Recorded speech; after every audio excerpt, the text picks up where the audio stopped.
Chapter 1. Blood-soaked transcendence in the savage wilderness.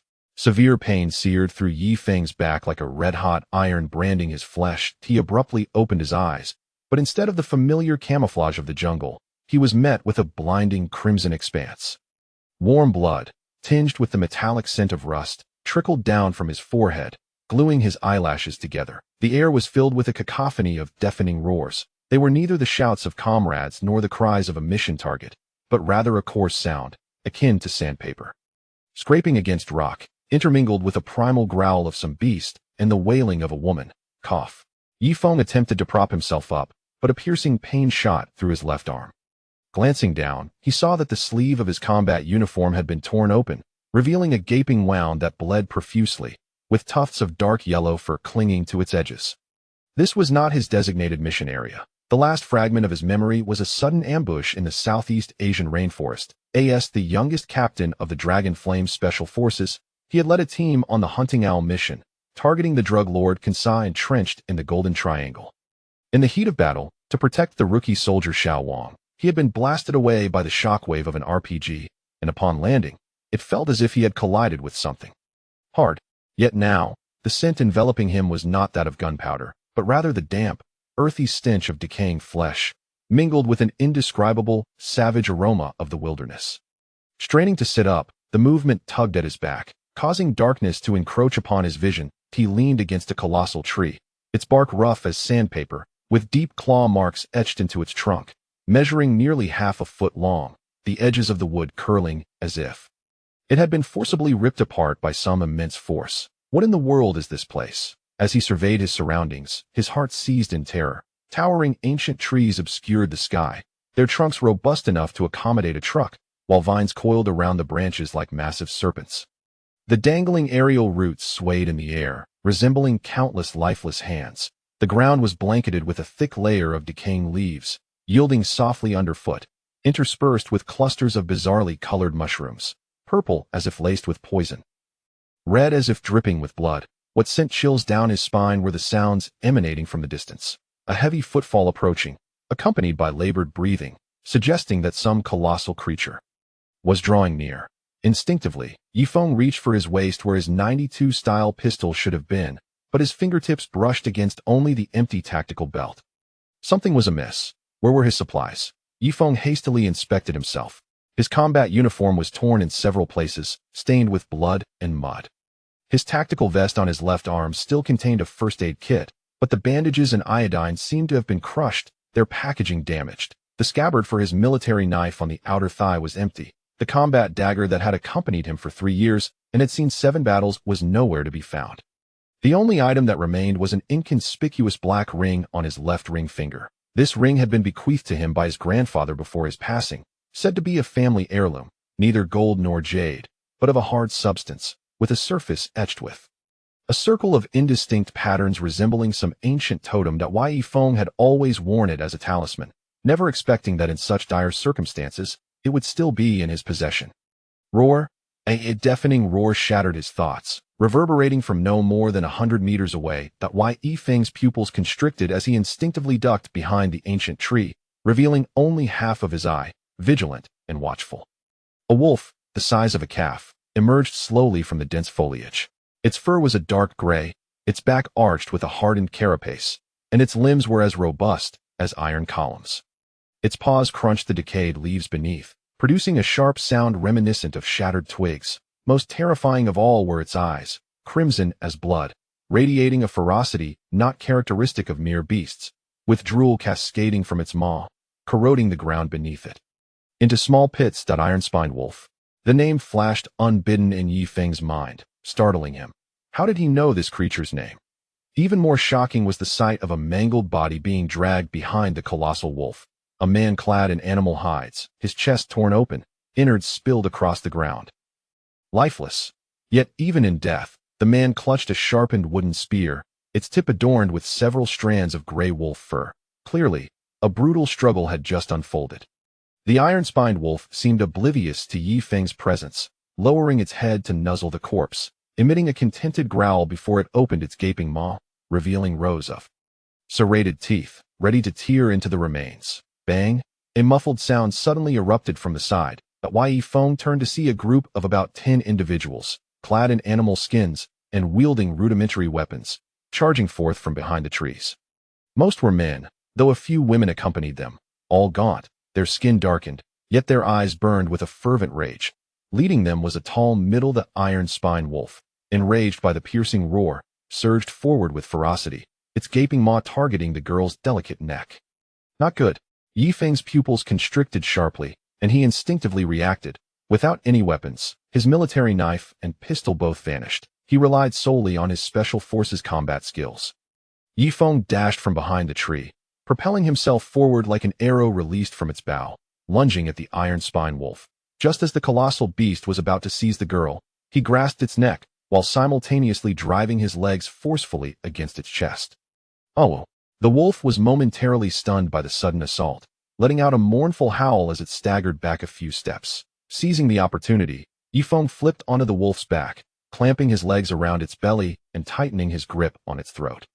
The iron spine wolf thrashed wildly, spinning in place, swiping at Yi Feng with its claws and ramming its body against the trees that Yi Feng felt as if his insides were being jostled out, the wound on his back tearing open anew, sending waves of pain that nearly caused him to lose consciousness. Yet, gritting his teeth, he dared not relent in his grip. He knew he must swiftly deal with this beast. Otherwise, not only would he fail to save the father and daughter, but he would also become a meal for the wolf. You grab the wooden spear, Yi Feng roared, catching sight of a fallen wooden spear not far off. The girl hesitated for a moment before reacting, picking up the spear and with all her might, thrusting it toward the iron spine wolf's eye. Thwack! The spear struck true, piercing the wolf's left eye and splattering dark green fluid. The iron spine wolf emitted an ear-piercing scream, its body rearing up abruptly, flinging Yi Feng off, who crashed heavily to the ground, momentarily dazed. Yet, there was no time to rest. With one eye blinded, the wolf became even more ferocious, abandoning Yi Feng to lunge at the girl, who, pale with fear, instinctively closed her eyes. In that critical moment, Yi Feng sprang up from the ground, seizing a fist-sized stone, and with all his strength, hurled it at the wolf's remaining eye. Thump! The stone struck its mark. The wolf howled in agony, now blinded in both eyes, spinning in a frenzied search, wildly thrashing with its claws, but unable to find its target. Seizing the moment, Yi Feng rushed forward, snatched up a stone axe from the ground, and swung it down forcefully at the wolf's neck. Crack! A sharp sound echoed as the wolf's neck was severed halfway, dark green blood gushing forth, splattering Yi Feng. The massive creature convulsed a few times before collapsing heavily to the ground, stirring up a cloud of dust. Leaning on the stone axe, Yi Feng gasped for breath, the pain from his back wound stabbing intensely, while blood flowed from his left arm, his vision beginning to blur. He forced himself to look at the girl, who remained frozen in place, her large eyes wide with disbelief as she gazed at him, as if he were some sort of monster. Who are you? The girl stammered, her voice trembling. Yi Feng opened his mouth, ready to speak, but was suddenly overtaken by dizziness, his vision fading to black as he fainted. In his final moments of consciousness, he sensed the black ring on his left hand's ring finger radiating a gentle warmth, followed by a peculiar surge of warmth coursing through him, alleviating some of his pain. Time passed, and Yi Feng slowly regained consciousness. That he found himself lying in a rudimentary cave, cushioned by soft hay, his wounds bandaged with some herbs and cloth. Though still painful, it was no longer as severe as before. The cave was dimly lit, with a sliver of light streaming in from the entrance, and the air was filled with the bitter scent of herbs and the aroma of roasting meat. You're awake? A melodious voice chimed. Yi Feng turned to see the girl, Ayu, seated by a fire, holding a stick with a piece of meat skewered on it, roasting it over the flames. The crackling firelight danced across her face, adding a hint of color to her pale cheeks. Where is this? Yi Feng struggled to sit up, but the girl gently pressed him back down. Don't move. Your injuries are severe, Ayu said, offering him the roasted meat. This is the cave of our stone tribe. My father said it was you who saved us. Yi Feng accepted the meat, which was coarse and bore a wild, gamey flavor, but his hunger was overwhelming, and he paid little mind to its roughness, taking a hearty bite and chewing slowly. The meat was surprisingly chewy and tasted quite good. How is your father? Yi Feng inquired. At the mention of her father, Ayu's eyes glistened with unshed tears. She lowered her head and spoke softly. My father is gravely injured and still unconscious. The tribe's shaman said whether he pulls through depends on his own fate. That Yi Feng fell silent, reminded of the brutal battle, the comrades who had sacrificed themselves to protect others, a weight settling heavily in his heart. Thank you. You looked up at him, her eyes filled with gratitude. If it weren't for you, both my father and I would have perished in the jaws of the iron-spine wolf. Our stone tribe has very few people left. Yi Feng regarded the girl, her youthful features marred by the harshness of her experiences. What kind of wolf was that? Why was it so formidable? He asked. That was the iron-spine wolf, the most vicious beast in the vicinity. Yu replied, her voice trembling. They are of a high level. This iron-spine wolf is at least a level 3 beast, and even our strongest warriors cannot defeat it. If it weren't for you. Beast? Level? Yi Feng furrowed his brow, the terminology sounding both foreign and familiar. Yu looked at him quizzically. You don't know? Beasts in this world are ranked from level 1 to 9. With higher levels being more powerful. Our warriors also have levels, from 1 to 9, and one can only elevate their status by absorbing the runes from the beast's bodies. Runes? Yi Feng's mind stirred as he recalled the faint glimmers emanating from the iron-spine wolf's corpse after its demise. He had been too weak at the time to pay it much attention. Who are you? Why are you here? Yu asked, her eyes brimming with curiosity. Your clothing is strange, and your movements earlier were astonishingly swift. Yi Feng opened his mouth, unsure how to explain. He couldn't very well say he had traversed from another world. Could he? At that moment, he felt a sudden warmth in his left hand. He looked down to see the black ring on his ring finger faintly glowing, its intricate patterns becoming vivid as if coming to life. Then, a cold, mechanical voice resonated in his mind. Host's life sign stable, spatial ring binding successful. Current space area, 10 square meters. Current available beast capacity, 1. Requires host to reach level 1. Warrior to unlock. Host detected in a primitive world. Would you like to initiate space-time transfer? Transfer destination, Modern Earth, 2025. Transfer time limit, 24 hours. Upon expiration, automatic return to the current world. Warning, firearms cannot be carried. Quantity of modern items is limited by spatial area. Yi Feng's eyes widened in shock, astonished at a spatial ring. Time-space transfer, 2025? This was no illusion. The inheritance from his grandfather was indeed a space ring capable of traversing time. The overwhelming joy surged through his mind, rendering him speechless. He gazed at the unfamiliar jungle outside the cave, felt the pain from his wounds, and glanced at the vigilant and curious girl beside him, suddenly comprehending his predicament. He traversed into a wild world teeming with monstrous beasts and tribal communities. Within this realm, the spatial ring would serve as his sole beacon of hope for survival. My name is Yi Feng, he declared, inhaling deeply as he raised his gaze to Yu, determination igniting in his eyes. I am a lost traveler, uncertain of what the future held. He understood one thing. Survival was imperative. As a special forces soldier, he would never yield, regardless of the direst circumstances. His gaze shifted towards the dense jungle beyond the cave, a flicker of sharpness illuminating his eyes. In this untamed world, Yi Feng had arrived at that moment. A commotion erupted outside the cave, accompanied by startled exclamations. Yu's expression shifted dramatically as she sprang to her feet. What is happening? Yi Feng too grew alert, struggling to rise, only to be restrained by Yu. You are gravely injured. Do not move. I will investigate. The girl seized a stone knife and swiftly exited the cave.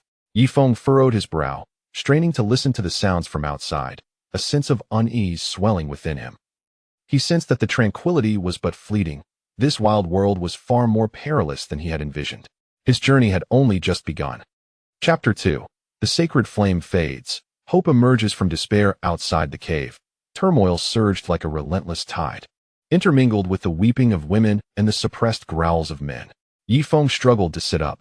The wound on his left arm throbbed fiercely, and he gritted his teeth to steady himself against the ground. The bandage on his back had already soaked through with dark crimson stains, a testament to the injury he sustained during the fierce battle with the iron-spined wolf, clearly still unhealed. Do not move. Awe's voice, laced with tears, echoed from the cave's entrance. Clutching a charred piece of wood, her skirt of animal hide was caked with dirt, and her once bright eyes were now veiled with a mist of sorrow. The shaman said, my father, before she could finish. A violent cough erupted from the depths of the cave, followed by heavy, labored breaths. Yi Feng turned towards the sound. his gaze falling upon a thick pile of hay in the corner, where a tall figure lay curled up, his chest rising and falling with each breath, rasping like a worn bellows. It was none other than the chieftain of the Stone tribe, Awe's father. "Take me to see him," Yifeng urged. Pressing down on Awe's shoulder, his voice steady and resolute, betraying none of the pain of a wounded man. He sensed the girl trembling, not merely from fear, but from a deeper, more profound despair. Awe bit her lip and nodded, leading the way. As she turned, Yifeng noticed her ankle was swollen, evidently twisted during her recent escape. The depths of the cave were darker than the outside, illuminated only by the faint glimmers of light seeping through the crevices of the stone walls.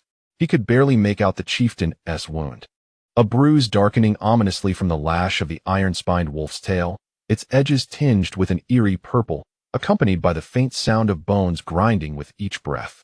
At least 3 ribs were broken, and there was internal bleeding. Yifeng crouched down, his fingers just about to touch the wound when a bony hand pressed against his. It belonged to a wrinkled old crone, draped in a cloak adorned with feathers, her murky eyes glinting with scrutiny, leaning on a gnarled staff, etched with grooves, the top studded with a dark red stone. She regarded Yifeng with a wary gaze. "Outsider, this is not a place for you to meddle. Grandmother Shaman. He is the one who saved us." Awe hastily interjected, her voice trembling with emotion. "He must have a way to save my father." The old woman scoffed, her frail fingers resting on the chieftain's wrist as she closed her eyes and began to chant softly. Yifeng refrained from interrupting her, his attention drawn to a ceramic jar hanging at the chieftain's side, from which wisps of faint blue smoke emerged, carrying a scent of pine resin mixed with some herbs. "The sacred flame is nearly extinguished." The old woman suddenly opened her eyes, her voice rasping like a grinding stone. "The chieftain's vitality has been scattered by the malevolence of the iron-spined wolf. Even with divine medicine, there is little hope. Without our leader, the Stone tribe will not survive this night of the full moon." Indeed, the blue smoke from the jar grew fainter, the once vibrant flame dwindling to a mere flicker, teetering precariously in the damp air. Yifeng then noticed a pile of black powder beside the jar, resembling some sort of fuel, but it was nearly depleted. The sacred flame must not die. Awe suddenly knelt on the ground, cradling the jar in her hands, tears splattering against the rough ceramic surface. "If the sacred flame goes out, our ancestors will not protect us. The Black Wind tribe will surely come to seize our cave, and they will take us all as slaves." Yifeng furrowed his brows. The Black Wind tribe? This name evoked memories of the corpse dragged in by the iron-spined wolf, whose pelt bore several claw marks and bite marks. Yet there was a more orderly wound at the neck, resembling a cleave from a stone axe. This was not the handiwork of the iron-spined wolf, but rather, it had the semblance of human intervention. Was that corpse slain by members of the Black Wind tribe? Yifeng suddenly spoke, his voice soft, yet instantly silencing the restless cave. The old woman looked up sharply, a flicker of surprise dancing in her murky eyes. "How do you know?" "The wounds." Yifeng replied succinctly, gesturing toward his own neck. The injury inflicted by a sharp weapon was notably clean, with distinct signs of compression along the edges, indicating a strike from right to left by a stone axe. The claw marks of the iron-spined wolf were lacerations, distinctly different. His words rendered the survivors in the cave speechless. They were aware of the death of their kin, yet none had paid heed to the details of the wounds. Ayu stared in astonishment, her mouth agape, marveling that this strangely attired outsider could discern so much from a corpse. The old woman fell silent for a moment, her staff tapping against the ground. "The savage from the Black Wind tribe is a level 5 warrior. That stone axe of his has cleaved the skulls of level 3 beasts. 3 days ago, he led a raid to seize our salt mine and killed 5 of our hunters. Ashan was one of them." As she spoke, her voice choked with emotion.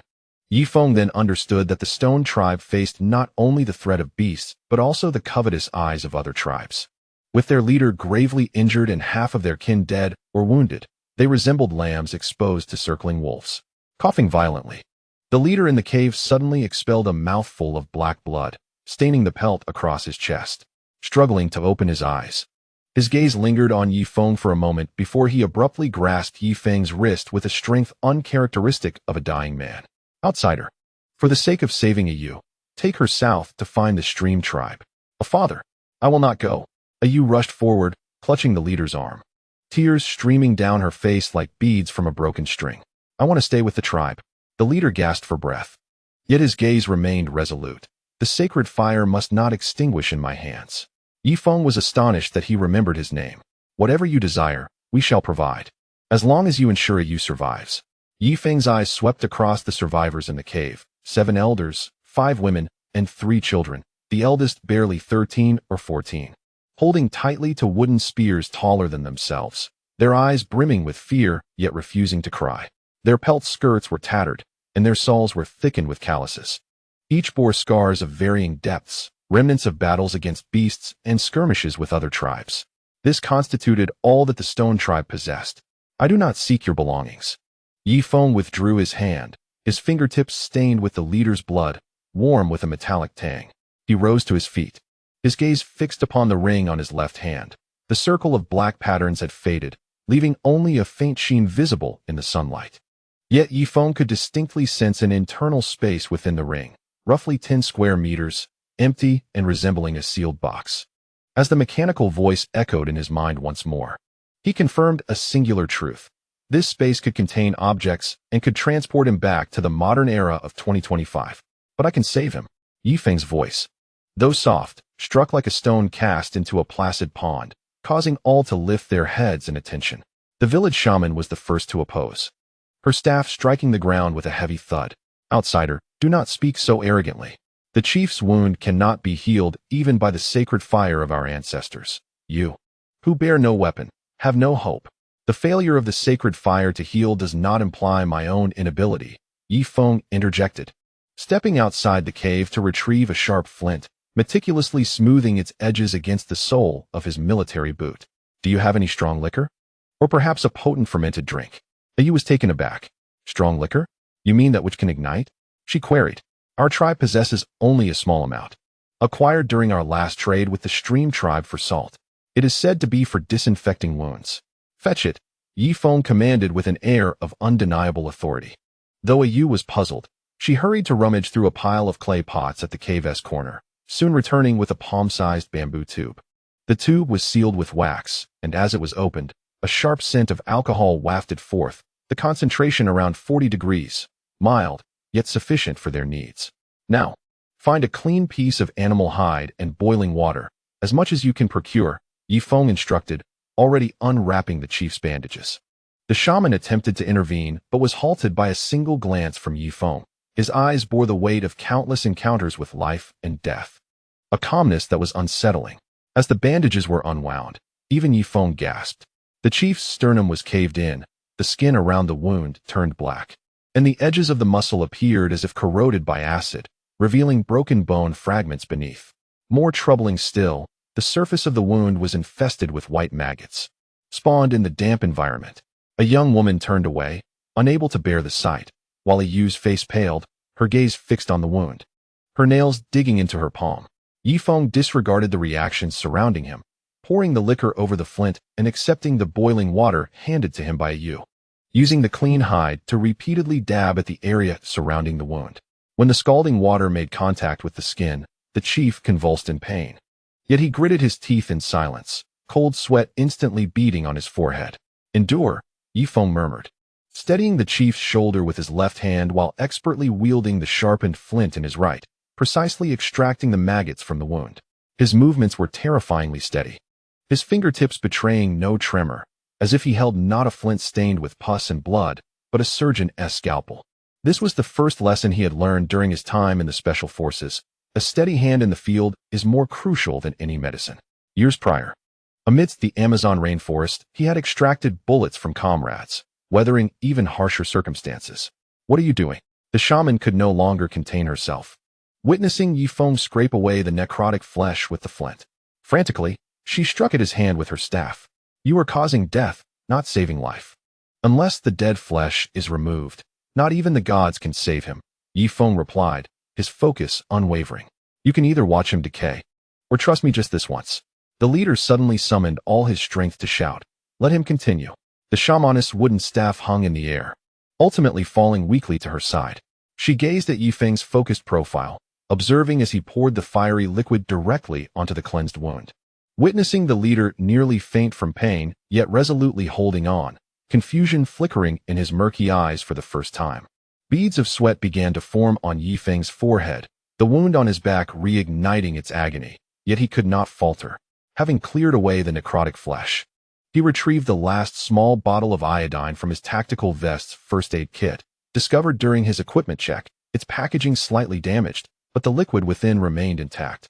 With great caution, he poured the iodine onto the wound, and white foam erupted, a reaction of the medication annihilating the bacteria. "What is this?" Yu inquired, her eyes sparkling with curiosity. She had never seen such a transparent liquid that could make a wound bubble. "It is a medicine that can eliminate maggots," Yifeng succinctly explained, then proceeded to take out sterile gauze and bandages from the first aid kit, meticulously dressing the injury. Following this, he advised rest without movement, recommending warm water and fatty food if possible. "Fat," the shamaness chuckled wryly, gesturing towards the pile of firewood at the cave's entrance, where a few skeletal pieces of beast meat were roasting. "Our last prey was that antlered deer dragged away by the iron-spined wolf. This is all that remains." Only then did Yi Feng realize the pitiful food reserves within the cave. Aside from the few pieces of beast meat roasting over the fire, there were merely a handful of shriveled wild fruits in the corner and a pile of unrecognizable root vegetables. No wonder the tribe's people appeared so gaunt. This was hardly sufficient for survival. The leader suddenly coughed several times, this time expelling bright red blood, yet his gaze had sharpened slightly. He looked at Yi Feng, his voice still weak but infused with a semblance of strength. "Who exactly are you, outsider?" Just as Yi Feng was about to respond, a cold mechanical voice reverberated in his mind. "Life signs of host detected as stable. Temporal transfer functionality can be activated. Destination, Modern Earth, 2025. Transfer time limit, 24 hours. Warning, no thermal weapons can be carried. Item capacity is space restricted. Current limit, 10 cubic meters." The ring began to heat up again. Yi Feng glanced down at his finger. His heart racing, he could return. The thought surfaced briefly before he suppressed it. He cast a glance at the darkening sky outside the cave, at the children by the fire gazing longingly at the roasting meat, and then at the swollen lump on a Yu's ankle and the blood-soaked bandage on the leader's chest. If he left now, this tribe would not survive the night. The people of the Black Wind tribe could arrive at any moment. The iron-spined wolf's companions might be lurking nearby, and they lacked adequate food and medicine. "I am a lost traveler," Yi Feng reiterated his earlier words, his gaze settling on the pile of herbs beside the fire. "Do you typically use these herbs when you are injured?" Yu nodded, pointing to several plants among them. "This one is blood-stanching grass. When crushed and applied to a wound, it can stop the bleeding. That one is anti-inflammatory flower. Boiled and consumed, it can reduce fever, but none are as effective as your transparent medicine." Yi Feng's gaze swept across the pile of herbs, suddenly pausing on a few plants with serrated leaves. Purslane, a wild vegetable commonly found in modern rural areas, yet possessing remarkably potent anti-inflammatory and antibacterial properties. Beside it was another plant adorned with delicate purple flowers, its rhizome reminiscent of the ginseng root. This was a potent remedy for stopping bleeding. To his delight, there lay a heap of dried dark red roots, their cross-sections displaying radial patterns and emanating a faint bitterness. This was astragalus, a traditional Chinese medicine renowned for its ability to invigorate qi and strengthen the body's defenses. It would be exceptionally beneficial for recovery from severe injuries. "Could you spare some of these herbs for me?" Yi Feng suddenly inquired. Yu was taken aback for a moment, but quickly nodded. "Of course, if you need them. I can give you all of it." In her eyes, these easily found herbs were far less valuable than the transparent medicine in Yi Feng's possession. Yi Feng remained silent, his thoughts shifting as he attempted to connect with the ring on his left hand. In the next instant, a miraculous event transpired. The pile of herbs vanished into thin air, replaced by a small collection of plants within the ring's internal space. "It truly works." Yi Feng suppressed his excitement, maintaining a calm demeanor. "I'll go outside to gather some firewood. You keep an eye on the leader." He needed a secluded spot to ascertain the specifics of the space-time transfer. As he stepped out of the cave, the setting sun painted the sky a crimson hue. Outside the cave was a modest clearing, its edges enclosed by sharpened wooden stakes forming a rudimentary fence, several of which leaned precariously, clearly inadequate to deter any large beasts. In the center of the clearing stood a stone fire pit, its ashes piled high, with remnants of gnawed animal bones scattered nearby. Yi Feng walked along the fence to a shaded corner, ensuring no one was watching, and focused his mind to silently invoke the transfer. Suddenly, The ring on his left hand emitted a warm glow, and the scene before him began to distort. The blood-red sky transformed into a familiar white ceiling. The wild winds morphed into the hum of air conditioning, and the scent of blood was replaced by the aroma of disinfectant. He had returned. This was his apartment in the capital city, adorned with a group photo of the special forces on the wall, a bowl of unfinished instant noodles on the desk, and his phone screen lit up, displaying the date and time, June 18th, 2025, at 3:17 p.m. Exactly 24 hours had passed since he undertook a mission in the Southeast Asian rainforest. I really am back, Yifeng murmured, his heart racing. He approached the mirror and stared at his disheveled reflection, his combat uniform torn, his body smeared with blood, his left arm bandaged, and the wound on his back still throbbing painfully. This was no dream. He had truly traversed between two worlds. Suddenly, his phone vibrated. It was a call from Captain Zhao Gang. Yifeng hesitated for a moment before rejecting the call. He could not explain his current state, and time was of the essence. He had only 24 hours to prepare supplies for his return to the wild world. Opening the refrigerator, he found only a few bottles of mineral water and half a box of milk. Grabbing his wallet and keys, Yifeng dashed out of the apartment, heading straight for the nearest pharmacy. "Hello, how may I assist you?" The pharmacy clerk, a young girl, looked at Yifeng's bloodied form, recognizing it as the result of the slashing weapon he had encountered earlier that afternoon. "He is our guest." Though Yu trembled in fear, she resolutely extended her arms to shield Yifeng, her swollen ankle making her stance unsteady. Yet, she defiantly tilted her head and declared, "We have no animal skins left. You must leave." "Guests?" The burly man scoffed, his gaze blatantly roaming over Yu, licking his lips. "No animal skins? That is fine. Hand over this little girl to serve as a tribute for our chief, and we shall clear our previous debts." The two men behind him erupted into laughter, their greedy eyes clinging to Yu like a venomous snake. Yifeng's expression darkened. He abhorred such scoundrels who bullied women, especially during missions with the special forces. "Leave," he uttered coldly, his voice as frigid as ice. The burly man paused for a moment before bursting into even louder laughter. "Outsider, what did you say? Did I hear you correctly? You want me to leave?" He hefted his stone axe, stepping closer to Yifeng. "Do you know who I am? I am Ma Er, a level 4 warrior of the Black Wind tribe. I could crush you with a single punch." Yifeng remained silent, gradually standing tall despite the pain in his back. It did not hinder him from assuming a combat stance, his feet shoulder-width apart, center of gravity lowered, and right hand slightly raised, embodying the most standard defensive posture in martial arts. Seeking death, Ma Er, incensed by Yifeng's demeanor, roared as he swung the stone axe towards Yifeng's head, the force of the blow suggesting no restraint. If it landed, it would undoubtedly result in a gruesome fate. Those in the cave shut their eyes in fear, and Yu let out a piercing scream. Just as the axe was about to meet Yifeng's scalp, he swiftly sidestepped to the left, his movement as rapid as a cheetah. This maneuver allowed him to evade the axe's edge while his right hand shot out like lightning, precisely seizing Ma Er's wrist. With a sharp crack, accompanied by Ma Er's agonizing scream, his wrist twisted at an unnatural angle. Yifeng seized the opportunity, pressing his left hand against Ma Er's elbow joint and twisting with force, producing another resounding crack as the level 4 warrior's arm was dislocated. The stone axe clattered to the ground, and Ma Er convulsed in pain, cold sweat soaking through his animal skin. He stared incredulously at Yifeng, his eyes filled with terror, unable to comprehend how this seemingly frail outsider could so effortlessly dislocate his arm. The two subordinates behind him were equally bewildered, brandishing their wooden spears but too frightened to advance. They had merely witnessed a blur before their chief had fallen. The speed defied their understanding. "Leave." Yifeng picked up the fallen stone axe, placing the blade against Ma Er's neck, his voice still icy. "Tell your chief that I have settled the debts of the Stone Tribe. Should you dare to cause trouble again, it will be your head that rolls next." Ma Er, too pained to speak, could only nod frantically. His subordinates hurried to help him, scrambling out of the cave in a panic, forgetting even the axe left behind. Once the sound of footsteps faded at the cave's entrance, the occupants dared to breathe again. All gazed at Yifeng with astonishment, as if seeing him for the very first time. Yu covered her mouth, her large eyes filled with disbelief. How could this foreigner be more formidable than the level 5 warrior, her father? "Who are you, really?" The voice of the shamaness trembled, her murky eyes revealing all for the first time. Yifeng remained silent, tossing a stone axe to the bulliest man nearby. "Guard the entrance," he instructed, then approached the leader and retrieved a bottle of glucose solution from his spatial pocket, prying open the leader's mouth to administer it.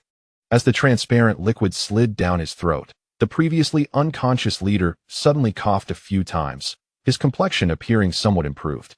Yu gazed in astonishment at the small vial in Yi Feng's hand. "What is this? It seems even more miraculous than the power of the sacred fire. A potion that can restore strength." Yi Feng provided a brief explanation and then took out some red flower oil, crouching down to grasp Yu's ankle, lifting her foot.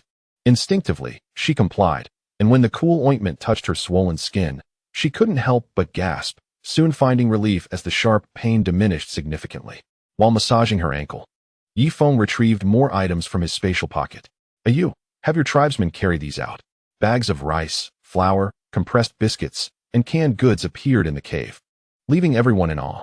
The children curiously circled around the cans, while the elders, with trembling hands, caressed the pristine white rice, tears flowing uncontrollably. They had never seen such refined grain in their lifetime. "Is this a divine gift?" An elderly woman knelt on the ground, bowing repeatedly to Yi Feng. Yi Feng handed a spade and a fire axe to the burly man. "Use these to reinforce the barriers and dig a trench." He then passed a bag of salt to Yu, advising everyone to use it sparingly for seasoning, as it could provide strength. Finally, he presented the herbs he had brought from the stone tribe to the shamaness. "Can these herbs be traded with other tribes?" The shamaness picked up a piece of astragalus, her eyes suddenly brightening. "This is blood ginseng, a treasure that can help warriors break through their levels. The shaman of the stream tribe has sought it for years and is willing to trade 50 animal skins for just one." She then picked up purslane, her breath quickening, and mentioned the anti-inflammatory herb that could be dried for long-term preservation, with southern tribes willing to trade salt for it. Yi Feng's eyes also sparkled. He finally understood that the wealth of this untamed world might be hidden within these inconspicuous herbs. His spatial ring not only allowed him to bring modern supplies, but also to transport the resources of this realm back, creating a two-way channel that signified endless possibilities. Yi Feng stood, gazing toward the cave entrance, where the last rays of the setting sun were gradually fading. Tonight may not be peaceful, so everyone should prepare. His gaze fell upon the pile of firewood, where the flames, once on the verge of extinguishing, blazed anew under the added dry logs, reflecting the hope on every face. He knew this was merely the beginning. The Black Wind tribe would not rest easily. The companions of the iron-spined wolf might still be lurking nearby, and beyond them, there could be even more formidable beasts and tribes.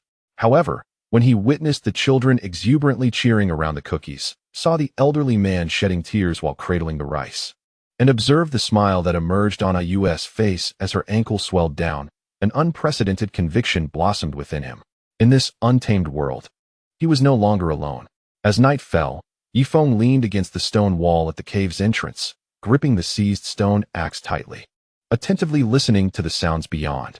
The ring on his left hand radiated warmth. He knew it held not only supplies, but also the future of the stone tribe and his own destiny. Distant howls of wolves echoed, sharpening Yi Feng's gaze. The true spectacle was just beginning. Chapter 3, Night Battle with the Wolf Pack, The Emergence of Runes. Chapter 5, The Death of the Poison Lizard. The bargaining chip of the stream tribe, the tail of the swamp poison lizard, carrying a stench, swept through and broke a bamboo trunk as thick as a bowl. Green venom splattered onto the stone ground, hissing and producing white smoke as it corroded deep holes.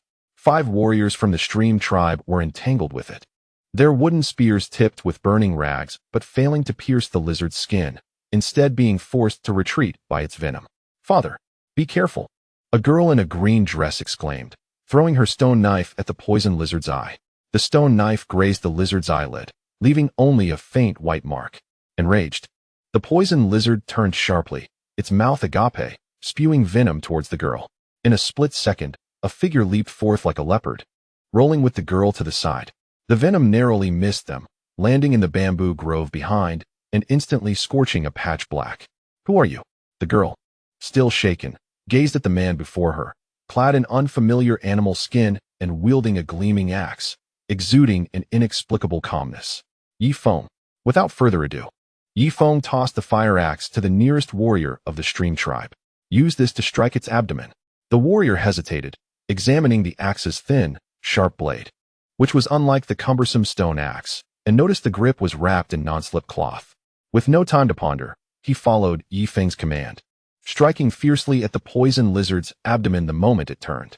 With a crisp sound, the axe blade indeed pierced the lizard's resilient skin, dark green blood gushing forth. The swamp poison lizard let out a deafening roar, the pain driving it into a frenzy as its massive body crashed through the bamboo grove, uprooting several stalks. Now is the time, Yi Feng shouted, retrieving a spade from his space and charging toward the lizard's flank. He had clearly seen that this level 5 beast had a lighter-colored scale on its neck, its vulnerability. Outsider danger. The leader of the stream tribe, the middle-aged man who had just been besieged, shouted in a bid to thwart him. He had witnessed too many warriors attempt to challenge the poison lizard, only to become mere bones beneath its venom. Yet, Yi Feng's speed surpassed his wildest expectations. In the moment the poison lizard turned, Yi Feng, using the bamboo grove as cover, rolled to its side, raising the spade high, channeling all his strength into his right arm, and struck down fiercely. Clang! The clash of the engineer's shovel against the scales produced a sharp metallic sound. Yi Feng felt a tingling in his palm, followed by a jolt of pain in his arm, as the shovel nearly slipped from his grasp. The defense of this venomous lizard was far more formidable than he had anticipated. With a roar, the creature, in pain, violently swung its neck, sending Yi Feng hurtling through the air, colliding forcefully with a bamboo tree. A sweet taste surged in his throat, yet he managed to swallow back the blood that threatened to spill. His gaze remained fixed on the spot where he had struck the lizard's neck. Although he had not breached its defenses, the pale scale had loosened. Ayu, the fire torch! Yi Feng shouted hoarsely. Ayu, who had been hiding behind a rock, immediately reacted, tossing a fire torch and a small bottle of alcohol his way. Yi Feng caught the alcohol, uncorked it, and, utilizing his rolling momentum, splashed it onto the lizard's neck. He then hurled the fire torch. The alcohol ignited upon contact with the flame, engulfing the lizard's neck in a raging inferno, the intense heat searing its scales and emitting a noxious odor. With a furious howl, the venomous lizard went berserk, recklessly slamming its head against the ground in an attempt to extinguish the flames. Seizing this opportunity, Yi Feng retrieved the fallen fire axe and charged toward its neck once more. This time, the blade sank into the loosened scales. With a splatter, dark green blood erupted like a fountain, drenching Yi Feng. The lizard's massive body convulsed violently before crashing to the ground, shattering countless bamboo stalks, and after a few spasms, lay still. The bamboo grove fell into an eerie silence, punctuated only by the crackling of flames and the heavy breaths of the onlookers. The warriors of the Creek tribe stared in disbelief at Yi Feng, their weapons clattering to the ground. They had battled this venomous lizard for 3 years, each year paying the price with the lives of their kin, yet today, it had been slain in such a peculiar manner by a stranger. Who are you? The leader of the Creek tribe stepped forward, his voice trembling. He glanced at the animal skin draped over Yi Feng and then at Ayu, suddenly recognizing the wooden carving at her waist. You are from the Stone Tribe? My name is Yi Feng. I am a friend of the Stone Tribe, he replied, steadying himself with the fire axe, though the wound on his back split open again, causing him to grimace in pain. I have come to discuss a trade with the Creek tribe. A trade? The leader was taken aback. Yi Feng gestured to the corpse of the lizard on the ground. This 5th-level demon beast, I can help you process. Its scales can be used for defensive armor, and its venom can be refined into weapons. All of it will belong to you. He paused, fixing his gaze on the leader. In exchange, I require the Creek tribe's medicinal herbs, and I need you to ally with the Stone Tribe. The leader's eyes narrowed sharply. An alliance? Do you intend to confront the Blackwind tribe? Not merely to confront. Yi Feng's voice was resolute. We will make them pay the price. Suddenly, the girl in the green skirt spoke up. I am Linger, the shaman of the Creek tribe. She approached the lizard's corpse, crouching down to examine the wounds with astonishment in her eyes. What weapon did you use? It managed to penetrate the lizard's scales. And the fire water you splashed is 10 times more potent than our strong liquor. Yi Feng recognized this as the perfect opportunity to demonstrate his strength. He retrieved a spare engineer's shovel from his space and tossed it to Linger. Give this a try. Linger grasped the engineer's shovel and, to her astonishment, sliced through the supposedly impenetrable scales of the venomous lizard as easily as one would cut through tofu. Her mouth agape in surprise, she turned to Yi Feng, her expression transforming from initial wariness to one of curiosity and reverence. How many of these weapons do you possess? The chieftain's breath quickened. He understood that such tools, capable of effortlessly breaching the defenses of demonic beasts, were an irresistible temptation for any tribe, sufficient to arm the elite of 2 clans. Half-truthfully, Yifeng replied. While he indeed had a few more engineer shovels and fire axes in his possession, it was far from enough to fully arm them. However, in negotiations, one must not appear weak. The chieftain fell silent for a moment, his gaze darting between Yifeng, a ewe, and the corpse of the venomous lizard. Finally, he thumped his thigh decisively. Very well, I agree. The Creek tribe shall ally with the Stone tribe. He fixed his gaze upon Yifeng, resolute. However, I have a condition. You must teach us how to forge such weapons and assist us in exterminating the remaining venomous lizards in the swamp. Agreed. Yifeng replied without hesitation, but you must also demonstrate your sincerity by providing all ancient texts related to rune cultivation. I wish to borrow them. This was, in truth, his genuine objective. After assimilating the Ironback Wolf rune, he realized that the key to enhancing his power lay within the runes themselves, and the Creek tribe, known for their expertise in herbalism and tradition, surely harbored secrets regarding runes. The chieftain appeared momentarily taken aback by Yifeng's request, yet he nodded in agreement. That is acceptable. As long as you aid us in dealing with the venomous lizard menace, not only will you be allowed to borrow them, but we might even gift them to you. It is settled then. Yifeng extended his hand. The chieftain hesitated briefly before clasping it firmly. The hands from 2 disparate worlds gripped each other tightly beside the corpse of a 5th-level demonic beast, a pact quietly forming that would alter the balance of power among the eastern tribes. Suddenly, Linger exclaimed, "Look!" The onlookers followed her gaze to see faint golden specks rising from the lizard's carcass, swirling in the air like fireflies before coalescing into a palm-sized diamond-shaped rune, suspended above the body and radiating a gentle glow. It is the rune of a 5th-level demonic beast. The chieftain exclaimed excitedly. Absorbing it will enable our warriors to directly advance to the 4th level. Yifeng's heart raced. He felt the ring on his left hand grow warm, as if yearning for this rune. He turned to the chieftain. I want that rune. The chieftain hesitated momentarily, but ultimately nodded. Very well. After all, you were the one who slayed the venomous lizard. It rightfully belongs to you. Taking a deep breath, Yifeng extended his left hand. The ring erupted with a powerful pull, and the golden rune, as if drawn by an unseen force, slowly floated into the ring, merging with it. Absorbing the 5th-level demonic beast swamp venomous lizard rune. Host level elevated to 2nd-level warrior. Spatial ring upgraded. Current area 200 square meters. Beast controlling capability increased to 2. Acquired skill, poison resistance, immunity to level 13 toxins. The cold, mechanical voice echoed in his mind, a warm surge coursing through his body, alleviating much of his prior fatigue and pain. Yifeng clenched his fists, feeling the increase in his strength palpably. Let us depart for the Creek tribe. Yifeng addressed the crowd, his gaze penetrating deep into the bamboo grove. I have much to discuss with all of you. Linger, walking beside him, inquired with curiosity. Brother Yifeng, are you truly not a divine envoy? Your abilities are quite extraordinary. Yifeng merely smiled, offering no reply.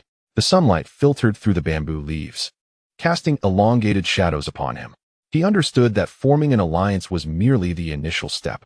What lay ahead were the retaliatory strikes from the Black Wind tribe, the enigmas of rune cultivation, and the deeper laws of this untamed world.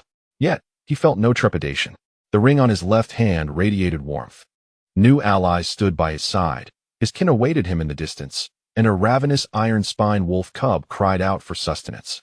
This journey through the wilderness was only just beginning to unveil its intrigue. Chapter 6. Secrets of Medicinal Herbs. Initial signs of commercial opportunity. The settlement of the Stream tribe lay concealed within the depths of a river valley, flanked by steep stone walls, with a meandering river in front, naturally forming a defensible position. As Yifeng followed Linger into the tribe, the inhabitants paused their tasks, regarding the unfamiliar stranger clad in exotic animal skins with curiosity. Word had spread that he was the one who vanquished the swamp venom lizard that had plagued the tribe for 3 years. Look, there lies the lizard's scales, exclaimed a child, pointing at the warriors bearing the lizard's lifeless body, awe evident in their voice. The sunlight glinted off the dark green scales, reflecting a metallic sheen, with edges still stained by the uncoagulated venom, which had corroded the stone ground beneath into dark spots. Linger led Yi Feng through a field of peculiar flora, the serrated leaves and bulbous roots exuding a faint medicinal aroma. "This is our bone-strengthening root," she explained, her eyes sparkling with enthusiasm. "Warriors consume it to expedite the healing of their bones after injuries. The transparent tincture you brought has a better effect. But we lack it and must rely on these herbs." Yi Feng's eyes scanned the field, his heartbeat inexplicably quickening. He recognized several of the plants. There lay the Cotinopsis, the Angelica, and several with thick leaves, their root cross-sections revealing a yellow hue and a pronounced bitterness. Clearly, this was astragalus. Moreover, these herbs were nearly twice the size of those cultivated in modern times, likely possessing even greater potency. "What do you usually do with these herbs?" Yi Feng feigned casualness, squatting to examine the bone-strengthening root while discreetly pinching a leaf of astragalus between his fingers. "We dry them for storage, using them ourselves or trading with other tribes for animal skins and salt," Linger replied, crouching beside him as she picked up a plant adorned with small white flowers. "For instance, this is the invigorating herb. Once dried and ignited, it keeps one awake during late nights. The hunting tribes in the south greatly favor it. A single wolf skin can be exchanged for 5 bundles. A sudden thought flashed through Yi Feng's mind. If he were to bring these readily available herbs from this untamed world back to the modern era, how much could they be worth? He recalled the herbal shops in the modern world, where even a modest quality of astragalus was priced by the gram, while here, they grew like small trees. Abundant and plentiful. "Linger, what is the most precious herb in your tribe?" Yefeng inquired with a calm demeanor, subtly pocketing the astragalus leaves into his spatial ring, intending to analyze their composition upon his return to ascertain their congruence with contemporary herbal remedies. Linger rose, gesturing towards the upstream direction of the valley. "The most precious herb is the blood spirit grass, which only grows in the crevices near the lairs of poisonous lizards, blooming once every decade, capable of resurrecting the dead from flesh and bone. Last year, our brave warriors managed to procure one, only to have it seized by the Black Wind tribe, who also took the lives of 2 of our clansmen." As she recounted this, her eyes glistened with tears, and her voice softened. Yefeng's gaze darkened. Once again, it was the Black Wind tribe. It seemed this vendetta was inescapable. The 2 entered a larger bamboo hut, the assembly hall of the Creek tribe, where walls adorned with various beast bones and herbal specimens surrounded them. At the center lay a smooth stone slab inscribed with enigmatic symbols. The leader of the Creek tribe, Shirkwan, was already seated beside the slab, flanked by several venerable elders. "Brother Yefeng, please take a seat," Shirkwan warmly beckoned, indicating a bamboo stool opposite the stone slab. "I have arranged for dinner, featuring fresh fish from the valley and freshly harvested wild vegetables. Come, savor the flavors of our Creek tribe." No sooner had Yefeng settled than a clansman approached with 2 bowls of murky liquid, herbs floating atop. "This is a calming soup, brewed from awakening grass and mint. It alleviates fatigue." Shirkwan raised his bowl and drank it down in one gulp, gesturing for Yefeng to follow suit. Yefeng took a sip. The taste was mildly bitter yet invigoratingly cool, indeed revitalizing. Setting down his bowl, he proceeded to the crux of the matter.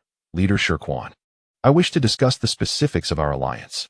"Speak," Shirkwan replied, placing his bowl down, his expression turning grave. "First, weapon sharing." Yefeng extended a finger. "I will provide a batch of weapons capable of penetrating the scales of demonic beasts, outfitting the elite warriors of both tribes. But I require your most meticulous clansmen to learn the maintenance techniques. Although these weapons are sharp, they are susceptible to water and humidity and require regular polishing." Shirkwan exchanged glances with the elders, excitement gleaming in their eyes. They fully understood the value of such weaponry. With it, not only would they stand a chance against the Black Wind tribe, but they could even contend with 6th-level demonic beasts. Secondly, herbal trade. Yefeng raised a second finger. "The Stone tribe will handle defense and hunting, while the Creek tribe will focus on planting and gathering herbs. We shall pool our resources and share our offerings. I will impart to you some innovative planting techniques that will enhance the growth and quality of the herbs." "Innovative planting techniques?" Linger questioned, astonished. Could there be methods more effective than those passed down from our ancestors? "Certainly," Yefeng chuckled lightly. "For instance, fertilizing the soil and selecting quality seeds for seedlings can significantly boost yield." What he spoke were the most fundamental agricultural techniques of the modern era. Yet in this untamed world, they could represent a revolutionary innovation. Shirchuan's breath quickened, if this can indeed be achieved. Our Creek tribe is willing to offer 30% of our herbs in return. Let us not rush into discussions of recompense. Yefeng interjected, raising a third finger. The most crucial point is information sharing. We need to ascertain the troop deployments of the Black Wind tribe, their food reserves, and the specifics of their relationship with the Iron Spine wolves. Only by knowing ourselves and our adversaries can we emerge victorious in every battle. This point is universally acknowledged. The Black Wind tribe hangs over them like a sword of Damocles. Without understanding their adversary's true nature, none can rest easy. There is one final matter. Yifeng's gaze fell upon Shi Quan as he expressed his desire to peruse the ancient tomes on runic cultivation held by their tribe. Aware that this knowledge was a closely guarded secret, he proposed an exchange of weapons and agricultural techniques. Shi Quan remained silent. The ancient texts constituted the very foundation of the tribe, chronicling the insights painstakingly gleaned by their ancestors, never to be divulged. However, the conditions Yifeng offered were irresistibly enticing. Weapons capable of breaching armor and methods to enhance herbal yield, both pivotal for the tribe's ascent in strength. I will allow you to view them, but they must not be removed or copied. Shi Quan ultimately relented, stipulating that only he could read them. Upon completion, Yifeng was to inform them of the differences between his cultivation methods and those documented in the ancient texts. Shi Quan's curiosity was piqued. He wondered what path this outsider, capable of effortlessly slaying level 5 beasts, had chosen for his cultivation. Yifeng nodded in agreement. A mere glance would suffice. With his exceptional memory as a special forces operative, even without the ability to transcribe, he could retain the essential information. Dinner was simple: grilled river fish, boiled wild vegetables, and a bowl of soup made from strong bone roots. Yifeng relished the meal. The immense exertion from several days of combat had left him ravenous, and these primal foods were particularly appetizing.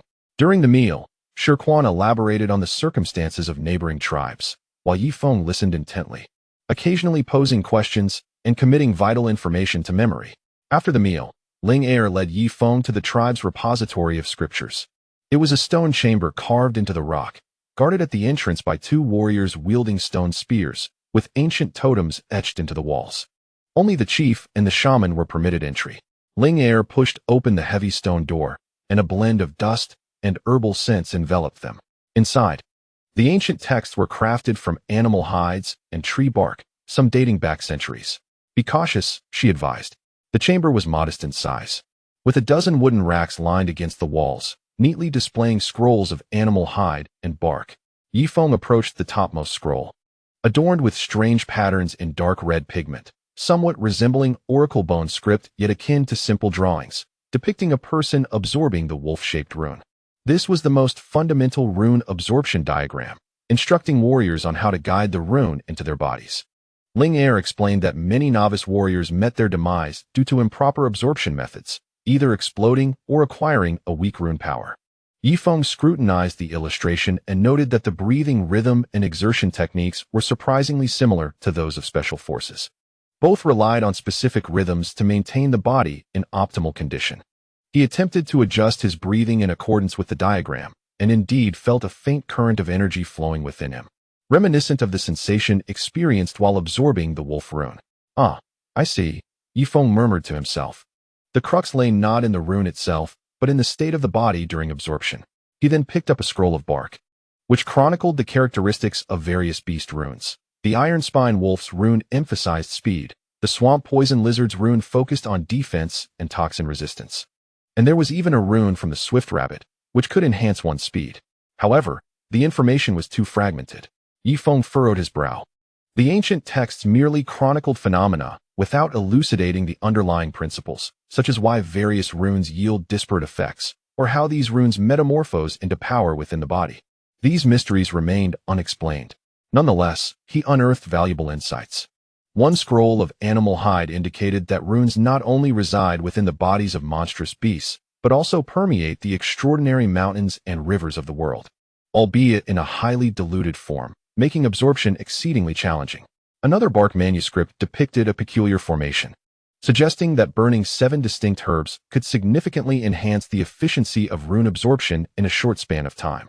This sufficed for him. Yifeng returned the hide to the wooden rack, his mind already formulating a new cultivation plan. By integrating the methods found in the ancient texts with contemporary scientific knowledge, he might forge a unique path in his cultivation journey. As he departed from the repository of scriptures, the night had deepened. The valley was enveloped in tranquility, save for the whisper of the wind through the bamboo grove and the distant croaking of frogs. Linger escorted Yi Feng to the bamboo hut allocated to him. After a moment's hesitation, she retrieved a small cloth pouch from her leather bag. "This is for you," she said. Inside the pouch were several dried leaves of blood spirit grass. While not as potent as a whole plant, they could still expedite the healing of wounds. "You sustained injuries during your battle with the poison lizard today, so this should prove useful." Yi Feng was taken aback.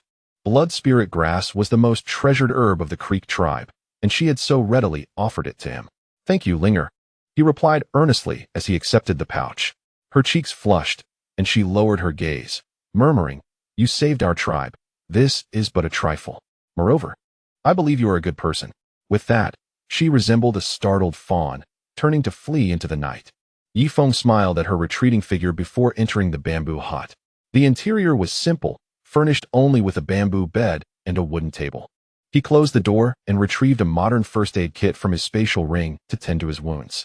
He then placed the leaves of blood spirit grass into a sealed bag, recognizing their immense value and the need for proper preservation.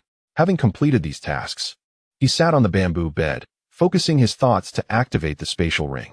Within the 100 square meter space, he found an assortment of rice, flour, medicines, tools, as well as the herbs he had brought from the Stone Tribe, including the recently acquired astragalus and blood spirit grass leaves. "It is time to return," Yi Feng murmured to himself. He needed to ascertain the value of these herbs and replenish his supplies, particularly antibiotics and tools, both of which were vital in the wilderness.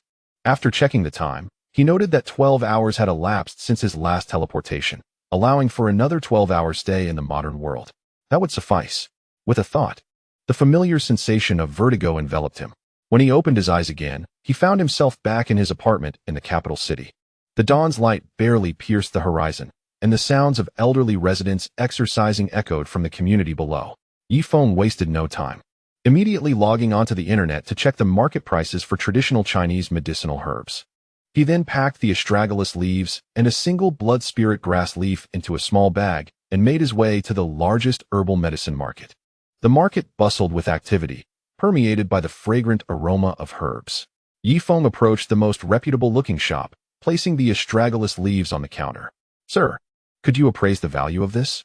The proprietor, a bespectacled middle-aged man, picked up a piece of astragalus leaf, scrutinizing it before inhaling its fragrance. His demeanor changed instantly. "Young man, where did you acquire this astragalus? It must be at least 30 years old, and its quality is quite remarkable. Such finds are rare indeed." "It was left by my elders. Please, name your price," Li Feng replied, maintaining his composure. The owner hesitated for a moment. "How about this? I'll purchase it at the market rate, 1,000 yuan per tael. Does that sound agreeable?" Li Feng's heart raced. A tael equates to 50 grams, and this seemingly unremarkable piece of astragalus leaf was worth 1,000 yuan? He remained unperturbed as he produced a few more leaves. "I have some additional ones. Let us make a deal for them all." The proprietor's eyes sparkled with eagerness. Nodding vigorously, "Yes, I'll take them all." Ultimately, several astragalus leaves were sold for 5,000 yuan. Li Feng suppressed his excitement and presented a piece of blood spirit grass. "Sir, take a look at this." The owner accepted the blood spirit grass leaf, glancing at it briefly before his expression turned grave. He cautiously took out a magnifying glass, meticulously examining the leaf's texture and cross-section, his breath quickening. "Young man, where did you find this herb?" The owner's voice trembled. "This is the legendary blood spirit grass, a priceless rarity." Li Feng's heart sank. He hadn't anticipated this herb would be so striking. He replied ambiguously, "It was also left by my family. How much do you think it is worth?" The proprietor remained silent for a long moment, then extended 5 fingers. 500,000. "If you have more, I'll buy it for 1,000,000. Li Feng was utterly stunned. 500,000 for a single leaf? Could the entire blood spirit grass be worth millions? He struggled to contain his shock. Shaking his head, "This is the only one. I need to think it over."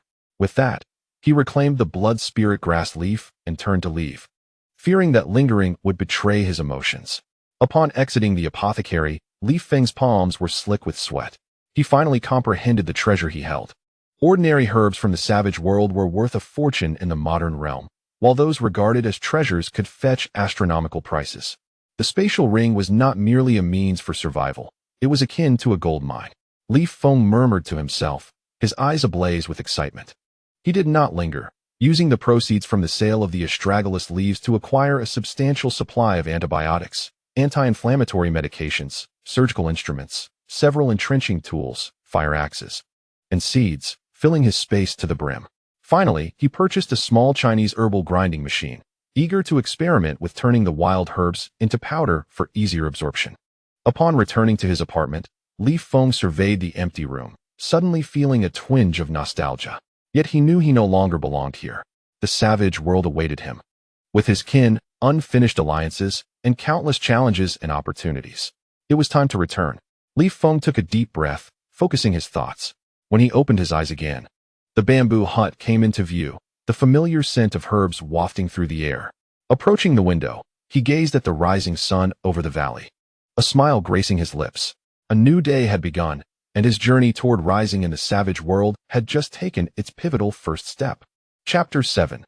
The Venomous Lizard Scales. The initial formation of armament. The golden rays of dawn spilled over the river valley, casting a warm hue upon the bamboo dwellings of the Creek tribe. Yi Feng pushed open the bamboo window, observing Ling Er and several tribespeople tending to the carcass of a venomous lizard. In the morning light, the dark green scales glinted with a cold sheen, as a few sturdy men wielded stone axes in vain, leaving only shallow white marks on the scales, their brows glistening with sweat. Do you need assistance? Yi Feng approached, wielding the fire axe that had proven instrumental in their efforts.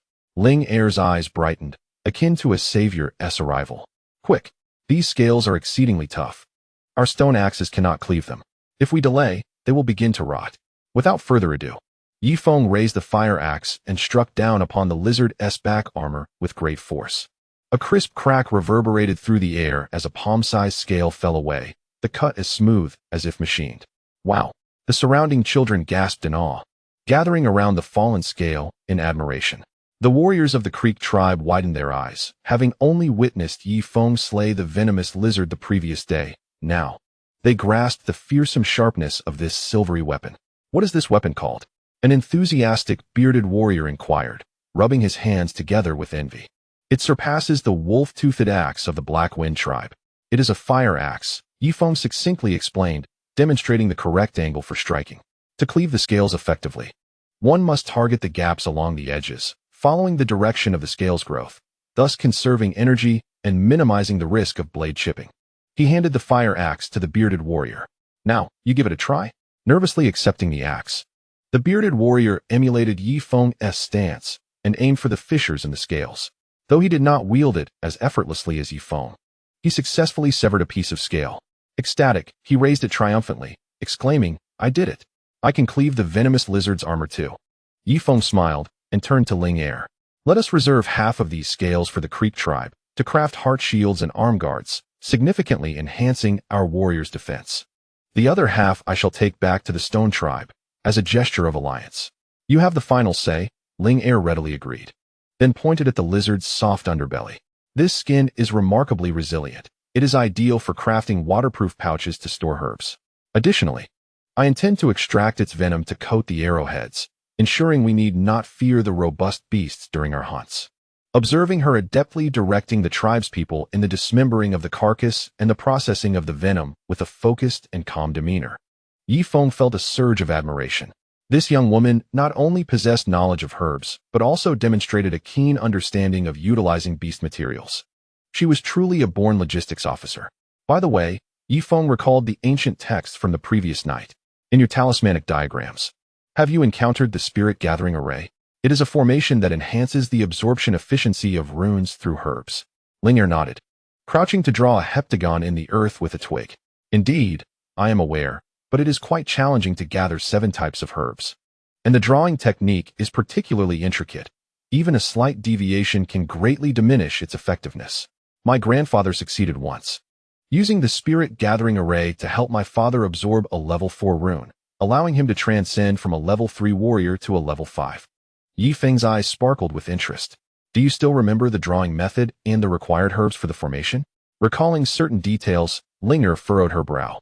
We need awakening grass, bone-strengthening root, and anti-inflammatory herb, along with 3 others I cannot quite remember, which seem to be related to blood spirit grass. No matter. We can take our time to experiment. Yi Feng, undeterred by disappointment, felt an invigorated sense of purpose. As long as he knew such a method existed, he was confident they could locate a comprehensive record. The two conversed while handling the scales, swiftly peeling away 2 large heaps. Yi Feng stored the pile belonging to the stone tribe into his spatial ring, and then retrieved the herbal grinding machine. Linger, could you assist me? Let us see how effective this is for grinding herbs. As Linger observed the machine spring to life, Yi Feng had thoughtfully brought a solar-powered charger. Her eyes widened in astonishment when the hard-boned strengthening root was ground into a fine powder. Is this a divine artifact? It's finer than what 10 tribesmen could achieve using a stone mortar. One could say so, Yi Feng replied with a smile, bagging the powdered herbs. Once ground, the herbs would be easier to absorb, likely enhancing the efficacy when applied to warriors or brewed into medicinal soups. Linger clutched the grinding machine possessively. Akin to a child with a cherished toy, Brother Yi Feng, may I borrow this for a few days? I wish to try grinding the anti-inflammatory herb into powder to see if it aids in faster healing when applied to wounds. It's yours, Yi Feng generously offered. A grinding machine worth several hundred was a small price to pay for Linger's goodwill and the potential for future pharmacological research. After they had finished with the toxic lizard carcasses, Yi Feng bid farewell to Shi Quan and returned to the stone tribe with a Yu.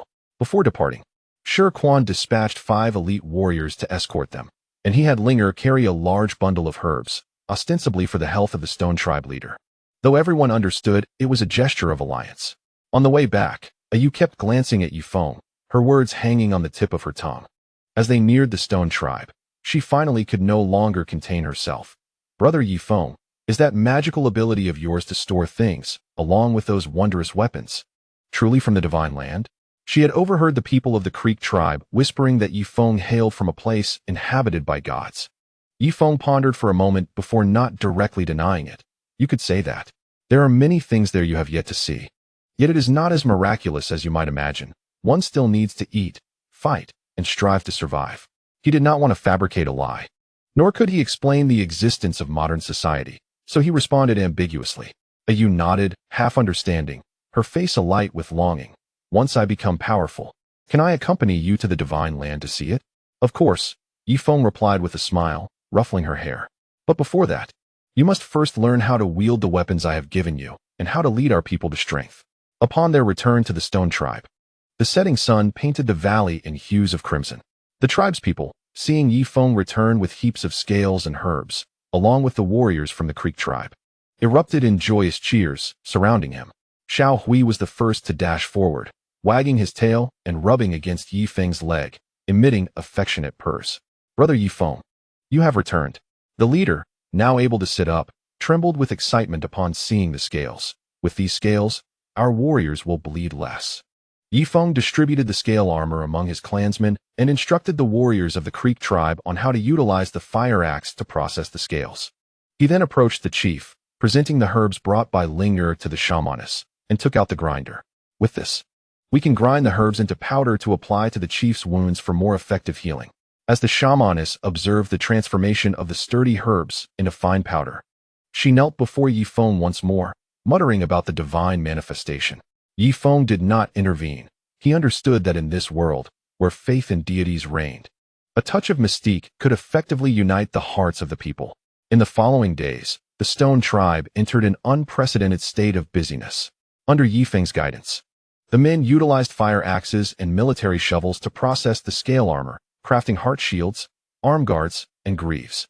The women stitched leather bags from the soft skin of poisonous lizards to store food and herbs. The shamaness, accompanied by several elders, ground the herbs with the grinder to formulate new ointments. Yi Feng remained industrious as well, daily instructing his clansmen in the breathing techniques of the rune chart. He discovered that although the warriors of the stone tribe were valiant, their method of exerting force was flawed, leading to inefficient absorption of the runes. With his adjustments, 2 young warriors successfully absorbed the level 1 Swift Rabbit rune, significantly enhancing their speed. Brother Yi Feng, look at this. On the morning of the 5th day, a Yu approached, holding a piece of smoothly polished scale armor, upon which she had sketched peculiar patterns with charcoal. I drew this in accordance with the rune chart. Do you think it will make the armor sturdier? Yifeng leaned closer for a better look, and his eyes brightened instantly. Although Ayu's drawings were somewhat juvenile, they vaguely aligned with the principles of rune inscription recorded in ancient texts. The specific patterns could connect the armor with the user's essence, thus achieving superior defensive capabilities. Ayu, you are remarkable. Yifeng praised sincerely. Indeed, refine the lines a bit more and see if you can engrave them. Ayu's cheeks flushed with pride as she dashed off to find tools, her enthusiasm palpable. Watching her retreating figure, Yifeng felt a warm current surge within him. This tribe, once on the brink of extinction, was gradually revitalizing under his leadership. The children no longer appeared emaciated, the warriors' eyes sparkled with hope, and even the air was filled with a sense of industrious order. At that moment, a sentinel warrior suddenly raised the alarm. Brother Yifeng, we have a situation. A group is approaching from the east, bearing the banner of the Black Wind tribe. Yifeng's heart sank. The inevitable had finally arrived. He hurried to the palisade, following the direction indicated by the warrior. On the eastern hillside, he spotted a dozen individuals clad in black animal skins advancing toward them. At the forefront was the formidable Mengya, who had lost an arm, accompanied by a towering one-eyed man wielding a massive stone hammer. His gaze ferocious as that of a wolf. It is the second leader of the Black Wind tribe, the One-Eyed, a level 5 warrior. An elder whispered in terror, recalling his fearsome reputation, said to have slain a level 3 beast. Yifeng gripped his fire axe tightly, his eyes sharpening with determination. He noticed that although the One-Eyed and his company approached with aggression, they did not bring many followers, indicating they were not there to wage war. What could they possibly want? Ayu approached Yifeng, clutching the seized stone axe tightly in her hand. Her ankle had healed, but her gaze was now more resolute than ever. As Yifeng observed the approaching members of the Black Wind tribe, a cold smile crept upon his lips. They are likely here to assert their dominance. Eager to ascertain whether our stone tribe has truly crumbled, he turned to his clansmen and exclaimed, "Steady yourselves. Let them see that we, the stone tribe, are not easily trifled with." The men raised their polished, scale-armored weapons, unleashing a synchronized roar. The women shielded their children behind them, their eyes devoid of the fear they once bore. Even the ailing leader struggled to the edge of the enclosure, his gaze unwavering as he stared ahead. Yifeng stood at the forefront, the ring on his left hand radiating warmth, the strength of a level 2 warrior surging within him. He understood that this was not merely an act of intimidation, but also the debut of the newly formed armed forces of the Stone Tribe. As the members of the Black Wind tribe drew nearer, the one-eyed leader's gaze swept over the reinforced barriers, the brand-new scale-armored weapons, and the vigilant warriors of the Stone Tribe. His initially disdainful expression gradually morphed into one of seriousness. "You scum of the Stone Tribe, come forth to speak." Mammoth, nursing his still-healing arm, bellowed at the barricade. "Our leader has decreed that if you surrender that foreigner and present 50 beast skins, we shall overlook your previous transgressions." Yifeng stepped forward, his voice clear and resolute. "You want me? Very well. Defeat the axe in my hand first." He raised the fire axe, its blade glinting coldly in the sunlight, piercing the eyes of the Black Wind tribe with its brilliance. The one-eyed leader's eye narrowed sharply, fixating on the fire axe in Yifeng's grasp, then glancing at the scale armor worn by the Stone Tribe warriors. Suddenly, he grinned, revealing 2 rows of yellowed teeth. "Interesting. It seems you have hidden quite a few treasures in recent days." His gaze swept across the Stone Tribe's camp before settling on Yifeng, filled with avarice and murderous intent. "Since you refuse to accept our goodwill, do not blame the Black Wind tribe for flattening your pitiful camp today." Chapter 8. The Battle of the Barricades. A glimpse of brilliance. The one-eyed leader's roar reverberated like thunder through the valley, laced with unabashed malice. Behind him, a dozen warriors of the Black Wind tribe brandished their stone axes and spears, unleashing fierce howls as the gravel beneath their feet crackled, advancing menacingly toward the barricade. Yifeng's gaze swiftly scanned the opposing ranks. The one-eyed leader stood at the forefront, broad-shouldered and robust, his bare arms showcasing well-defined muscles, unmistakably a warrior of immense strength. Though Mammoth had lost his left arm, he still clutched a stone axe, his eyes glinting with a predatory glare, resembling a wolf poised to strike. The remaining warriors, mostly level 23, bore mismatched equipment, yet possessed fierce courage, their lips curled in bloodthirsty grins. "Ayu, take the elders and children into the cave and block the entrance with stones." Yefeng commanded in a low tone, simultaneously patting the sturdy Stone tribe warrior beside him. Stone, take 5 men to guard the left barricade and use sharpened stakes to fend them off. The Stone called upon was the last remaining level 3 warrior of the Stone tribe. Acknowledging the call with a firm nod, he seized a thick wooden stake. His gaze fierce as he fixed it upon the approaching enemy. Others, hold the front line with me, Yifeng commanded, raising his fire axe. Its blade glinting coldly in the sunlight. Remember my teachings. First strike at the legs, then cleave the head. Do not engage in a direct confrontation. He had deliberately retained 5 elite warriors escorted by the Stream tribe, who were well-versed in coordination and wielded the engineering shovels that Yifeng had divided among them. This was their strongest fighting force. Foreigners, do not play the hero. The one-eyed man halted 10 meters from the fence, weighing his stone hammer, his spittle flying. Those who are sensible will come out to meet their demise willingly. Otherwise, once we dismantle this rickety fence, the men will be slaughtered and the women taken as slaves, ensuring the complete extinction of your Stone tribe.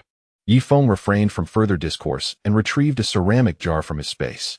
Filled with a surprise prepared by his kin, rudimentary incendiary bombs made from a mixture of strong liquor, grease, and crushed stones. He uncorked the jar, lit the cloth fuse, and hurled it towards the one-eyed man with great force.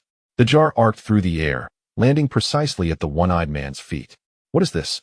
The one-eyed man momentarily froze, instinctively prodding at it with his hammer. Boom! The incendiary bomb erupted instantaneously, flames and shards scattering. The scalding grease splattering onto the one-eyed man's arm, instantly blistering his skin. He howled in pain, rolling on the ground in a desperate attempt to extinguish the flames. His previous bravado utterly vanquished. Ha! The warriors of the Stone tribe behind the fence erupted in laughter, their earlier fears dissipated by this sudden counterattack. Seeking death, the one-eyed man extinguished the flames on his body, the blisters on his arm a ghastly sight. His gaze, filled with venomous hatred directed at Yifeng, commanded, tear down this fence. Charge in. The warriors of the Black Wind tribe roared as they surged towards the fence, crazily hacking at the wooden stakes with their stone axes and hammers. The rudimentary barriers shook violently, several stakes splintering under their assault, revealing a gap wide enough for a person to pass through. They are coming, Yifeng shouted, directing his kin, throw the spears. The warriors of the Stone tribe, who had been poised for action, immediately hurled their sharpened wooden spears with force. The spears whistled through the gap, striking down the first 2 Black Wind warriors with screams. One pierced through the throat, the other pinned to the ground. Yet, this did not halt the onslaught. Mammoth, despite the pain in his arm, led the charge through the gap, swinging his stone axe at the nearest warrior of the Stone tribe. Be careful, Yifeng dashed forward, intercepting the blow with his fire axe. The weapons clashed with a resonant clang, sending vibrations through Yifeng's hands. Although Mammoth had lost an arm, his strength remained formidable. I was lenient last time when I broke your arm. This time, I shall send you to your demise, Yifeng growled, employing a trip maneuver while simultaneously sweeping his fire axe. Taken by surprise by the cunning move, Mammoth stumbled, the axe blade grazing his ribs and drawing forth a line of blood. Ah! Mammoth cried out in agony, retreating, his eyes now filled with fear as he looked upon Yifeng. It dawned on him that this foreigner was not only equipped with formidable weaponry, but also possessed skills that far surpassed his own. At that moment, a resounding crash emanated from the left fence as the Cyclops smashed through a section with a stone hammer, charging in with several warriors. His intentions were unmistakable as he lunged directly at Yifeng, the stone hammer slicing through the air and aiming for the back of Yifeng's head. Be careful, Brother Yi. A Yu's startled cry echoed from behind. Yifeng instinctively rolled to the side, the stone hammer narrowly missing him and crashing into the ground, creating a shallow pit in the hard stone slab and sending debris flying. Seizing the momentum from his roll, he swung his fire axe toward the Cyclope's knee. Clang! The axe blade struck the knee guard, which was crudely stitched with beast bone, clearly a makeshift piece of armor. Is that all you've got? The Cyclops sneered, raising his foot to kick Yifeng in the chest. Yifeng was sent stumbling back, crashing against the fence, the old wound in his back tearing open once more, causing him to grimace in pain. Is this the might of a level 5 warrior? A chill ran down Yifeng's spine. The Cyclope's strength and defense far surpassed that of the Mammoth, and engaging him directly would yield no favorable outcome. Find him! Yifeng shouted to the warriors of the Creek tribe, simultaneously charging at the other members of the Black Wind tribe. He resolved to first eliminate the lesser foes before concentrating fire on the Cyclops. The fire axe whirled through the crowd, and Yi Feng's special forces combat skills shone in the chaos. He never engaged his enemies head-on, always utilizing his footwork and agility to evade attacks, striking precisely at their vulnerabilities: wrists, knees, throats. Each swing of the axe was accompanied by cries of agony, and soon 4 Black Wind warriors lay defeated at his feet. The morale of the Stone Tribe warriors surged upon witnessing this. The warriors led by Stone used wooden stakes to keep the enemy at bay, and several initially timid youths found their courage, wielding stone knives to slash at the legs of their opponents. The battle reached a stalemate. Despite the ferocity of the Black Wind tribe, the Stone Tribe had the advantage of the fence, and with Yi Feng and the Creek Tribe warriors fighting valiantly, they held their ground. The Cyclops was momentarily entangled by 2 warriors from the Creek Tribe, although he could easily swat one away. He could not close in on Yi Feng, roaring in frustration as his stone hammer swept through the air, forcing the 2 to evade. Useless. A bunch of useless fools. The Cyclops bellowed, suddenly exerting his strength to shove aside the 2 Creek warriors. The stone hammer swept horizontally, brutally shattering 2 fence posts and further widening the gap.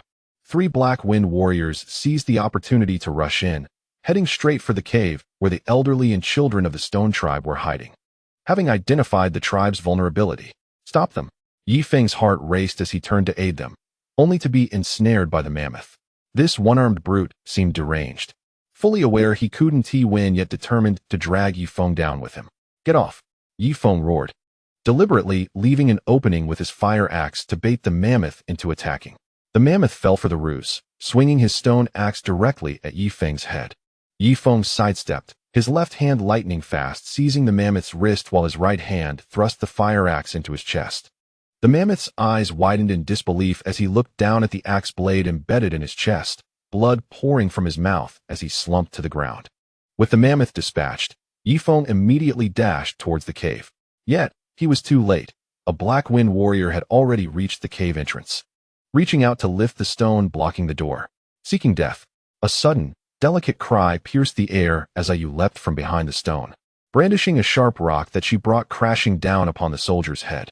The soldier let out a pained scream, clutching his bleeding head as he staggered backward. Yet Ayu did not relent.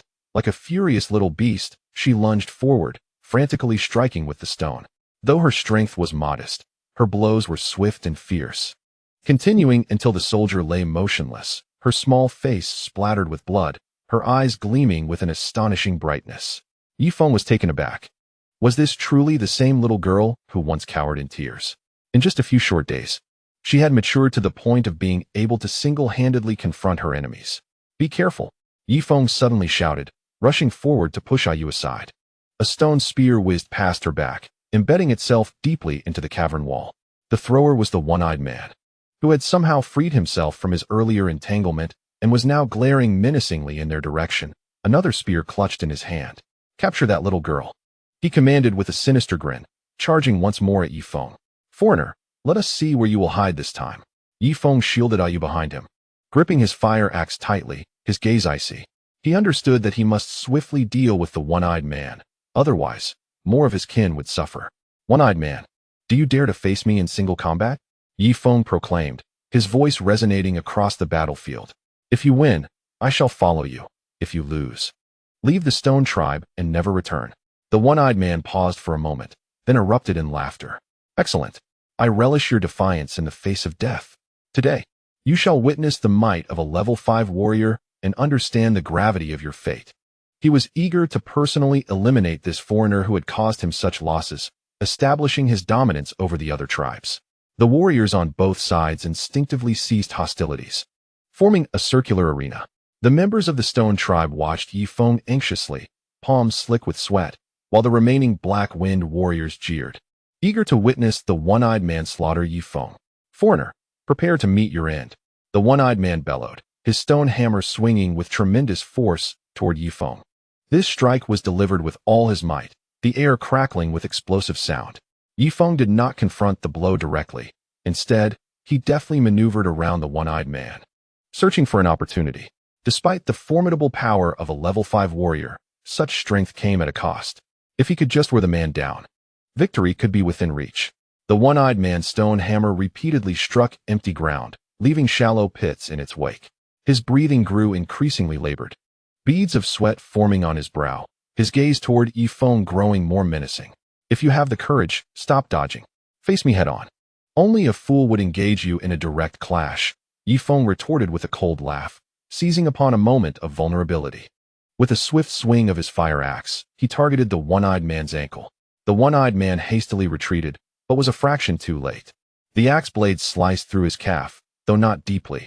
It momentarily hindered his movement. Now is the time. Yifeng seized this fleeting opportunity. Crouching low as his fire axe swept horizontally along the ground, striking precisely at the one-eyed man's previously scorched arm. A piercing scream echoed throughout the valley. The one-eyed man's arm severed, his stone hammer clattering to the ground. Clutching his severed limb in disbelief, he stared at Yifeng. You cheated. Deception is a part of warfare. Yifeng advanced step by step, his fire axe aimed at the man's throat. Now, you may leave. The countenance of the one-eyed man shifted between hues of green and white as he glanced at the fire axe in Yifeng's hand, then at the stone hammer and severed arm on the ground. Ultimately, he gritted his teeth and bellowed to the remaining black-wind warriors, "We shall depart." "Wait," Yifeng interjected, pointing at the carcass of the mammoth on the ground. "Take your refuse with you." The one-eyed man shot a fierce glare at Yifeng, but dared not disobey, leading his remnants away, dragging the wounded and the dead, in a state of disarray from the Stone Tribe. It was not until the figures of the Black Wind Tribe vanished from sight that the members of the Stone Tribe erupted in jubilant cheers. "We have triumphed. Brother Yifeng is truly remarkable. We have defeated the Black Wind Tribe." The children bounded around Yifeng, while the elders wiped away tears of joy. The stones, along with the warriors, raised their weapons in exultation, their voices echoing throughout the valley. Observing the jubilant tribespeople, Yifeng felt the tension in his body finally ease, though the wound on his back throbbed painfully, almost causing him to collapse. Ayu quickly supported him, her small face brimming with admiration and concern. "Brother Yifeng, you are extraordinary. You are the hero of the Stone Tribe." Yifeng smiled, gazing at the radiant faces of his kin under the sunlight. A profound sense of belonging swelling within him. Perhaps, in this untamed world, within this humble Stone Tribe, he might truly discover his rightful place. He lifted his gaze towards the direction from which the Black Wind Tribe had retreated, his expression resolute. This was merely the beginning. The Black Wind Tribe would not relent, and greater challenges lay ahead. Yet, he would not succumb to fear, for he was no longer alone. He had his tribe, allies, a steadfast determination to grow stronger, and a ring concealing infinite possibilities. As the sun set, it cast a golden hue upon the fences of the Stone Tribe. Yifeng stood atop the highest wooden post, observing his kin as they busily repaired the barriers and tended to the wounded, a faint smile gracing his lips. His path of ascension in this savage land was intricately intertwined with the rebirth of the Stone Tribe, steadily advancing forward. Chapter 9. Aftermath of War. A new path of runes after the remnants of the Black Wind Tribe vanished at the valley's end. The camp of the Stone Tribe continued to resonate with cheers and shouts for a prolonged period. Children waved fractured wooden spears, chasing and frolicking, while the elders supported one another in tending to the injured. A few young warriors collaborated to drag the mammoth's carcass away for cremation, as per tribal customs. The remains of foes could not be left within their territory, lest misfortune befall them. Leaning against the fence, Yifeng allowed Ayu to apply freshly concocted herbal ointment to the wound on his back. The cool salve seeped into his skin, alleviating the burning sensation. Yet it could not suppress the soreness that enveloped his muscles.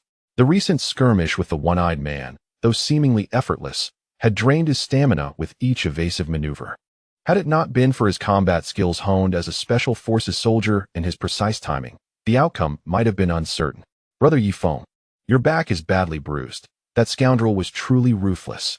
Ayu's voice was laced with concern as she applied the ointment more gently. "The shamaness said this is a blood clot. It will require several days of applying the bone-strengthening herbal salve to heal." Yifeng nodded, his gaze fixed upon the warriors of the Creek Tribe at the center of the camp, diligently mending the fence for the Stone Tribe. Their movements were remarkably deft, binding the broken wooden stakes with vines in an exceptionally sturdy manner. The leader of the Creek warriors, named Amu, was a reticent fourth-level warrior who had just shielded Yefeng from a spear during the melee. At that moment, he was utilizing the entrenching tool Yefeng had provided to shape a new wooden stake, the blade of the axe flashing as wood shavings cascaded to the ground. "Amu. Thank you," Yefeng approached, offering him a piece of roasted beast meat. Had it not been for Amu's brief distraction of the one-eyed adversary, he might not have seized the opportunity to counterattack. Amu accepted the meat, grumbling in acknowledgement while his eyes remained fixated on the entrenching tool, his throat bobbing as he inquired, "Leader Yefeng, can this silver axe truly cleave the scales of a fifth-level beast?" To him, the alliance between the Creek and Stone tribes was not solely due to Yefeng's defeat of the swamp poison lizard, but also this weapon capable of drastically altering their combat prowess. Yefeng chuckled softly, handing the entrenching tool back to him. "You shall find out." Amu grasped it with both hands, his fingers gliding over the smooth axe handle for a moment before he abruptly turned and struck down upon a nearby boulder. Standing half his height, a resounding crack echoed as the hardy rock split cleanly in two, the fracture as even as if severed by a fine blade. Gasps of astonishment escaped the onlookers from the Stone tribe. Even the usually composed Stones stared wide-eyed. They were accustomed to using stone axes on such rocks, which would leave merely a white mark. They had never witnessed such a sharp weapon. "This is a divine axe," exclaimed an elder, collapsing to the ground and bowing repeatedly before the entrenching tool. Yefeng refrained from elaborating, simply reclaiming the tool and telling Amu, "Next time I visit the Creek tribe, I shall bring you several more. It will suffice to arm your elite." Amu's eyes sparkled with excitement as he vigorously nodded. "Rest assured, Leader Yefeng, from now on, the affairs of the Stone tribe are our own." With the matter of weapons resolved, Yefeng turned his attention to the aftermath of the battle. He instructed Stone to tally the casualties. 2 young warriors from the Stone tribe had perished, 3 seriously injured, and 5 lightly wounded. The Creek tribe had 4 injured warriors. Fortunately, none fatal. This outcome far exceeded expectations, considering they had confronted the second-in-command of the Black Wind tribe. "Properly bury our fallen kin, according to the highest rites of the tribe," Yefeng said solemnly, a weight settling in his heart. This was the first time he had encountered death among those close to him since arriving in this world. The youthful faces seemed to linger vividly in his mind. Ayu nodded, her eyes reddened. "I will do so. The shamanists said that if their souls follow the sacred fire, they can return to our ancestors." Yefeng glanced toward the burning clay pot beside the cave, the flames of the sacred fire flickering like a candle in the wind. He suddenly recalled modern martyr cemeteries. Perhaps, in any world, the reverence for the deceased remained a universal truth. After addressing the casualties, Yefeng shifted his focus to the spoils of war. The Black Wind tribe had left behind 5 stone axes, 3 animal hides, and the stone hammer dropped by the one-eyed foe. He lifted the hammer, weighing it in his hand. It was a hefty 30 pounds, stained with dried blood, evidently having claimed numerous lives. The material of this stone hammer was anything but ordinary. Yifeng tapped the hammerhead, the sound crisp and clear, reminiscent of some or melded with beast bone, 3 times harder than ordinary stone. He decided to keep it, as it might be transformed into a superior weapon in the future. What intrigued him most was the blood seeping from the one-eyed, severed arm, in which floated faint golden specks, reminiscent of the beast runes he had absorbed, albeit more diluted. Could it be that the blood of a warrior also contained runes?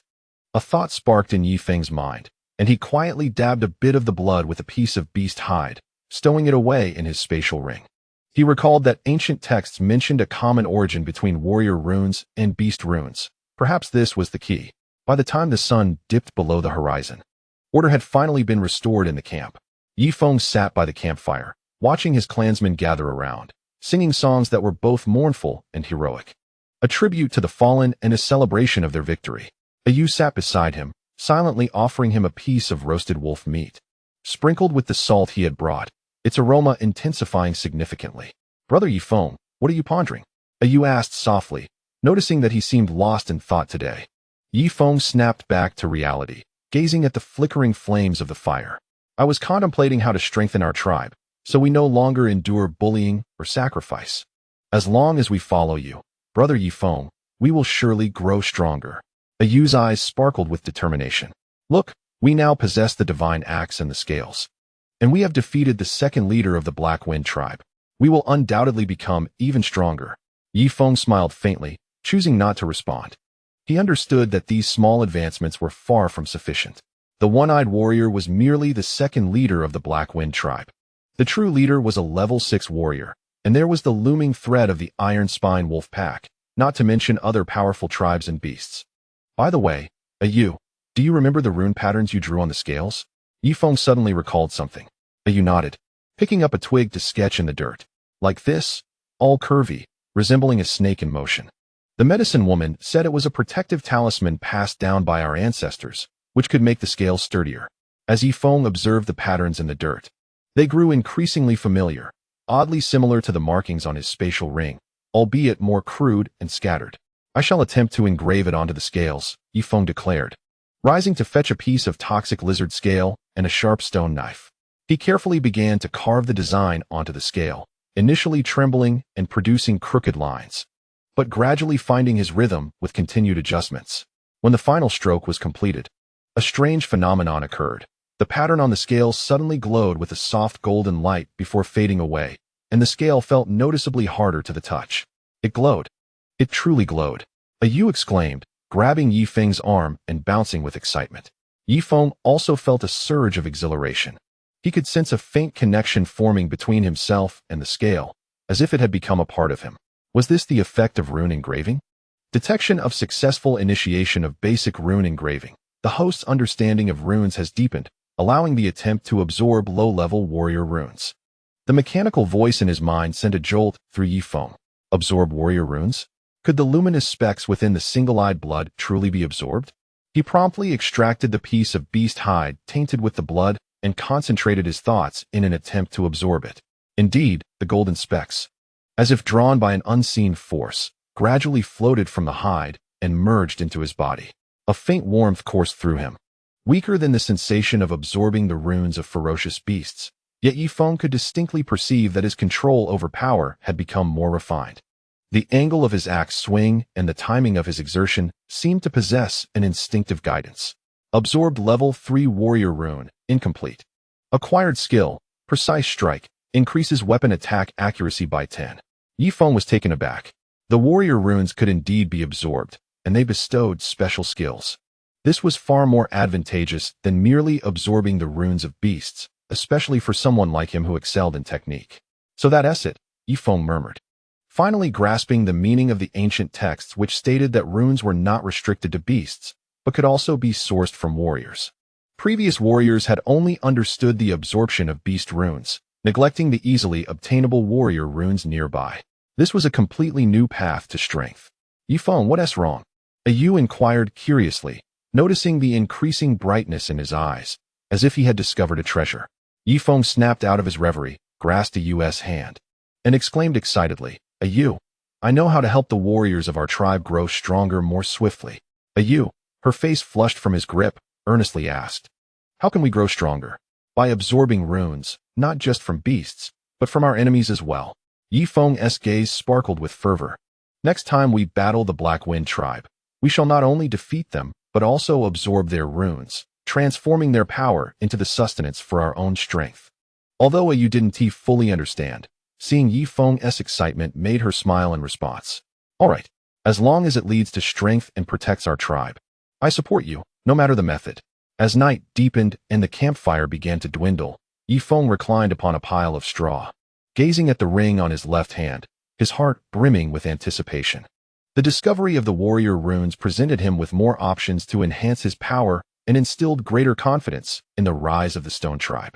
He envisioned, in the near future, the warriors of the Stone Tribe clad in venomous lizard scale armor, wielding entrenching tools, absorbing the runes of their enemies, and carving out their own dominion in this untamed land. In the distance, the howls of wolves echoed through the forest, laden with unease and vigilance. Yifeng understood that the single-eyed creature and the leader of the Black Wind tribe would not relent. A greater storm was brewing. Yet this time, he felt no fear, for he had discovered a new source of power and had found the resolve to protect this tribe. He directed his gaze toward the direction of the Black Wind tribe, his eyes sharp as an eagle's. Single-eyed creature, Black Wind leader, await your doom. Our next encounter will be your end. Chapter 10. The Trail of Blood Spirit Grass. Unrest in the Black Wind tribe 7 days after the battle at the stockade. The Stone tribe welcomed a rare tranquility. As the morning mist had yet to dissipate, Yifeng was already engaged in combat training with several young warriors in the valley. He eschewed complex techniques, focusing instead on the most practical skills: evasion, grappling, and vital strikes. Coupled with the breathing method of the talismanic diagram, he encouraged the warriors to sense the flow of runes within them as they threw punches and kicked. Pay attention to the rhythm of your breath. When you strike, drop your shoulders to channel the power of the runes into your fists. Yifeng demonstrated while correcting the warriors' movements. After several days of practice, Shi Tu had become adept at precision striking, leaving a clear imprint on the trunk of a tree with a single blow, a feat previously achievable only by third-level warriors. "Yifeng, look at this!" exclaimed a young warrior named Xiao Shi, who had absorbed the rune of the first-level Swift Rabbit. He now darted gracefully among the trees, his speed nearly doubled. Yifeng nodded in approval. "Well done, but speed alone does not guarantee victory. You must also learn to change direction and stop abruptly to catch your opponent off guard." He picked up a branch and suddenly hurled it towards Xiao Shi's ankle. The young warrior instinctively sidestepped, yet his abrupt halt caused him to stumble and fall, eliciting laughter from the other warriors. Combat is not about showmanship, it is about survival. Yifeng approached Xiao Shi, helping him to his feet with a serious tone. "Remember, always leave room for maneuvering. A single misstep can be fatal." Xiao Shi, blushing, nodded solemnly, etching this lesson into his memory. After the training session concluded, Yifeng instructed the warriors to continue refining their scales while he, accompanied by Yu and Xiao Hui, ventured to the site of their previous encounter with the iron-spined wolf. Xiao Hui had grown significantly, now nearly half the size of an adult wolf, its gray fur gleaming as it scampered alongside Yifeng, occasionally sniffing the ground like a competent guide dog. "Brother Yifeng, what are we doing here?" Yu asked curiously, clutching the entrenching tool Yifeng had crafted for her, much lighter and perfectly suited to her strength. "Searching for something," Yifeng replied, crouching down to sift through the decaying leaves, revealing the moist earth beneath. "I recall there being a crevice nearby where blood spirit grass might grow." He had not forgotten Ling Er's words. Blood spirit grass could revive the gravely injured and was a treasure for breaking through levels, making it essential to locate.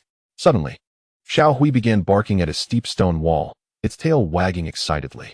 Yifeng exchanged a glance with Yu and hurried over. The stone wall was riddled with cracks of varying depths, and within the lowest crevice, an extraordinary plant was indeed growing.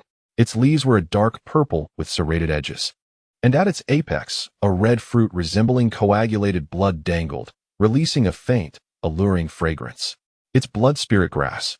Truly blood spirit grass," Yu exclaimed, jumping with excitement, her eyes sparkling, noting that it had already borne fruit, indicating it was at least 10 years old. Yifeng shared her enthusiasm, but refrained from harvesting it immediately. Instead, he scrutinized the area around the crevice and noticed several fresh claw marks on the stone wall, suggesting the presence of a large beast. "Be cautious. There may be a beast guarding this area." Yifeng signaled for Yu to step back, while he tightened his grip on the entrenching tool and approached the crevice slowly. The allure of the blood spirit grass is irresistible, capable of driving any beast into a frenzy. With utmost caution, he wielded his spade to gently excavate the soil surrounding the blood spirit grass, gradually revealing a tangle of crimson roots, resembling countless little serpents, tightly gripping the rock. Just as he was about to extract the blood spirit grass in its entirety, Xiao Hui emitted a low growl of warning, his fur bristling in alarm. Suddenly, with a thunderous crash, a massive boulder plummeted from above the rocky wall, hurtling towards Yifeng. Reacting swiftly, he pulled Yu into a roll, narrowly avoiding the stone as it crashed to the ground, shattering into countless fragments. "What was that?" Yu asked, her heart racing as she looked up. At the pinnacle of the stone wall stood a gigantic black bear, towering at least 3 meters high, its dark fur interspersed with white spots. It was none other than the unique spotted bear of the wild world, a level 3 beast renowned for its immense strength and formidable defense. Clearly, it regarded the blood spirit grass as its own possession, pounding its chest in fury and emitting a deafening roar. "It's the spotted bear." Yu's voice trembled with fear. "Its paws can crush stone. We cannot defeat it." Yifeng furrowed his brow. Although the bear's defense was not as formidable as that of the marsh poison lizard, its strength was far superior, and engaging in a direct confrontation would be unwise. He glanced at the blood spirit grass nestled within the crevice, then back at the enraged bear, And suddenly an idea struck him. You, go to the bushes over there and draw it away. Yifeng pointed towards a low thicket on the left. Remember, don't get too close. Just make it chase you. And you? You asked anxiously. I will collect the blood spirit grass. Yifeng tightened his grip on the spade. His gaze resolute. Hurry. With a determined bite of her lip. You picked up a few stones and hurled them at the spotted bear before turning and sprinting into the underbrush. The bear, enraged, roared and leapt down from the rocky wall, its hefty form surprisingly agile as it pursued you. Seizing the opportunity, Yifeng dashed to the crevice and carefully unearthed the blood spirit grass. The moment the roots were liberated from the soil, the crimson fruit emitted a dazzling radiance, and a rich fragrance enveloped the air. Splendid. Yifeng placed the blood spirit grass into a jade box he had prepared in advance, specifically for storing precious herbs, which he had brought from the modern world. Just as he secured the box within his spatial ring, he heard a ew's startled cry.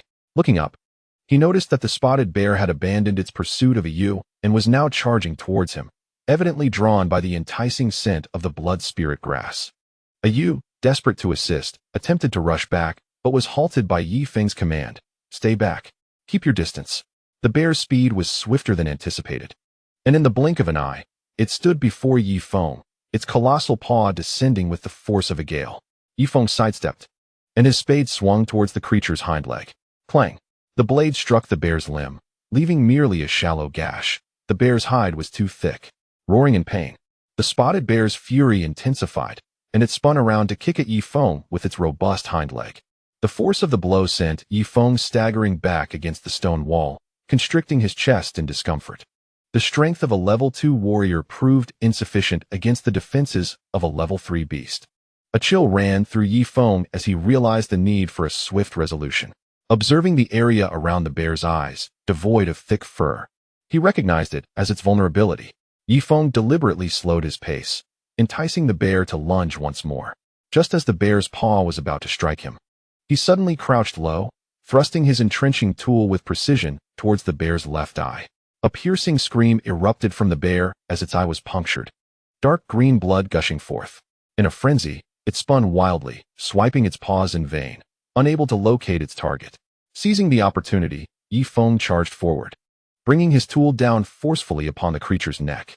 This time, the blade sank deep, black blood splattering across Yifeng. The bear convulsed a few times before its massive body collapsed with a thunderous crash, kicking up a cloud of dust. Yifeng, are you all right? Ayu rushed over, her eyes wide with fear as she beheld Yifeng drenched in blood, nearly brought to tears. I'm fine, Yifeng replied, wiping the blood from his face with a faint smile. We have acquired the blood spirit grass. Let us return. On their way back, Ayu cautiously supported Yifeng, fearful of his injuries. Yifeng felt her concern warm his heart.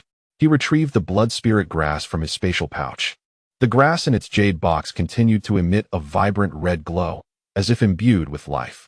With this, our leader's wounds shall surely heal, Ayu stated, her tone brimming with hope.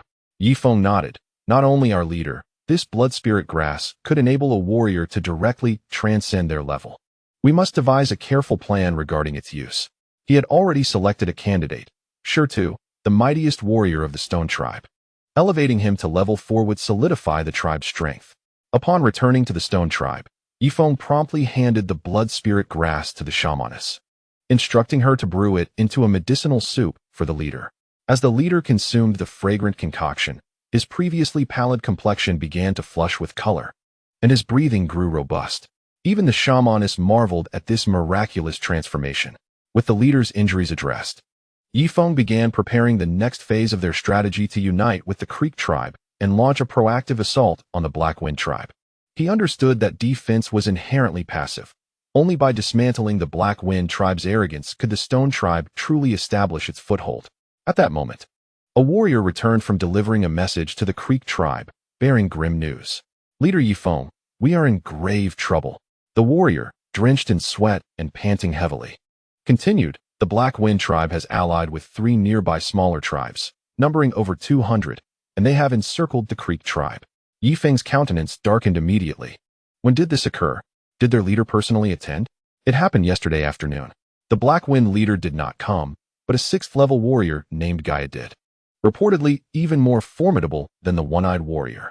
The soldier exclaimed, pacing anxiously. The people of the Creek tribe warned us not to attempt a rescue, or we would all be annihilated. Over 200?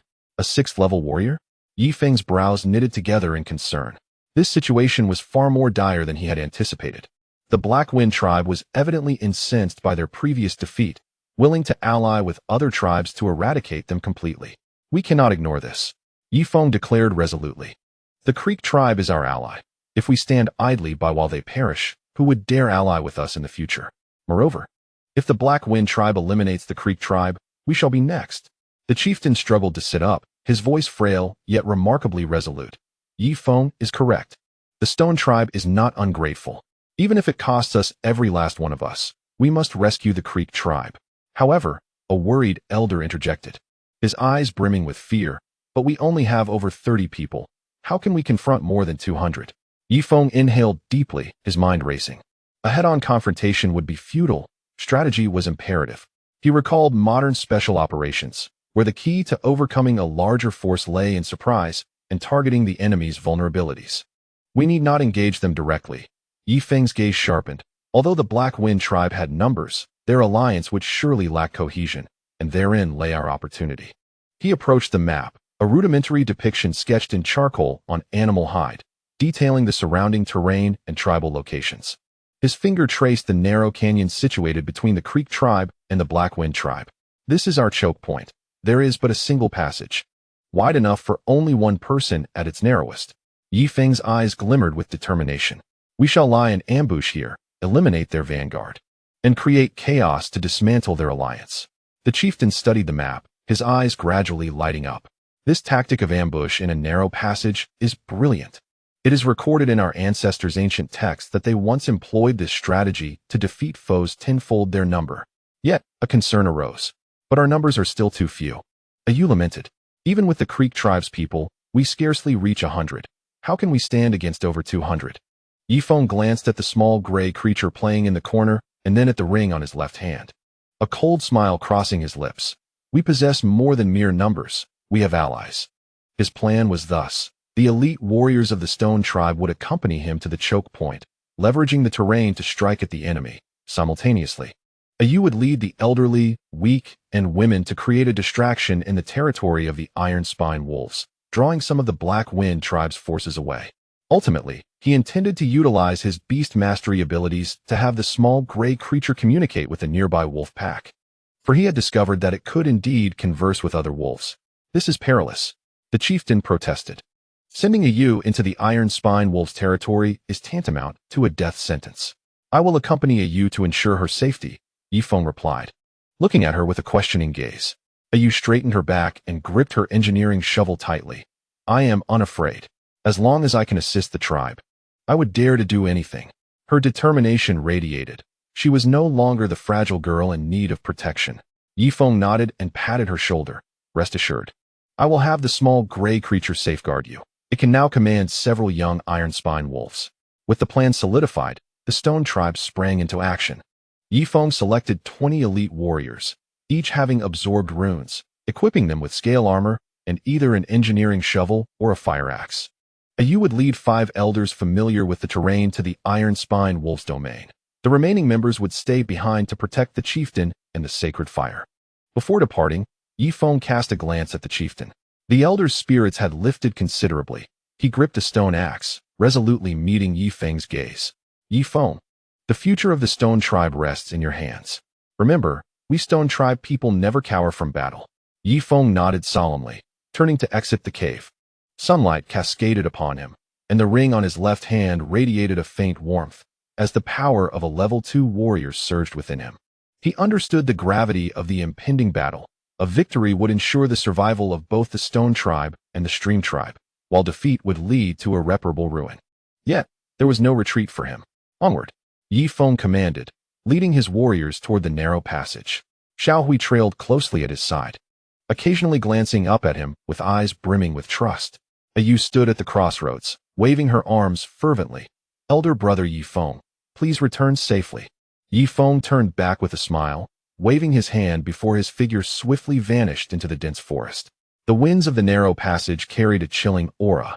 Yi Feng knew that a battle determining the fates of 2 tribes was about to commence, and his journey of rising from the wilderness would face its most formidable trial. Chapter 11.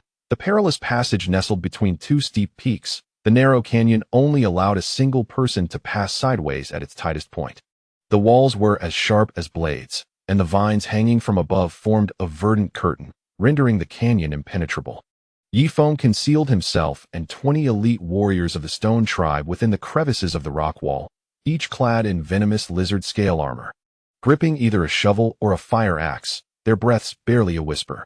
Crouched behind a protruding rock, Yifeng peered through the gaps in the vines. Observing the canyon's entrance, morning light filtered through the rocky fissures, casting mottled shadows upon the ground.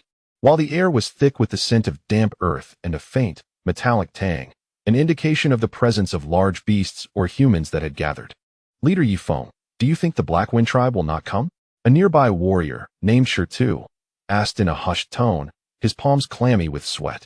This was his first experience participating in such a large-scale ambush, and he felt a mixture of anxiety and excitement.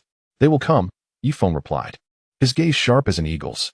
Since the Bone-Tooth tribe dared to unite with 3 tribes, they surely aimed for a swift resolution. The narrow passage was an unavoidable route to the Stream tribe, leaving no room for detours.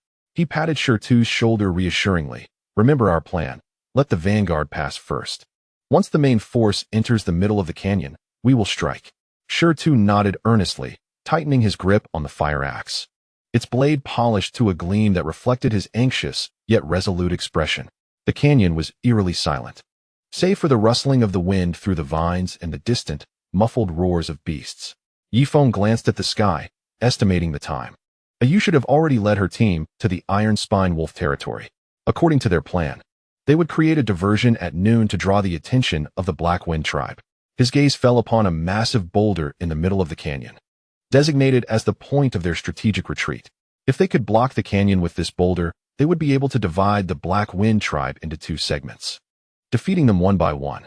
To prepare, he had instructed the 3 strongest warriors to dig sharp wooden stakes beneath the boulder, awaiting the signal. They're here. The sentinel warrior suddenly whispered urgently. Yifeng immediately held his breath, peering through the vines. At the entrance of the canyon, a dozen figures emerged, clad in black animal hides, wielding stone axes or spears. They were the vanguard of the Black Wind tribe. Leading them was a one-eyed man, distinct from the previous one, possessing a blind right eye and bearing a ghastly scar across his face. This scarred face, a level 4 warrior, was notorious for his brutality. He killed my brother, Shirtu murmured, his voice laced with hatred. Yifeng placed a reassuring hand on his arm, signaling him to remain calm. The scarred man was evidently cautious, instructing his subordinates to inspect the rocky walls as they advanced. The sound of stone axes striking rock echoed ominously through the canyon, sending shivers down one's spine. Rest assured, they will not discover us, Yifeng whispered. Their concealed position was perfectly camouflaged by vines and rocks. Unless someone scaled the cliffs, they would remain undetected. The scarred man's group passed through the middle of the canyon without noticing anything amiss. Approximately half an hour later, a cacophony of footsteps heralded the arrival of the main force of the Black Wind tribe. Yifeng's heart jolted. The number of incoming warriors exceeded his expectations, surpassing 150, divided into 4 teams, each composed of members from different tribes, maintaining a wary distance from one another. The most prominent group in the center donned uniform black animal hides, marching in unison, wielding superior weapons, embodying the core combat strength of the Black Wind tribe. Among them, a tall man rode atop a colossal wild boar, nearly the size of a calf, its tusks protruding menacingly, eyes filled with ferocity. The man wore a robe adorned with animal teeth, casually toying with a bone knife that shimmered with an eerie blue light, clearly poisoned. It's Bone Fong. Shidu's voice trembled with fear. A level 6 warrior. It is said his bone knife has slain level 7 beasts. Yifeng's gaze fixated on Bone Fong. The man's presence was far more imposing than that of the one-eyed leader. He stood like a mountain, an invisible pressure seeming to freeze the very air around him. The warriors beside him dared not breathe, evidently in awe of him. Stay steady, Yifeng whispered, beads of sweat forming in his palms. This was his first encounter with a level 6 warrior, and the weight of the moment was palpable. Bone Fong's troops gradually entered the midsection of the canyon, extending nearly 100 meters. As the last member of the Black Wind tribe stepped into the canyon, Yifeng abruptly raised his right hand, making a slashing gesture. Attack! With a sharp command, the 3 warriors assigned to the rear yanked the pre-tied vines with great force. The boulders, long prepared, came crashing down at the canyon's exit, kicking up clouds of dust. Following this, countless sharpened wooden stakes tumbled from the rocky walls, raining down upon the members of the Black Wind tribe. A chorus of anguished screams erupted instantaneously. The last warriors of the Black Wind tribe were struck down by the boulders and stakes, causing chaos as those behind attempted to retreat, only to find their path blocked by the fallen stones, while those in front were hindered by the tumultuous throng, plunging the entire formation into disarray. Enemy attack. Bone Fong's roar resounded like thunder on a clear day. He leapt from the back of the wild boar, swinging his bone knife to cleave a rolling stake in two with a speed that left only a fleeting shadow in its wake.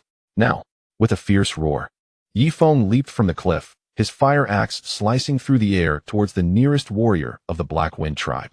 The blade effortlessly breached the opponent's defenses, unleashing a torrent of blood. The warriors of the Stone tribe followed suit, descending the rocky precipice like fierce tigers pouncing upon their prey.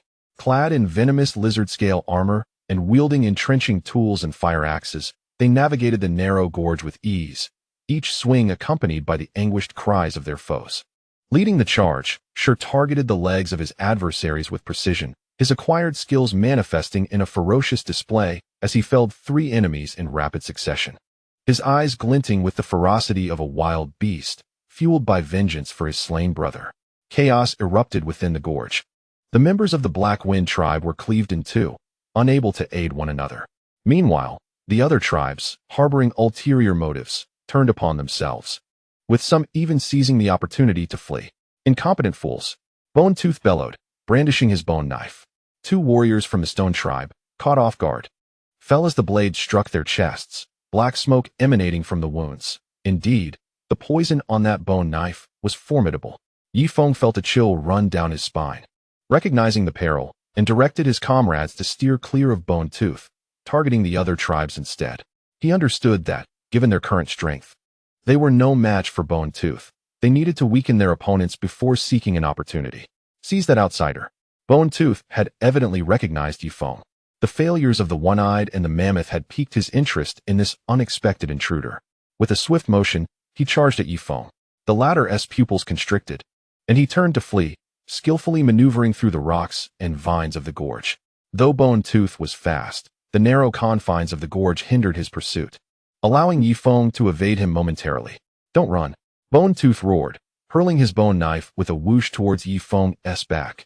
Yi Feng swiftly sidestepped, the knife narrowly grazing his shoulder before embedding itself into the cliffside, sending stone debris flying. Seizing the moment, he pivoted and swung his entrenching tool towards Bone Tooth's knee, his only chance for a counterattack. Clang! It seemed Bone Tooth wore protective gear beneath his hide robe, as the entrenching tool was deflected. Is that all you've got? Bone Tooth sneered, delivering a powerful punch to Yi Feng's chest. The impact sent him crashing against the cliff wall, a metallic taste filling his throat as he coughed up blood. The strength of a level 6 warrior was indeed beyond his capacity to withstand. At that moment, a commotion erupted at the entrance of the gorge, accompanied by the howls of wolves and the screams of men. Both Yi Feng and Bone Tooth turned to see a pack of iron-spined wolves charging into the gorge, savagely tearing into the members of the Black Wind tribe. At the forefront was an exceptionally large wolf, Little Gray. It's Little Gray, Yi Feng exclaimed, astonished and elated, never having anticipated it could rally such a pack. Bone Tooth's expression darkened. Damn beast. He turned to confront the wolves, but was quickly ensnared by Sher and several warriors. Seizing this opportunity, Yi Feng, gritting his teeth against the pain, rose to his feet and shouted to his comrades, "Proceed as planned, retreat to the fallback point." He understood that their objective had been achieved. The alliance of the Black Wind tribe had been disrupted, their main forces divided, and Bone Tooth was ensnared. It was time to retreat. Persisting further would only escalate casualties. The warriors immediately grasped the situation, engaging in combat while retreating towards the designated fallback point in the canyon's midsection. Yi Feng held the rear, wielding his engineer's shovel with impenetrable precision, covering the last few warriors as they withdrew. Thinking of escape? It was not so simple. Bone Tooth had freed himself from the entanglement of stones and charged at Yi Feng once more, his gaze fierce enough to devour. As Yifeng observed the approaching Bone Tooth and glanced at the warriors who had reached the fallback point, he suddenly executed an unexpected maneuver. Instead of retreating, he surged toward Bone Tooth. Yifeng, no? Sure too exclaimed, attempting to rush back to save him, only to be firmly restrained by the other warriors. A decisive smile appeared at the corner of Yifeng's mouth. He understood that only by holding Bone Tooth at bay could he ensure the safe withdrawal of the other warriors, thereby marking this ambush a true success. Bone Tooth, let us see how you fare against this. Yifeng retrieved his last bottle of alcohol from his space, uncorked it, and splashed it toward Bone Tooth, simultaneously tossing a fire starter. The alcohol ignited upon contact with the flames, enveloping Bone Tooth in a roaring blaze. Although it did not inflict harm, it compelled him to stagger back a few paces. Seizing the opportunity, Yifeng turned and bolted towards the fallback point. Just as he neared safety, a shadow suddenly leaped down from the rocky wall. Bone Tooth, wielding his bone knife, aimed for Yifeng's back. He had circled around the cliff. Yifeng had no time to evade, forced to watch as the bone knife approached ever closer. Yifeng, a Yu's cry pierced the air. He turned sharply to see a Yu, having appeared at the fallback point, raising a massive stone to strike Bone Tooth. Her ankle was evidently injured, and though unsteady, she summoned every ounce of her strength to hurl the boulder at him. Bone Tooth was compelled to turn and block, the stone splitting in two upon impact. While Yu was thrown back by the force, Yifeng's eyes widened with anguish as he rushed towards her, cradling her in his arms. Blood trickled from her lips, her complexion pale as parchment, yet she managed a faint smile. Yifeng, I did it. Yifeng's heart felt as though it had been pierced by a blade. He held Yu tightly, lifting his gaze toward Bone Tooth, his eyes ablaze with an unprecedented murderous intent. Bone Tooth, I shall see you dead. His voice reverberated through the canyon, laden with boundless sorrow and resolve. Suddenly, the ring on his left hand erupted with a brilliant radiance, an unprecedented surge of power coursing through him, anger and the instinct to protect igniting his latent potential, culminating in an explosive manifestation of rune energy. Detected a strong emotional fluctuation in the host, temporarily enhancing rune power. Current level, level 4 warrior. Acquired temporary skill, Fury, 50 increase in strength and speed, lasting for 15 minutes. Yifeng's eyes transformed into a golden hue. A faint golden light emanating from his being, and the hand gripping the engineer shovel brimmed with explosive force. Bone Tooth gazed in astonishment at the unexpectedly powerful leaf maple, a flicker of surprise illuminating his eyes for the first time. Is this the manifestation of runes? Leaf Maple offered no reply, instead letting out a low growl as he charged towards Bone Tooth. This time, his speed and strength surged several-fold. The engineer's shovel sliced through the air with a whistling sound, aimed directly at Bone Tooth's head. In this narrow confrontation, the brave would prevail. He sought to consecrate a U.S. wounds with Bone Tooth's blood, defending the honor of the Stone Tribe. Chapter 12, The Fury of Power. Blood for blood golden radiance erupted within the canyon, the very air around Leaf Maple vibrating with intensity. The temporary surge of strength elevating him to a level 4 warrior coursed through his veins, each heartbeat resonating like the thunder of war drums. The pain from the wound on his back and the dull ache in his chest were cast aside under the influence of the Fury's skill, leaving only a burning desire for slaughter. Seeking death. A glimmer of astonishment flickered in Bone Tooth's eyes, soon replaced by a sinister grin. He had roamed the eastern tribes for decades, never having encountered someone who could momentarily leap 2 levels in combat. This outsider was truly an anomaly. But what did it matter? The foundation of a level 6 warrior was not something a fleeting level 4 could contend with. Bone Tooth pressed forward rather than retreating, his bone blade shimmering with a ghostly blue poison, thrusting towards Leaf Maple's heart. He calculated that Leaf Maple's newfound strength, while formidable, was still unsteady. This strike was both swift and venomous, meant to claim his life. Yet Leaf Maple was swifter still. Under the Fury's state, his senses were infinitely heightened, and the trajectory of the bone blade was crystal clear to him. He suddenly lowered his waist and twisted his body, narrowly evading the poisoned edge, while simultaneously sweeping the engineer's shovel with a howling wind towards Bone Tooth's wrist. Clang! The clash of metal reverberated through the canyon. Bone Tooth felt an overwhelming force surge towards him. His wrist throbbed with pain, nearly losing his grip on the bone blade. He stared in disbelief at Leaf Maple's strength. which had now approached that of a level 5 warrior. Impossible. Bone Tooth roared, his other fist tightening, imbued with runic power as it smashed towards Leaf Maple's face. Veins bulged on his fist, faintly glowing with earthy yellow runes. This was the earth punch of a level 6 warrior, capable of shattering bones upon impact. Leaf Maple neither flinched nor dodged. His left hand shot out with lightning speed, meeting Bone Tooth's fist with his bare palm. Bang! The two fists collided. And while Leaf Maple felt a tingle in his arm, he firmly grasped Bone Tooth's wrist. The grip immobilized Bone Tooth's fist, and for the first time, fear appeared on his face. This outsider's combat skills were strangely unlike those of a savage warrior. In that fleeting moment, Leaf Maple's right hand wielding the engineer's shovel came crashing down. This strike channeled all his strength and fury, the axe blade glimmering with golden light as it precisely struck Bone Tooth's shoulder. With a sickening sound, blood gushed forth like a fountain. Bone Tooth's left arm was cleaved cleanly off. A piercing scream echoed through the canyon as Bone Tooth writhed in agony, the ghostly blue bone blade clattering to the ground. In disbelief, he stared at the vacant space where his shoulder had been, then turned his gaze towards Leaf Maple, his eyes filled with terror. This outsider had severed his arm. Leaf Maple did not relent. He pressed his advantage with ruthless determination. With a sudden surge of strength, he yanked Bone Tooth towards him, while his right hand thrust the engineer's shovel deep into Bone Tooth's abdomen.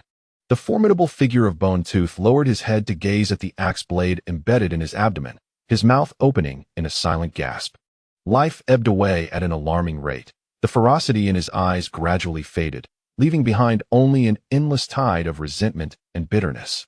"This is what you owe to a you," Yifeng bellowed, abruptly withdrawing his entrenching tool.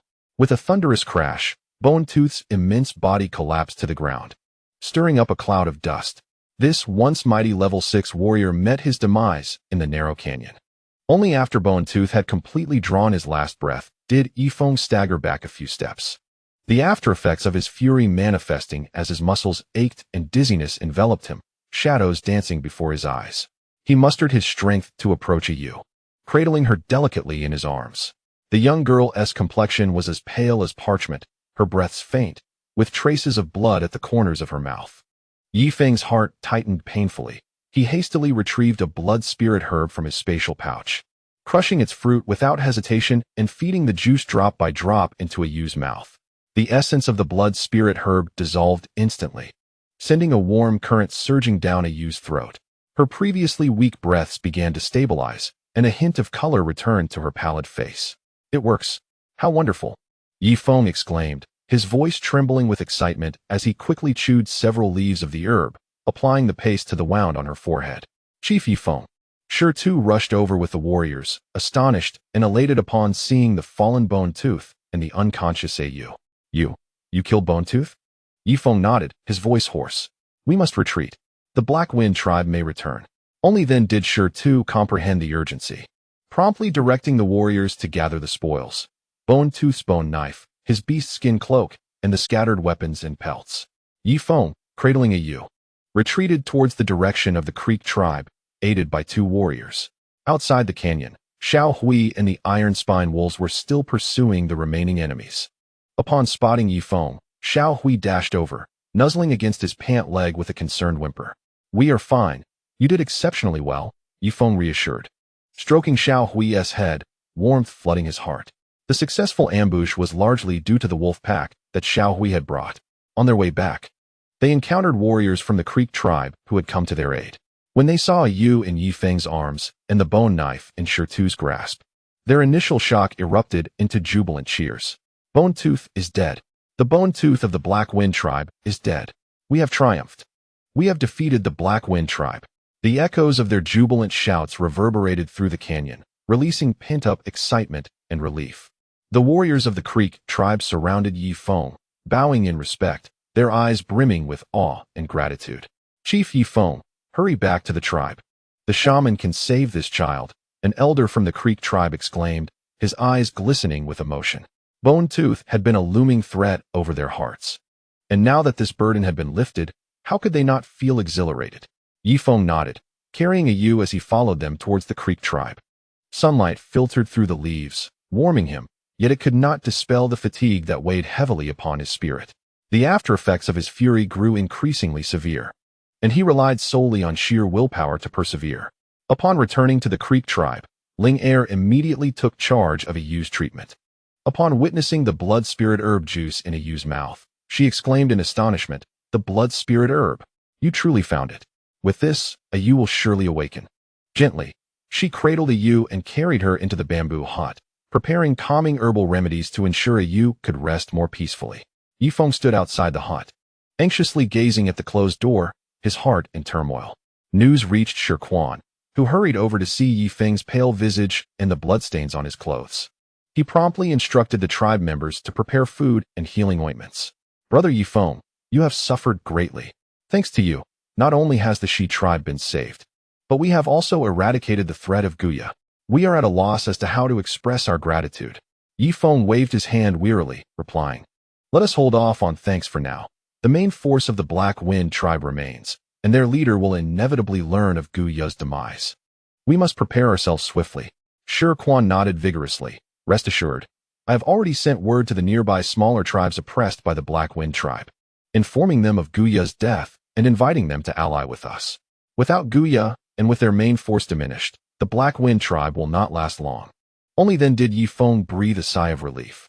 Uniting all possible forces, this is the fundamental principle of modern warfare, and it was unexpected to find it applicable here as well.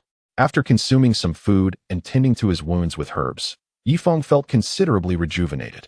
Leaning against a pillar beside the bamboo hut, he observed the warriors of the Shi tribe and the Shi tribe assisting one another in bandaging wounds and sharing food. Two previously unfamiliar tribes now resembled a close-knit family. As the sun dipped below the horizon, golden rays illuminated the valley. Ling Er finally emerged from the hut, her face adorned with a smile. "A Yu has awakened. The blood spirit herb works wonders. Aside from being a bit weak, she is no longer in peril." Yifeng's anxious heart finally found solace as he hurriedly followed Ling Er into the hut. A Yu was propped up against a pile of hay, and upon seeing Yifeng enter, her eyes instantly sparkled as she struggled to sit up. "Brother Yifeng, stay still. Just lie down properly," Yifeng urged, gently pressing her back down as he sat beside her. "How do you feel? Is there any discomfort?" "I'm fine, just a little hungry." A Yu smiled shyly, revealing her small canine teeth. "Brother Yifeng, did you really defeat Guya? The brothers of the Shi tribe say you single-handedly vanquished a level 6 warrior." Yifeng playfully pinched her nose, laughing. "We defeated him together. Without Shi and the others, I could not have done it." He wished to prevent the child from perceiving him as an invincible deity. The strength of teamwork was paramount. A Yu nodded, seemingly understanding, and suddenly grasped Yifeng's wrist, earnestly stating, "Brother Yifeng, when I grow up, I want to be as formidable as you, to help protect the tribe and ensure you never get hurt again." Yifeng's heart was instantly warmed, and he gazed into the girl's clear eyes, solemnly nodding. "Very well, I shall await that day." Outside the window, the sun gradually sank behind the western mountains, and nightfall quietly descended. A bonfire ignited in the Shi tribe's camp, with songs and laughter resonating in waves. It was the joy of victory, a jubilant celebration of rebirth. Yifeng leaned against the window, observing the flickering silhouettes dancing around the bonfire. As the ring on his left hand emanated a faint warmth, he understood that the victory in the one-line sky canyon was not an end, but rather a new beginning. The threat from the Black Wind tribe had not been entirely eradicated, and the untamed world still held countless unknown challenges awaiting him. Yet, he no longer felt lost or fearful. He had those he needed to protect in his embrace, allies fighting by his side, a spatial ring that allowed him to traverse 2 worlds, and an indomitable spirit. Yifeng clenched his fists, sensing the gradual restoration of his strength, a resolute smile gracing his lips.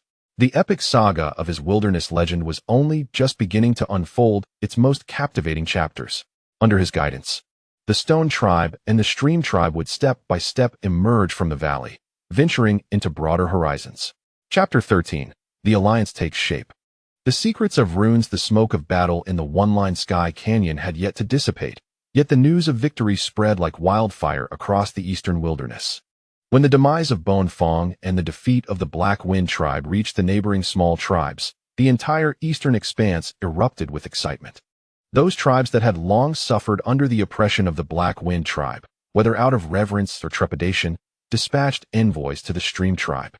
the miraculous ally of the Stone Tribe. 7 days later, the valley camp of the Stream Tribe buzzed with unprecedented activity. Representatives from over 30 tribes gathered in a makeshift assembly square, clad in various animal hides and bearing gifts of dried meats, herbs, and bones, engaging in hushed conversations filled with curiosity and caution. In the center of the square, Yi Feng, alongside Shi Quan and the chief of the Stone Tribe, sat shoulder to shoulder, an enormous animal hide map spread before them, detailing the tribal distribution and the territories of the monstrous beasts in the eastern wilderness. Yi Feng, as the leader, had convened this assembly to discuss the matter of forming an alliance. Shi Quan rose to his feet, his voice resonating throughout the square, proclaiming that although the Black Wind tribe had been defeated, its foundation remained intact, and their leader, He Shi, was a level 7 warrior who would undoubtedly seek revenge. If they did not unite, they would soon be devoured one by one. A stir rippled through the crowd at the mention of He Shi's name, as many envoys' expressions shifted. The intimidation of a level 7 warrior was far beyond that of Bone Fong. It was said that he had once torn apart a level 5 beast, the ironclad bear, with his bare hands, and was recognized as the strongest in the eastern wilderness. Shi Quan's words rang true, and a tall, slender man clad in red animal hide rose to speak. He was the chief of the Fire Crow tribe, whose tribe had lost over half their grain to the Black Wind tribe. However, forming an alliance was one thing, maintaining it was another. Who would take on the role of the leader? Who would reap the rewards for their efforts? If these matters were not clarified, the alliance would inevitably dissolve. As these words were uttered, silence fell over the square. All eyes turned to Yi Feng, the outsider who had slain Bone Fong and was the very core of this victory. Yi Feng met their gazes and slowly rose to his feet. After 7 days of recuperation, his injuries had largely healed. The miraculous blood spirit grass had not only saved Yu, but had also fully restored his body, which had been drained from his rage-induced state, even hinting at the possibility of breaking through to a level 3 warrior. As for the position of leader, let there be no contention. Yi Feng's voice resonated with a calm, yet undeniable strength. In the alliance, power is paramount, yet equality among all is essential. I propose the establishment of 3 chieftains, from the Stone Tribe, the Stream Tribe, and an additional representative elected by all tribes to make collective decisions. He paused, gesturing towards the map inscribed on the stone tablet. As for contributions and distributions of spoils, they shall be divided according to the population and combat strength of each tribe. In the event of an attack, the nearest tribe shall provide assistance first, and afterward, the spoils will be allocated based on the level of contribution. In our daily interactions, we shall share resources such as herbs and minerals. The Stream Tribe will impart knowledge of herbal medicine, while the Stone Tribe will assume the responsibility of forging weapons. We possess silver axes capable of cleaving through the scales of demonic beasts. The final statement struck like a stone cast into a lake, sending ripples of excitement throughout the assembly. Silver axes? Are they indeed the legendary artifacts capable of severing bone and tooth? Could they truly split the scales of demonic beasts? Wouldn't that make dealing with the ironclad bear a trivial matter? Would the Stone Tribe truly share their forging secrets? The murmurs grew louder, and many envoys' eyes sparkled with anticipation. For tribes struggling on the brink of survival, weapons that enhance combat strength hold paramount importance. Yi Feng chose not to elaborate further, merely exchanging a glance with Shi Tu. Understanding the cue, Shi Tu turned and retrieved a spade from the bamboo hut. Advancing to the enormous stone in the center of the square, and before the gaze of the crowd, he swung the spade downward. Crack! The half-man-high boulder shattered with a resounding crack, its surface as smooth as a mirror. The square fell into an immediate silence, which quickly erupted into fervent discussion. The chief of the Fire Crow tribe was the first to voice his support. I, the chief of the Fire Crow tribe, am willing to join the alliance. Yi Feng is right. Rather than being picked off one by the Black Wind tribe, let us unite and fight back. With the first declaration, the second soon followed. Before long, envoys from over 30 tribes expressed their willingness to ally. With only 3 representatives from tribes closely tied to the Black Wind tribe hesitating momentarily, citing the need to return to their tribes for discussion, and hastily departing the valley. Let them go. Yi Feng observed the departing envoys with a tranquil gaze. Those unwilling to ally would eventually become potential adversaries that would need to be addressed. The alliance ceremony was simple yet solemn. Each tribal chief dripped their blood into a shared sacred fire, reciting ancient oaths, pledging to share fortunes and misfortunes. Life and death intertwined. When the final drop of blood mingled with the sacred flames, the fire surged suddenly, illuminating the faces of all present with excitement and determination. Thus, the Eastern Alliance was established. After the ceremony, the envoys gradually departed, carrying the news of the alliance and a sample of the silver axes from the Stone Tribe. Yifeng had specifically requested Shirtu to demonstrate the forging principles of the spade, of course, omitting the modern steel-making techniques and merely stating it was forged from a special blend of minerals and beast bones. The valley camp finally returned to tranquility. Yifeng sat by the bonfire, observing as Shirquan and the chief of the Stone Tribe deliberated the specific regulations of the alliance, while Ayu tended to the grooming of Little Gray with a few children. The little girl had recovered remarkably. The blood spirit herb had not only healed her wounds, but seemingly awakened her latent potential, as she could now wield the spade with ease and even faintly sense the presence of lower-level demonic beasts. Yifeng, the envoy from the Fire Crow tribe, has proposed that we exchange 10 silver axes for 50 fox hides, she conveyed. Ayu rushed over, clutching a beast bone inscribed with crooked symbols that recorded transactions. Yifeng took the bone, examined it, and smiled, saying, "Inform them that while the firefox pelts are acceptable, an additional 20 pounds of herbs are required, preferably spirit-awakening grass and anti-inflammatory grass." "Why?" Ayu asked curiously. 50 firefox pelts are already quite a lot. They are sufficient for us to exchange for half a year's worth of food. The value of the silver axe extends beyond that. Yifeng pointed towards the warriors practicing their chopping in the distance. With the silver axe, they can hunt more formidable beasts and protect the tribe from oppression, something that cannot be exchanged for any amount of pelts. We must convey to them that the alliance is not merely a one-sided gift, but a reciprocal exchange. Ayu nodded, albeit somewhat perplexed, and ran off to find the envoy from the Fire Crow tribe. Watching her diminutive figure, Yifeng couldn't help but smile. This child is increasingly embodying the qualities of a tribal manager. "What are you pondering?" Linger approached, holding a bowl of herbal soup, which she handed to Yifeng.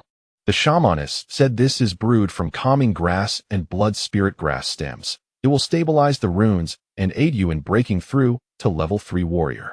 Yifeng accepted the bowl, the warm medicinal liquid exuding a faint herbal fragrance.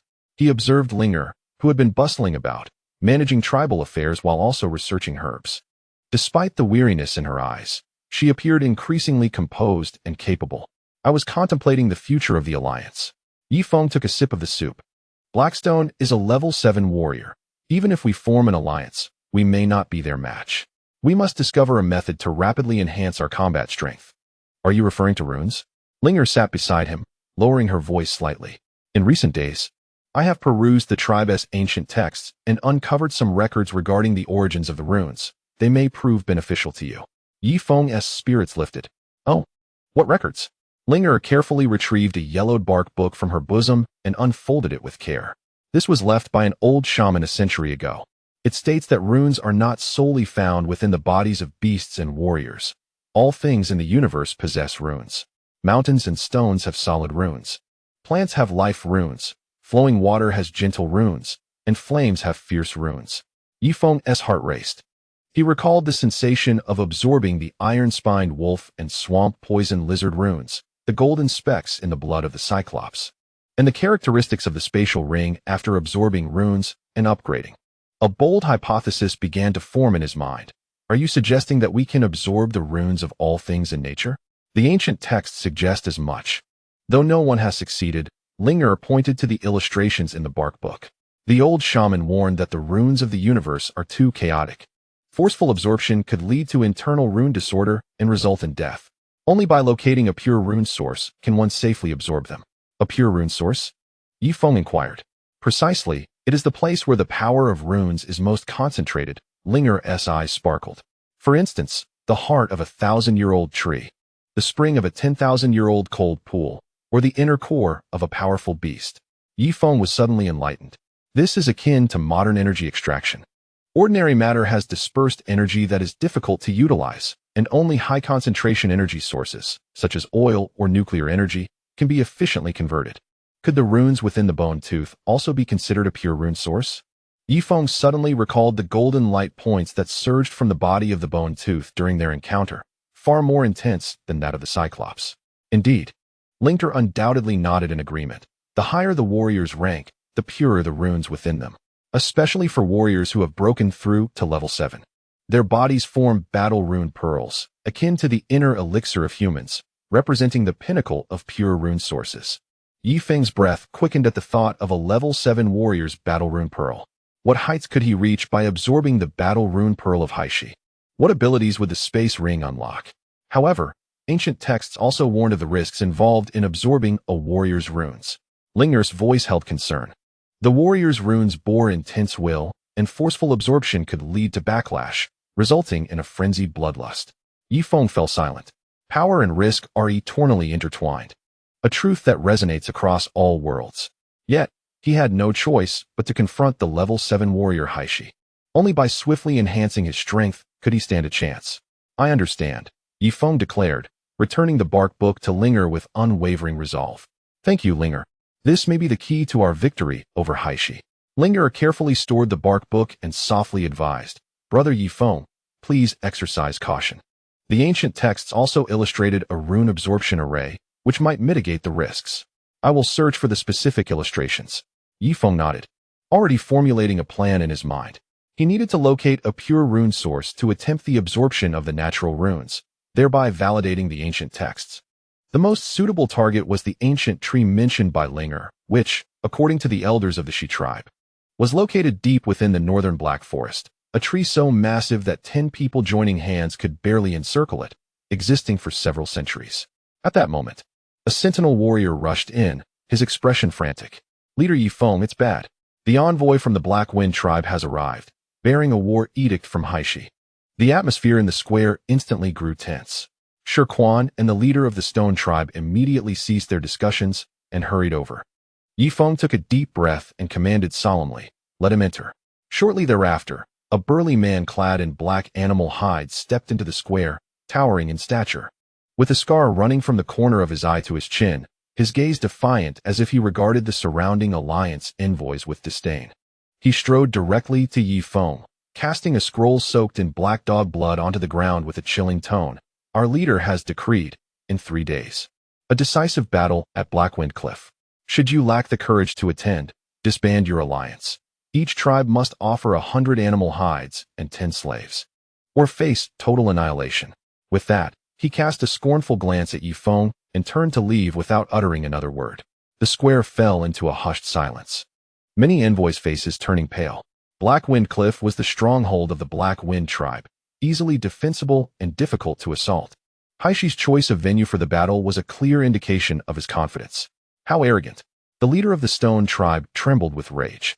This is clearly a trap. We cannot go. Not go. The leader of the Fire Crow tribe sighed bitterly. To abstain is to show weakness. Haishi will only retaliate more fiercely. He aims to force us into a decision with his war edict. The gazes of the crowd returned to Yi Feng, the outsider who had been creating miracles in recent days, now the last hope for all.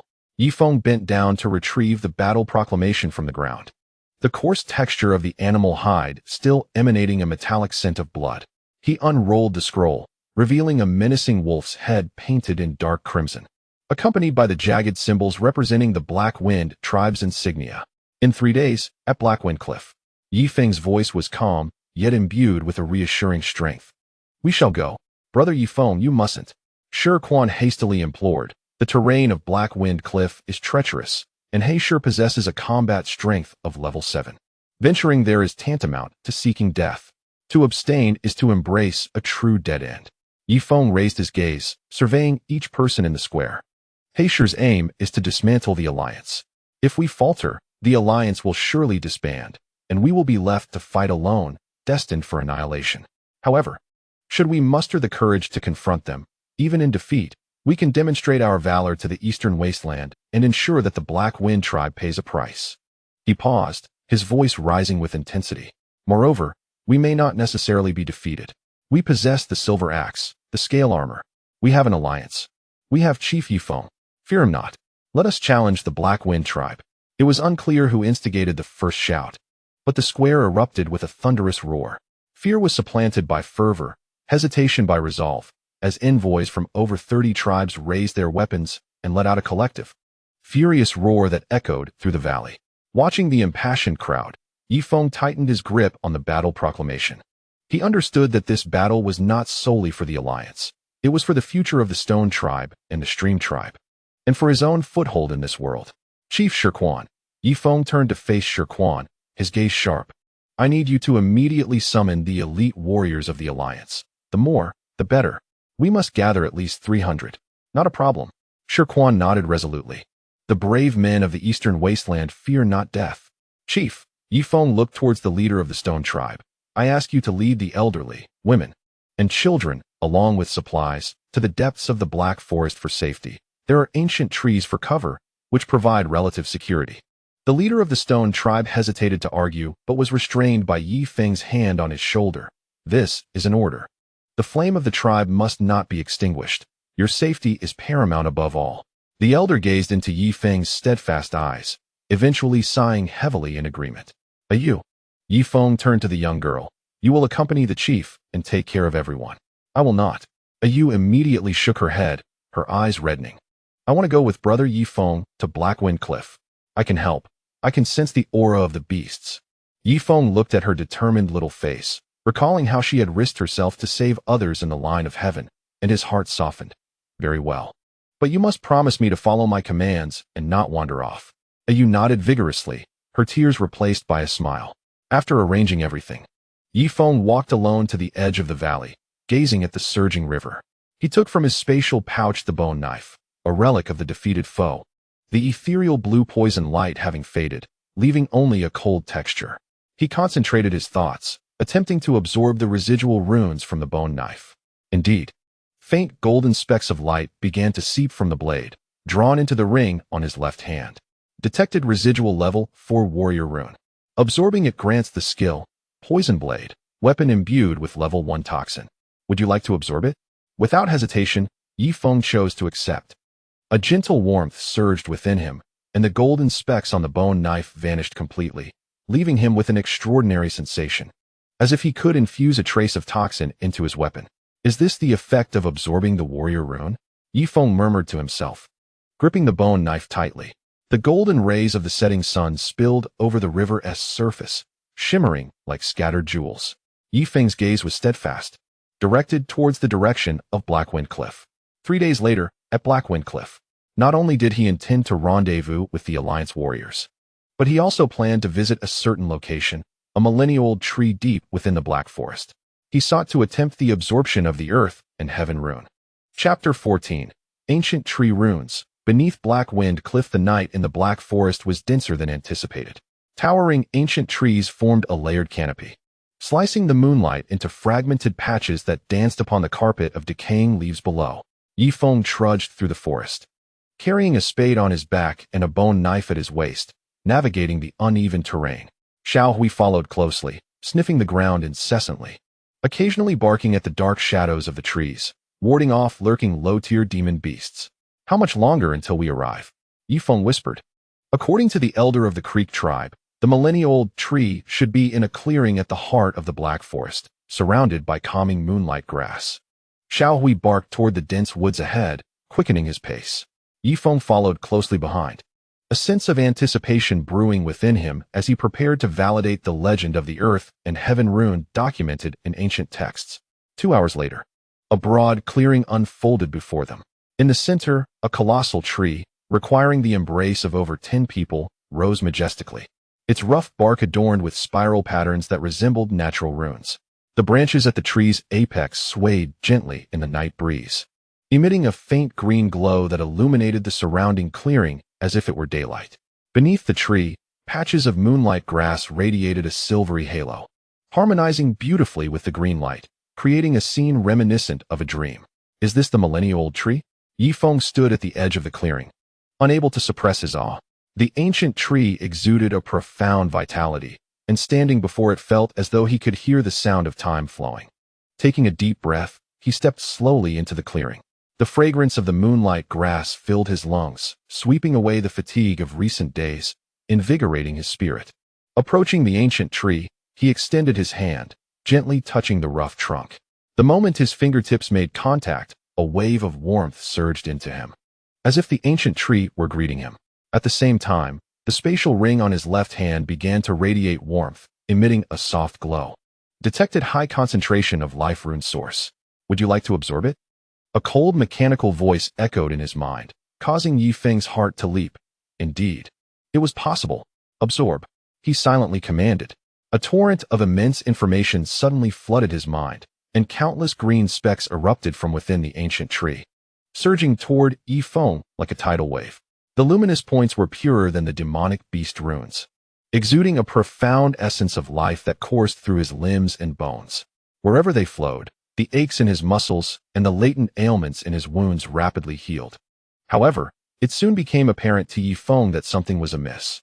The green light points were overwhelmingly vast, surging into his body like a flood breaching its banks. His veins felt as though they might burst, the tendons beneath his skin bulging, and he resembled a balloon on the verge of bursting, racked with agony. There is too much. Stop it. Yi Feng yearned to halt the absorption, but found himself utterly powerless against the relentless pull of the spatial ring, once activated. It was akin to a wild stallion that could not be reined in. Brother Yi Feng. A Yu's voice suddenly pierced through the chaos. Unbeknownst to him, she had approached, and upon witnessing his torment, her face paled in fright. What's wrong? You must stop. Linger's words echoed in his mind. The runes of heaven and earth were far too chaotic. Forced absorption could lead to internal rune disorder, resulting in catastrophic consequences. Was he to perish here?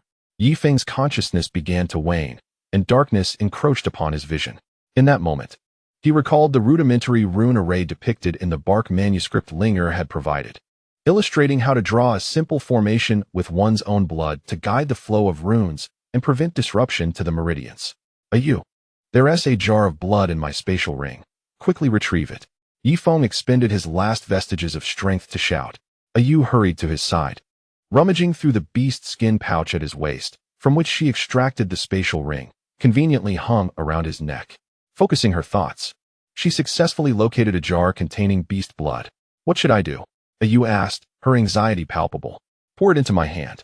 Quickly, without hesitation. Yu tipped the beast blood from the jar onto Yi Feng's right hand. Enduring the excruciating pain, he used his blood-smeared fingers to swiftly inscribe the guiding rune array on his chest, an uncomplicated formation composed of 3 concentric rings that could channel excess runes into the earth. As the final stroke was completed, the beast blood on his chest erupted into a radiant red glow, forming a swirling magical array. The green light points surging into his body seemingly found an outlet. Half were absorbed by his body, while the other half streamed into the ground beneath his feet. With a sigh of relief, Yi Feng felt the agony diminish significantly. He regained control over the absorption speed, drawing only the runes that his body could withstand.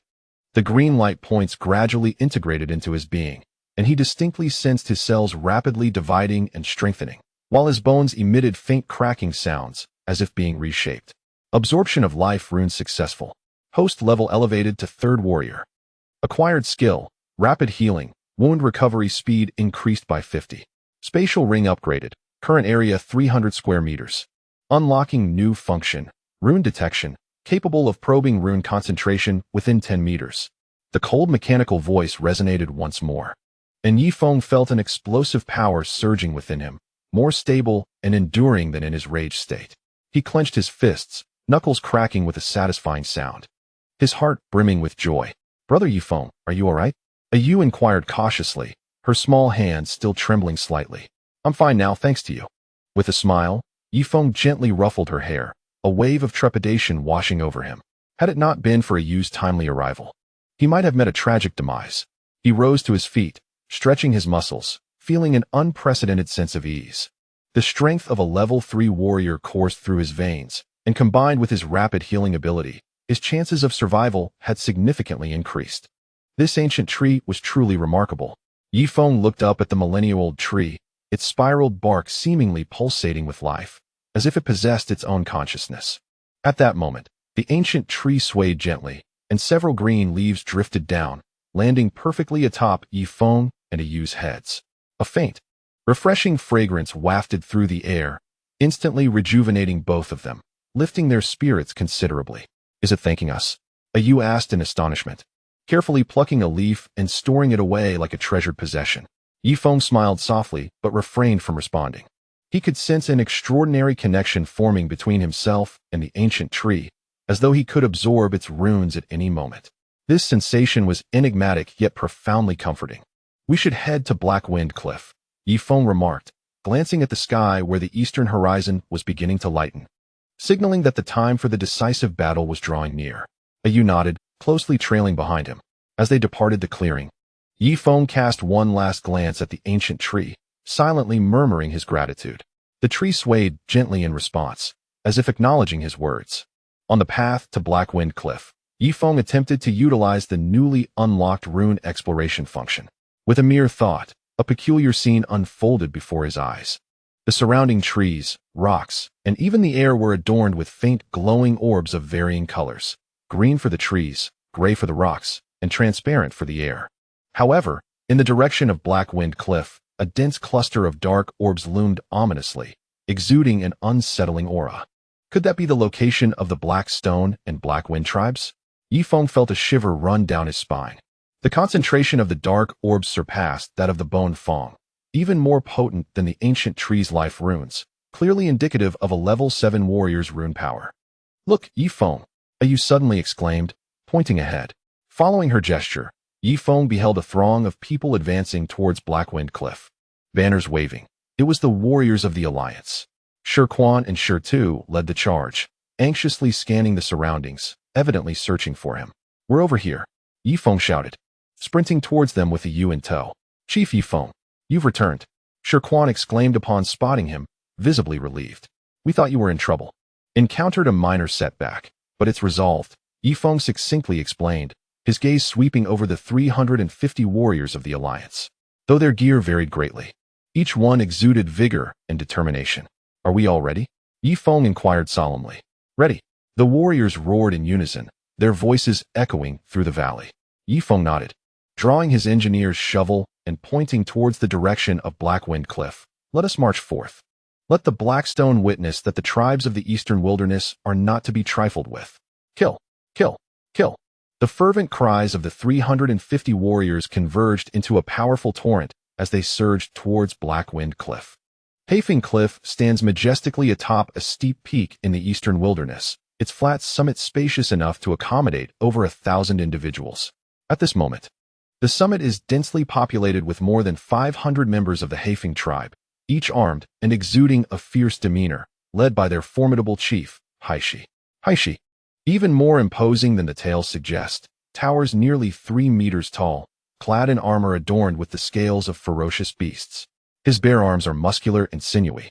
Gripping a massive stone axe stained with dark crimson blood, he stands at the cliff's edge, resembling an iron tower, an invisible pressure seemingly solidifying the air around him.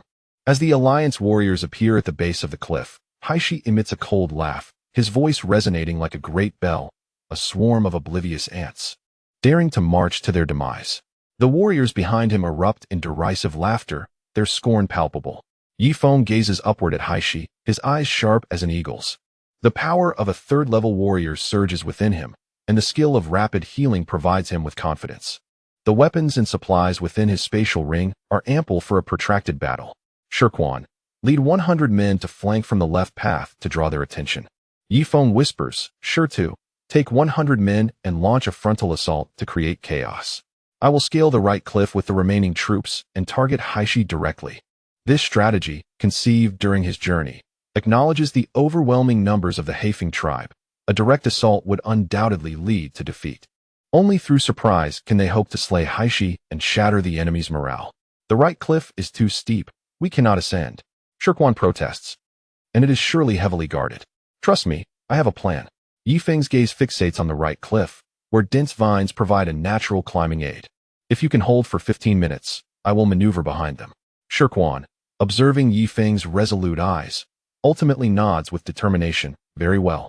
We place our trust in you. Be careful. Linger, having joined them unbeknownst, approaches with a beast-hide pouch containing ointments made from anti-inflammatory herbs and blood spirit grass leaves for treating wounds. Yifeng accepts the pouch, nodding earnestly. I will return. The plan is set in motion.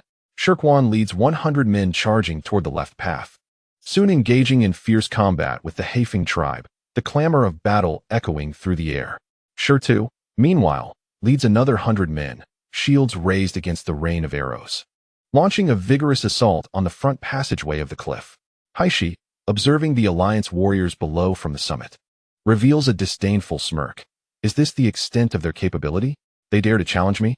He commands his aide, "Go, eliminate them all," sparing a few to illustrate the consequences of defiance. "Yes," the aide replies, leading 200 warriors down the cliff. As Haishi's attention is captured by the frontal battle, Yi Feng, accompanied by a Yu and 50 elite warriors, stealthily approaches the base of the right cliff. "This is the spot. Climb."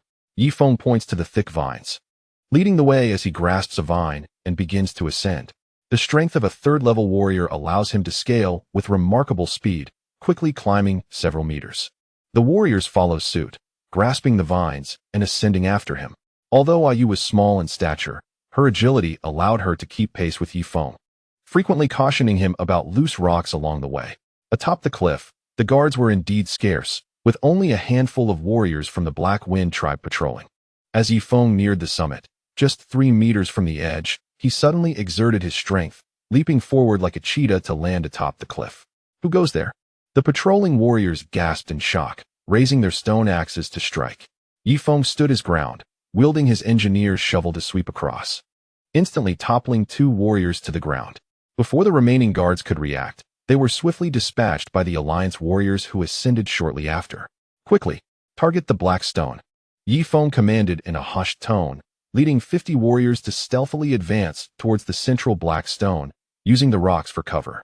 At that moment, the black stone stood at the cliff's edge, intently observing the carnage below. Though the Alliance warriors fought valiantly, they began to falter under the overwhelming strength of the Black Wind tribe, suffering increasing casualties. "Black Stone, your opponent is me."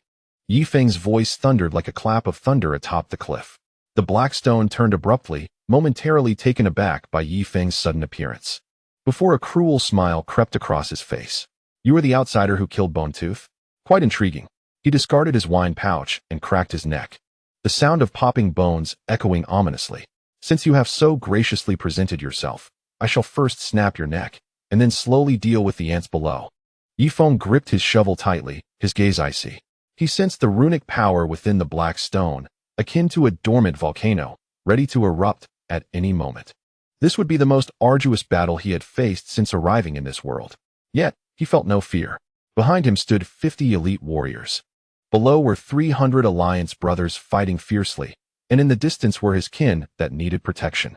The strength of a level 3 warrior coursed through him, his left hand ring emanating a soft glow, and the sigil array on his chest seemed to still be radiating heat. Words were futile. The truth would be revealed through action. With a fierce roar, Yi Feng charged towards the black stone. The black stone grinned, undeterred, his fist the size of a cauldron, hurtling towards Yi Feng's engineer's shovel with a deafening crack. The climactic duel between a level 7 warrior and a level 3 warrior commenced atop the Black Wind cliff. This battle was not only about the survival of the Alliance, but also determined the future of the Eastern Wilderness. Chapter 15. The Pinnacle Duel. The runic battle the winds atop Black Wind cliff carried the scent of blood, howling fiercely. The figures of Yi Feng and the Black Stone collided violently at the cliff center, the clash of shovel and iron fist producing a piercing metallic resonance. The shockwave radiated outward from the two combatants, sending nearby debris tumbling. The Black Stone raised an eyebrow, somewhat surprised as he regarded Yi Feng. He had anticipated that this strike would send his opponent's weapon flying, yet he was taken aback by the steadiness of Yi Feng's strength, which left his fist feeling slightly numb. "Interesting, no wonder you were able to kill Bone Tooth." The Black Stone grinned, revealing a row of yellowed teeth, though his smile was laced with malice. "Unfortunately, you have encountered me." Before his words had fully escaped his lips, his figure suddenly blurred, leaving behind a fleeting shadow.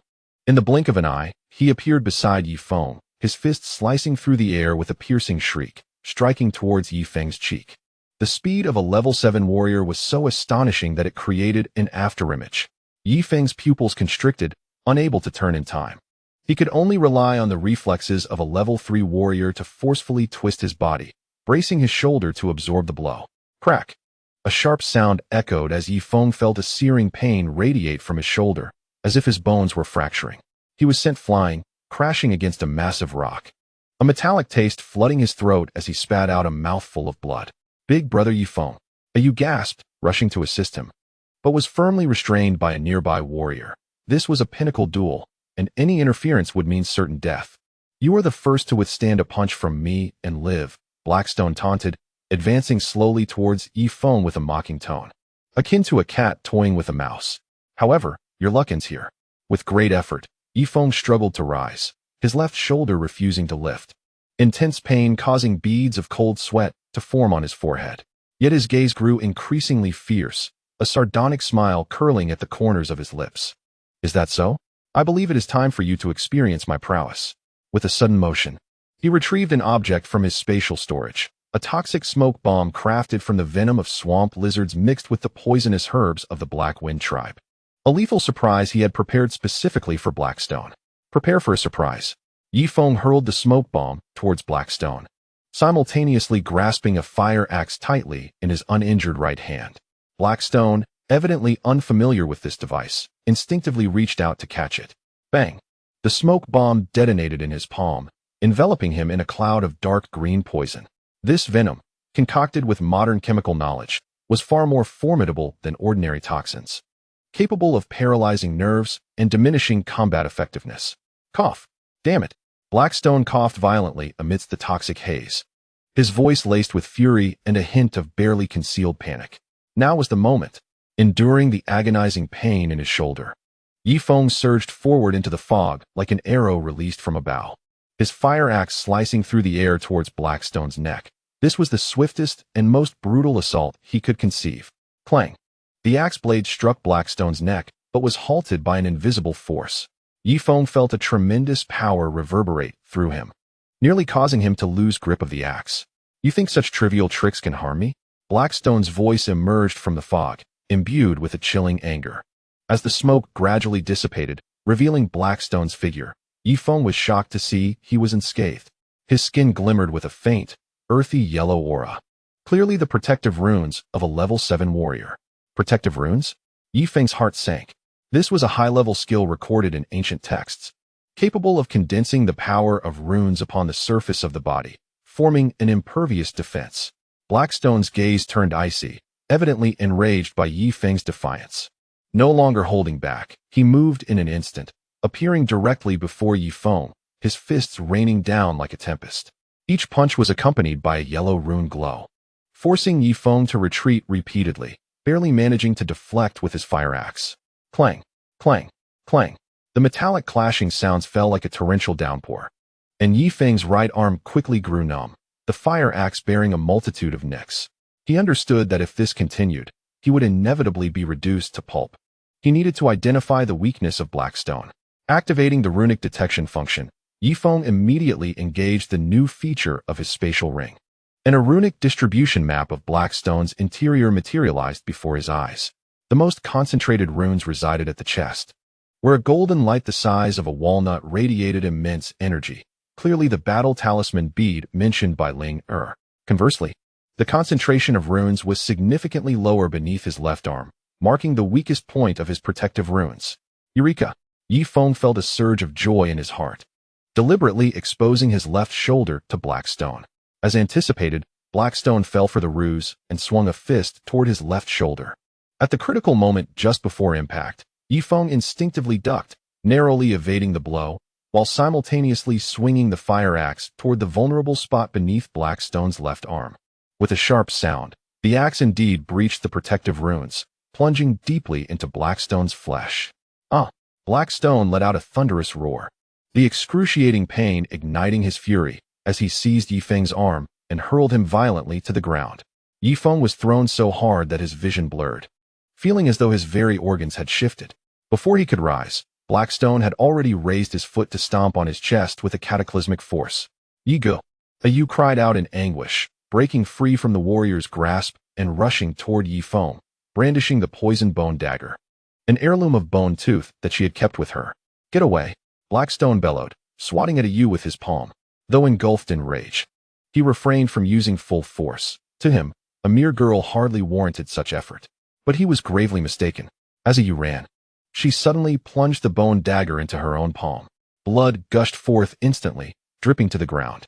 Unbeknownst to her, she had learned a simplified version of the rune summoning technique, utilizing her own blood to activate the surrounding life runes, remnants of the ancient tree's runic power. A faint green glow suddenly emanated from a yew, colliding with the earthy runes of black stone. He felt a tingling in his palm. The hand that struck toward a yew was unexpectedly repelled. Is this life runes? Black stone was momentarily stunned, clearly unprepared for a little girl to invoke the runes of heaven and earth. This brief pause granted Yi Feng an opportunity. Enduring the agonizing pain, he retrieved his final weapon from the spatial ring, the military dagger he had brought from the modern world, its sharpness far surpassing that of a spade. Summoning all his strength, he thrust the dagger fiercely into Blackstone's ankle, where it pressed against his chest.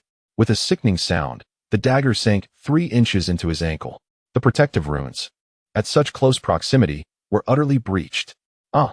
Blackstone cried out in agony, the searing pain in his ankle causing him to falter and stagger back a few steps.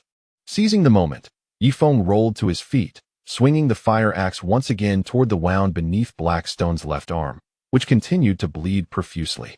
Clang! This time, the axe blade dug even deeper, dark green blood gushing forth. He Shue was completely enraged, disregarding his injuries as he seized Yefeng by the throat, lifting him high. His eyes filled with fury. I will kill you. I will annihilate your entire tribe. Yefeng struggled to breathe, his face turning purple, consciousness fading.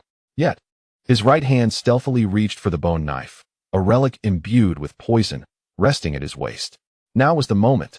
Yefeng abruptly drew the bone knife, summoning the last vestige of his strength to unleash the knife's toxic blade skill to its utmost potential, and then forcefully drove it into the location of He Shue's battle symbol orb.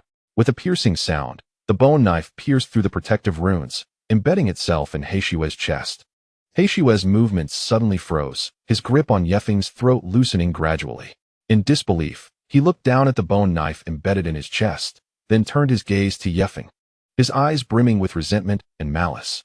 The battle symbol orb was struck, causing the protective runes to vanish in an instant. The runes within his body began to spiral out of control, erupting violently. He Shue's body convulsed violently, the earthy yellow glow of his skin flickering like a candle in the wind. I am not willing, He Shue murmured, his massive form crashing to the ground, stirring up a cloud of dust. The 7th-level warrior, the foremost powerhouse of the eastern wilderness, fell here. Yefeng collapsed onto the ground, gasping for breath, every bone in his body aching as if shattered. A yew rushed over, embracing his arm and weeping. Brother Yefeng, I'm so glad you're all right. You terrified me. I'm fine, Yefeng replied with a smile, gently stroking her head, his voice hoarse. We have won. His gaze shifted to the battlefield atop the cliff. The news of He Shue's demise spread like wildfire, plunging the Black Wind tribe's warriors into chaos, their morale shattered, while the Alliance's warriors erupted in thunderous cheers, attacking with fervor as if invigorated. He Shue is dead. We have triumphed. Kill. Avenge our fallen kin. The warriors of the Black Wind tribe, bereft of their leader, dared not resist, discarding their weapons and kneeling in surrender. The Alliance's fighters seized the advantage, swiftly taking control of the entire cliff summit. Shirkuan and Shirtu rushed over with their warriors, their expressions a mixture of shock and joy upon seeing the fallen He Shue and the battered Yefeng, leaving them momentarily speechless. Leader Yefeng, you truly killed He Shue? Shirtuan's voice trembled, his eyes reddening. Yefeng nodded, smiling as he replied, after his death, the eastern wilderness will no longer have the Black Wind tribe. Wonderful, wonderful, Shirkuan exclaimed, tears streaming down his face as he embraced Shirtu and wept openly. Other Alliance warriors gathered around, bowing to Yefeng, their eyes filled with awe and gratitude. The golden glow of the setting sun bathed the summit of Black Wind Cliff, intertwining the joy of victory with the scent of bloodshed. Yefeng leaned against a massive stone, observing the jubilant crowd, feeling his eyelids grow heavier.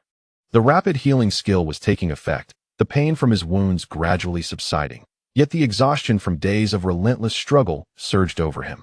Before losing consciousness, the final images etched in his mind were of Ayu's smiling face, Ling Er's worried gaze as she rushed over, the excited embrace of Shirkuan and Shirtu, and the sight of the Alliance warriors brandishing their weapons. He had succeeded. He led the fragile stone tribe, uniting it with the stream tribe, and brought together over 30 tribes of the eastern wasteland, triumphing over the formidable Black Wind tribe and slaying the level 7 warrior, He Shi. This was not merely a victory, it marked the inception of a legend. When Yi Feng awoke once more, he found himself lying in a bamboo hut of the Stream tribe, his wounds expertly bandaged. Ling Er sat beside his bed, gently wiping his forehead with a cloth infused with herbal remedies. "You are awake?" Her eyes sparkled with joy, and a delighted smile graced her face.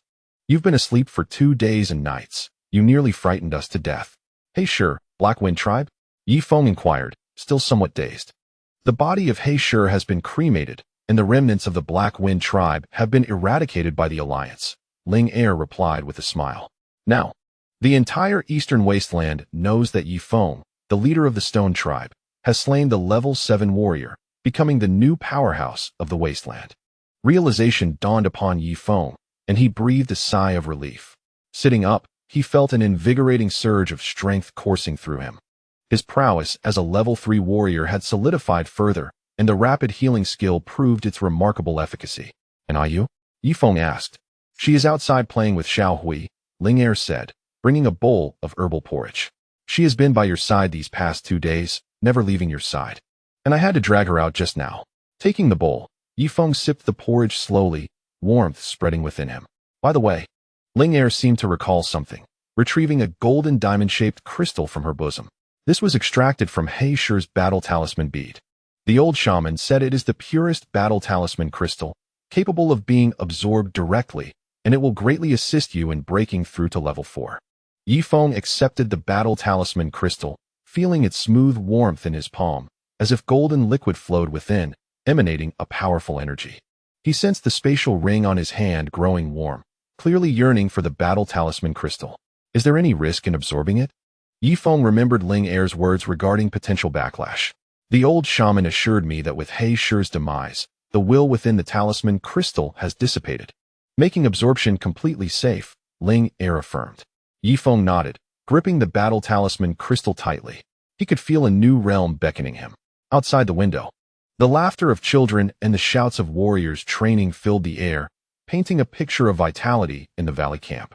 Yi Feng understood that the downfall of the Black Wind tribe was merely the beginning of a new order in the Eastern Wasteland. The Alliance needed fortification. The tribes required growth, and his strength had to be amplified. Moreover, the vast wilderness awaited his exploration. Yet, he felt no urgency. He possessed ample time, allies to fight alongside him, a clan to protect, and a spatial ring that connected 2 worlds. Taking a deep breath, Yi Feng placed the battle talisman crystal in his palm, focusing his thoughts, and began the absorption process. Golden flecks of light gradually melded into his being, warm and overwhelming. Absorbing level 7 warrior battle talisman crystal, the energy is immense. "Would you like to absorb it in phases?" "Yes." Yi Feng's lips curled into a faint smile.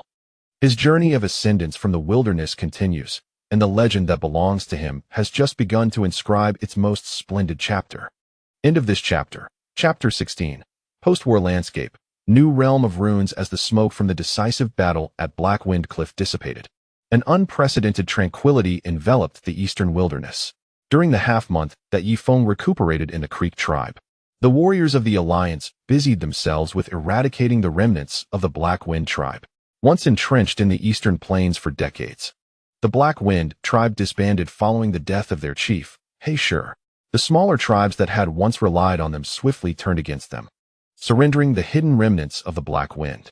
On this particular morning, Yi Feng leaned on a makeshift cane fashioned from an engineer's shovel, standing atop a watchtower by the river valley. In the distance, wisps of smoke curled from the forest, and the camps of over 30 Alliance tribes scattered across the plains like pearls adorning a necklace. Shi Quan and the leaders of various tribes were gathered in the square, distributing the amassed food supplies, forged weapons, and the valley rich in iron ore left behind by the Black Wind tribe. "Chief Yi Feng, you are up." Ling Er approached, holding a bowl of freshly brewed battle rune crystal soup, its surface shimmering with faint golden specks and exuding a peculiar fragrance.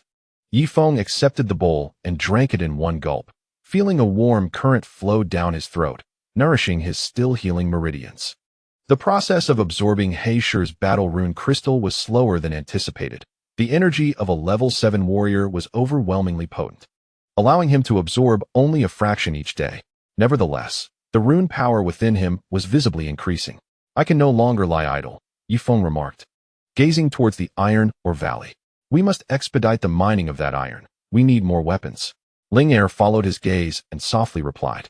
The Fire Crow tribe has already gone over with tools. They excel at mining and mentioned that the iron ore contains stardust, which can make weapons sharper. Stardust? Yifeng's interest was piqued. He had glimpsed references to this in ancient texts. It was a mineral infused with trace amounts of metallic runes, which, when purified, could significantly enhance the hardness of weapons, making it a crucial material for forging fine arms. Once I am healed, I shall visit the iron mine, Yifeng resolved. While the modern tools in his spatial ring were advantageous, they would eventually run out. He must master the forging techniques of this world. As he spoke, a Yu came running towards him, her small companion Xiao Hui in tow, excitedly holding up a beautifully illustrated animal skin map. Brother Yifeng, look at the alliance distribution map I drew. Grandpa Shirquan says I draw better than the old artist in the tribe. Yifeng took the map and couldn't help but smile. The animal skin was marked with red ochre and charcoal, indicating the positions of various tribes, with whimsical little icons beside them. The Fire Crow tribe was adorned with a soaring firebird, the Creek tribe with flowing rivers, and the Stone tribe was represented by a stone, upon which a shiny silver axe was meticulously drawn. Very well done, Yifeng praised, ruffling her hair.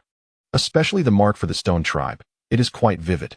A Yu, flattered to the point of blushing, swiftly recalled the matter at hand.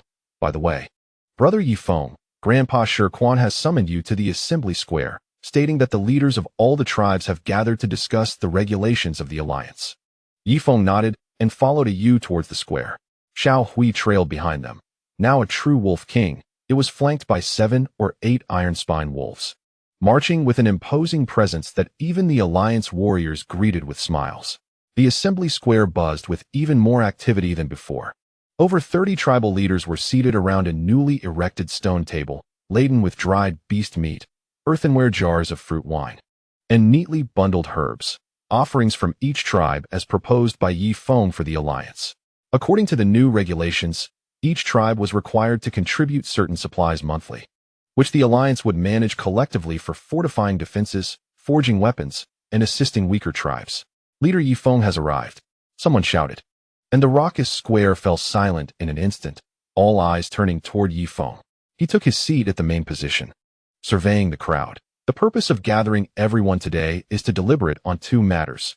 Firstly, the management regulations of the alliance. Secondly, the establishment of our defense system. He gestured for a Yu to unfurl the beautifully illustrated map of the alliance's distribution, pointing to the fringes of the eastern plains. Though the Black Wind tribe has been vanquished, the Rift tribe and the Sand Scorpion tribe at the edge of the plains remain a looming threat. The Rift tribe excels in mountain warfare, while the Sand Scorpion tribe commands venomous scorpions. They are formidable adversaries. A murmur of discussion arose among the crowd. The Rift and Sand Scorpion tribes had long occupied the outskirts of the plains, maintaining a non-aggression stance with the Black Wind tribe. Now that the Black Wind tribe had fallen, these 2 factions would undoubtedly covet the fertile lands of the eastern plains. Does this imply we should take the initiative? Inquired the leader of the Fire Crow tribe, rubbing his hands together with a glint of excitement in his eyes. Having just triumphed over the Black Wind tribe, the alliance's morale was high, and many leaders sought to capitalize on this momentum for expansion. No, Yifeng shook his head. What we need now is to recuperate, not to engage in reckless warfare. My plan is to construct 3 defensive fortresses at the junction of the Plains, Rift, and Sand Scorpion territories, garrisoning elite forces to form a strong defensive triangle. He indicated 3 points on the map. This here is Eagle Beak Cliff, easily defensible against the Rift tribe. This is Oasis Marsh, abundant in water and grass, which can counter the Sand Scorpion's venom. And most critically, this is Soul Severing Bridge, the sole passage connecting the 2 plains. Securing this location would allow us to stand firm against any onslaught. The leaders gazed thoughtfully at the 3 points on the map. Yifeng's strategy, while seemingly conservative, exuded a sense of prudence. It safeguarded the core areas of the alliance without provoking unnecessary conflict. I concur. Shirquan was the first to express his support. Building the fortresses will require manpower and stone. The Creek tribe is willing to contribute 100 individuals and donate 50 carts of bluestone. The Stone tribe will provide 80 men and 20 carts of iron ore. The leader of the stone tribe followed suit, his voice robust, reflecting the improvement in his health after recent recuperation. With two prominent tribes leading the charge, other chieftains eagerly rallied behind them.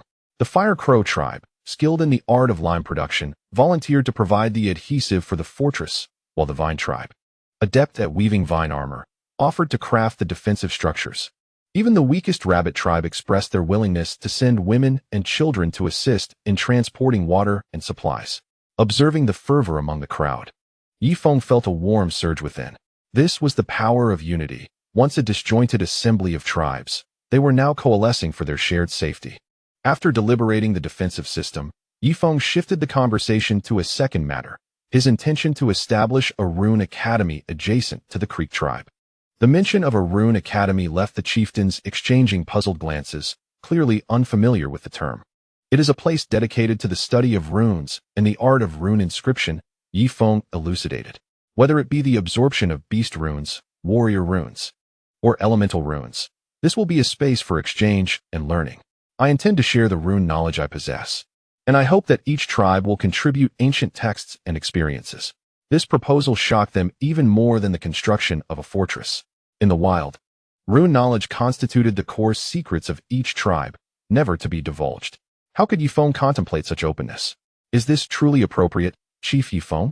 An elder chieftain hesitantly inquired. Runes are the foundation of our tribes. If they fall into the hands of those with ill intentions to forge a lasting alliance, we must dismantle the barriers of knowledge, Yifeng asserted with unwavering resolve. Only by empowering more individuals with the strength of runes can our alliance attain true might. As for those with ulterior motives, the rules of the alliance will address them. He turned to Shirquan. The Creek tribe possesses the most ancient texts. May we use them as the Academy's repository? Without hesitation, Shirquan replied, of course. The wisdom of our ancestors deserves to benefit many. It is our honor. With Shirquan's support, the other chieftains began to set aside their reservations. The Fire Crow tribe contributed beast bones inscribed with flame runes. The Vine tribe provided diagrams of flexible runes, and even remnants of the Blackstone's battle rune jewels were donated by Yifeng as teaching tools for the Academy. After the assembly adjourned, the square remained abuzz with excitement. Chieftains gathered in small clusters to discuss the details of the fortress and the Rune Academy. The air thick with aspirations for the future, Yifeng made his way to the lower reaches of the valley, an experimental plot he had intentionally cultivated. In the furrows, vegetables grown from seeds brought from the modern world thrived under the nourishment of blood spirit grass juice, sprouting vibrant green shoots. Nearby, on a stone platform, lay the rune potions refined by Ling Air, radiating iridescent hues, red for strength, blue for agility, and green for healing. Brother Yifeng, look at this, Ling Air exclaimed, rushing over with a ceramic jar filled with a golden liquid. I mixed the powdered essence of battle rune crystals with calming herbs to refine a spirit-gathering elixir. When applied to weapons, it can enhance rune absorption efficiency by 30%. Yifeng accepted the jar, lifting the lid to be greeted by a wave of pure energy. The rune detection function indicated that the potion's rune concentration far exceeded that of ordinary elixirs, marking it as a rare and invaluable aid. You are truly remarkable, Yifeng exclaimed with heartfelt admiration. With this rune liquid, the warriors will absorb runes at least twice as fast. Linger, her cheeks flushed from the praise, softly replied. This is all based on the formula you provided. You are the one truly exceptional. Yifeng smiled, acknowledging that he merely imparted the foundational principles of modern chemistry to Linger, never anticipating her ability to extrapolate and achieve such breakthroughs in rune potions. As the sun dipped below the horizon, a ewe approached, accompanied by several children, cradling freshly made cakes crafted from newly harvested grains. Brother Yifeng, Sister Ling, please try our grain cakes. We added salt and honey. They are absolutely delicious. Yifeng accepted the warm cake, taking a bite as the fragrance of the grain mingled with the sweetness of the honey, enveloping his palate. It was the first time he had tasted food made from the grains he had cultivated in this world, stirring within him a profound sense of satisfaction. Brother Yifeng, you suddenly recalled, Uncle Sure said that after refining the star-silver sand from the iron mine, it can be used to forge rune weapons that possess innate rune effects. Is that true? Indeed, Yifeng affirmed with a nod. Once my injuries heal, I will take you to the iron mine, and you can forge your very own rune weapon. A ewe's eyes sparkled with excitement as she nodded vigorously. her face radiating anticipation.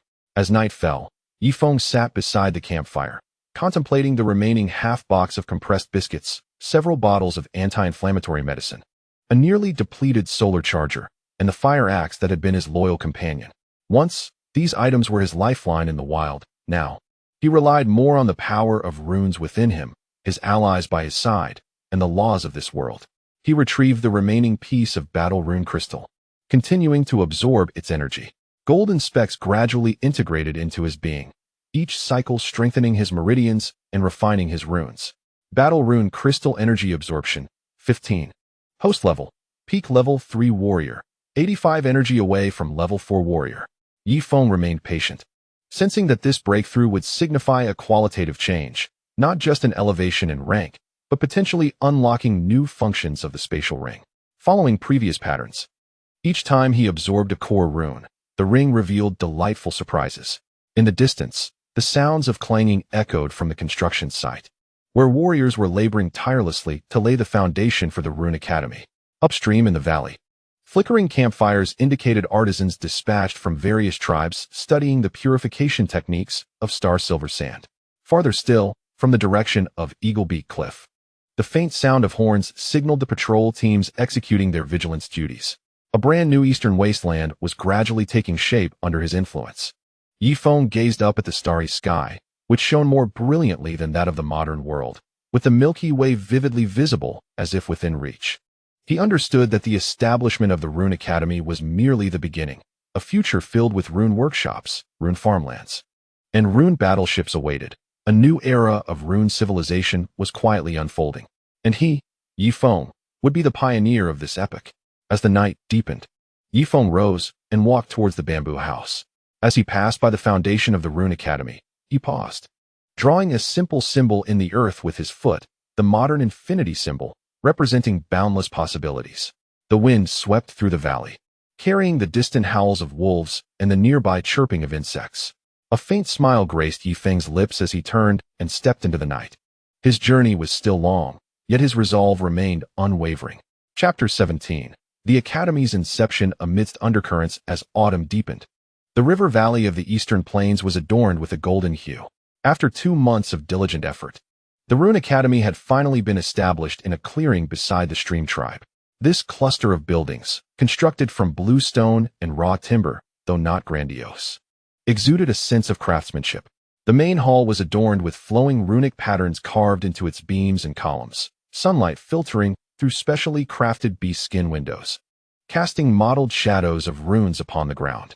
On either side, the auxiliary rooms were neatly furnished with stone tables and benches, while the walls were adorned with beast skins depicting runic diagrams. The backyard had been designated as a trial ground, its surface paved with a mixture of star silver sand and clay to enhance the conduction of runic energy. On the day of the opening ceremony, the valley camp was bustling with activity. Over 300 students from various tribes gathered in the Academy Square, the youngest merely 10 years old, while the eldest approached 40. Clad in uniform gray apprentice robes, they held rune tablets personally designed by Yifeng, crafted from star silver sand mixed with blue stone, allowing for heightened sensitivity to runic energies. Standing on the elevated platform before the main hall, Yifeng gazed at the eager faces of the students below, his heart brimming with emotion. Just 2 months prior, he had been struggling for survival. Now, he stood at the lectern of the first academy in this untamed world, sowing the seeds of knowledge. From this day forth, you shall be the inaugural students of the Rune Academy. Yifeng's voice resonated clearly across the square. Here, there are no divisions of tribes, no distinctions of strength, only the thirst for knowledge and the determination to grow stronger. He raised a rune tablet, proclaiming, "Your first lesson is to sense the flow of runes throughout the world, to grasp the profound truth that all things possess a spirit." With that, he infused the tablet with the life force of runes from within him. Instantly, the surface of the blue stone illuminated with verdant patterns, reminiscent of living vines slowly ascending his fingertips. Wow! The students gasped in astonishment, their eyes wide with wonder. They had never imagined that cold stone could manifest such a miraculous spectacle. This is the essence of life runes, Yifeng explained gently, existing within plants, rivers, and even our very blood.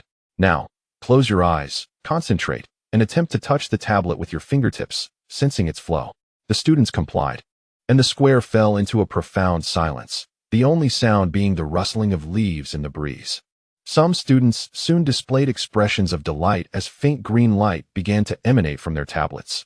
Others, however, were fraught with anxiety, perspiration beading on their brows as their tablets remained unresponsive. Standing in the front row, a used tablet shone the brightest, nourished by the blood spirit grass and the baptism of ancient tree runes, granting her an innate affinity for the essence of life runes. The young girl bit her lip, striving to contain her excitement as she earnestly attuned to the flow of the runes. Yifeng moved gracefully among the students, occasionally offering guidance. Relax. Do not rely solely on brute strength. The runes flow like water. One must align with their essence. Yes, just like that, feel their warmth. His patient instruction gradually helped many students, who had previously been lost, find their footing. The green light illuminating the square grew increasingly abundant, resembling scattered stars. Standing on the platform, Shirquan and Ling Er exchanged smiles, their eyes brimming with satisfaction. Over the past 2 months, Yifeng had devoted nearly all his energy to the academy's preparations, writing textbooks, designing teaching aids, training instructors, and even personally selecting gifted students from various tribes. Now, witnessing the initial successes of his students made all the hard work worthwhile. Following the conclusion of the rune comprehension class, the students were divided into different groups. The physically robust formed the combat rune class, studying the absorption of beast and warrior runes. The meticulous minds joined the medicine rune class, researching rune potions under Ling Er's guidance, and the hands-on learners participated in the craft rune class, learning to forge rune weapons from the craftsmen of the stone tribe. Yifeng took charge of the general studies class, imparting foundational rune theory and his distilled methods of rune extraction, control, and fusion. Time quietly elapsed amidst the enriching teaching and research. 3 months later, the Rune Academy welcomed its first graduation trial. In the testing arena, over 300 students eagerly prepared, surrounded by tribal onlookers. Yifeng and the tribal leaders sat on the observation platform, observing the students' performances.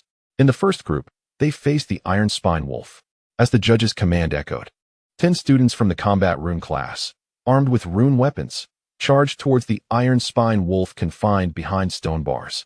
These wolves, borrowed from the pack by Xiao Hui, were relatively docile. Yet, even so, ordinary tribal warriors would still harbor some fear against such fanged beasts. The students remained calm, executing the simple guiding formation taught by Yifeng, grouping in threes to summon the power, agility, and defense runes. Golden, blue, and earthy hues intertwined, forming a sturdy triangular formation. With a ferocious roar, the Iron Spine Wolf lunged at the foremost student, only to be repelled by the earthy defense barrier. Seizing the opportunity, another student activated the power rune, and the stone axe, imbued with golden light, struck the wolf's leg, precisely avoiding vital points yet sufficient to incapacitate the creature.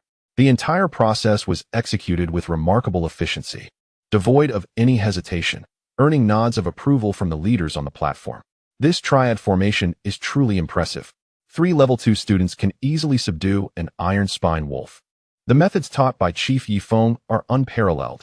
Previously, our tribal warriors would have incurred at least 2 injuries to tackle an Iron Spine Wolf.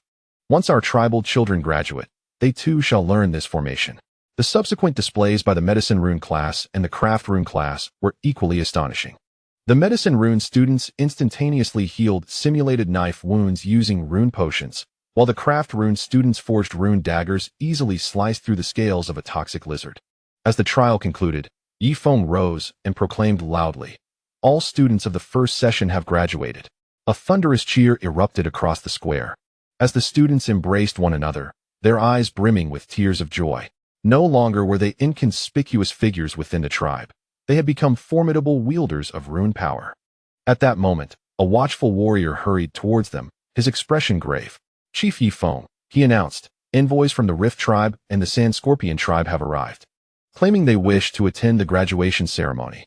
They are currently waiting outside the camp." Yifeng exchanged a glance with Shirquan, both recognizing the caution reflected in each other's eyes. The 2 tribes had never before sent representatives to the alliance, and their sudden visit was no mere coincidence. "Invite them in," Yifeng commanded solemnly. "What is meant to come will eventually arrive." Shortly thereafter, Two envoys accompanied by the warrior entered the square. The representative from the Rift tribe was a burly man with a limp, clad in leather armor adorned with shards of stone, his gaze menacing. The envoy from the Sand Scorpion tribe was a gaunt old man, swathed in a yellowish scarf, leaning on a serpent-headed staff, with a subtle smirk playing at the corners of his mouth. Their eyes roamed over the students and the rune weapons, revealing a flicker of barely concealed greed. Congratulations, Chief Yifeng, on the grand opening of the Rune Academy. The Sand Scorpion envoy began, his voice raspy as if sandpaper were being rubbed together.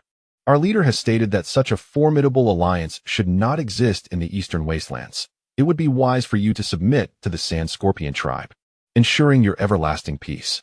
The Rift envoy scoffed in response. Submit to the Sand Scorpions? You would be better off aligning with us from the Rift tribe. If even the Black Stone can be vanquished by you, it is clear that the alliance possesses some merit. Joining us would guarantee a prosperous future. Their words, laced with threats and arrogance, suggested that the fate of the alliance rested solely in their hands. The atmosphere in the square grew tense, as the students gripped their weapons tightly, glaring at the two envoys. Yifeng regarded them with a sudden smile. Return to your leaders and convey this message. The alliance does not seek trouble, but it does not fear it either. Should you contemplate hostility towards us, consider your own strength first. He gestured towards the students in the square. Today's graduating class is merely the first. By this time next year, there will be 1,000, perhaps 10,000 warriors wielding rune power. When that time comes, whether it is the alliance that visits you, or you that seek to align with us, will depend on your choices. The burly envoy's expression shifted, poised to retaliate, but was halted by the old man's hand. Squinting his eyes, the elder replied with a hollow smile. Chief Yifeng, your spirit is commendable. We shall relay your words to our leader. Farewell. Without further courtesy, they turned and departed, clearly dismissive of Yifeng's warning. Watching their retreating figures, Shirquan voiced his concerns. They are testing our strength. I fear that war may be imminent. Yifeng took the lead, his gaze sharp. Inform everyone to expedite the construction of the 3 fortresses. The graduating students must be assigned to various posts immediately. Furthermore, we shall expand the second intake of the Rune Academy, focusing on cultivating combat-oriented students. Understood. Shirquan nodded emphatically before turning to make the necessary arrangements. The exuberance in the square gradually subsided, replaced by solemn expressions on the students' faces. They understood that the days of peace might soon come to an end. Yifeng strode to the center of the trial arena, gazing at the remnants of the radiant runes upon the ground, his heart enveloped in tranquility.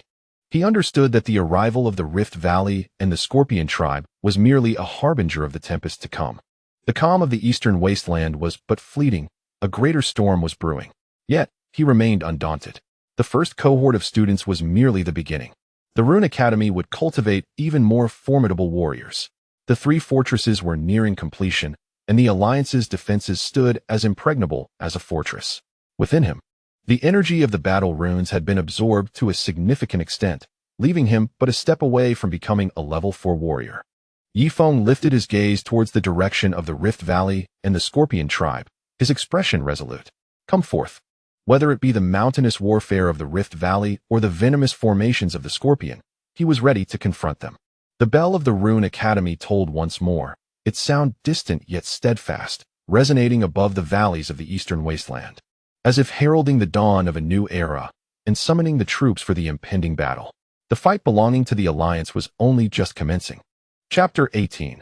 The Smoke of Fortresses and the Breaking of Runes. After the envoys of the Rift Valley and the Scorpion tribe departed, an air of tension enveloped the eastern wasteland. Yifeng exhibited no signs of complacency. He promptly convened an emergency meeting with the core members of the Alliance in the Council Hall of the Rune Academy. On the Animal Hide map, the positions of the 3 fortresses, Eagle Beak Cliff, Oasis Marsh, and Soul Break Bridge, were marked in vermilion, alongside meticulous notes detailing the station numbers and armaments of each tribe. The Rift Valley tribe excelled in rock climbing and wall scaling, making them the most likely candidates to launch a surprise attack on Eagle Beak Cliff.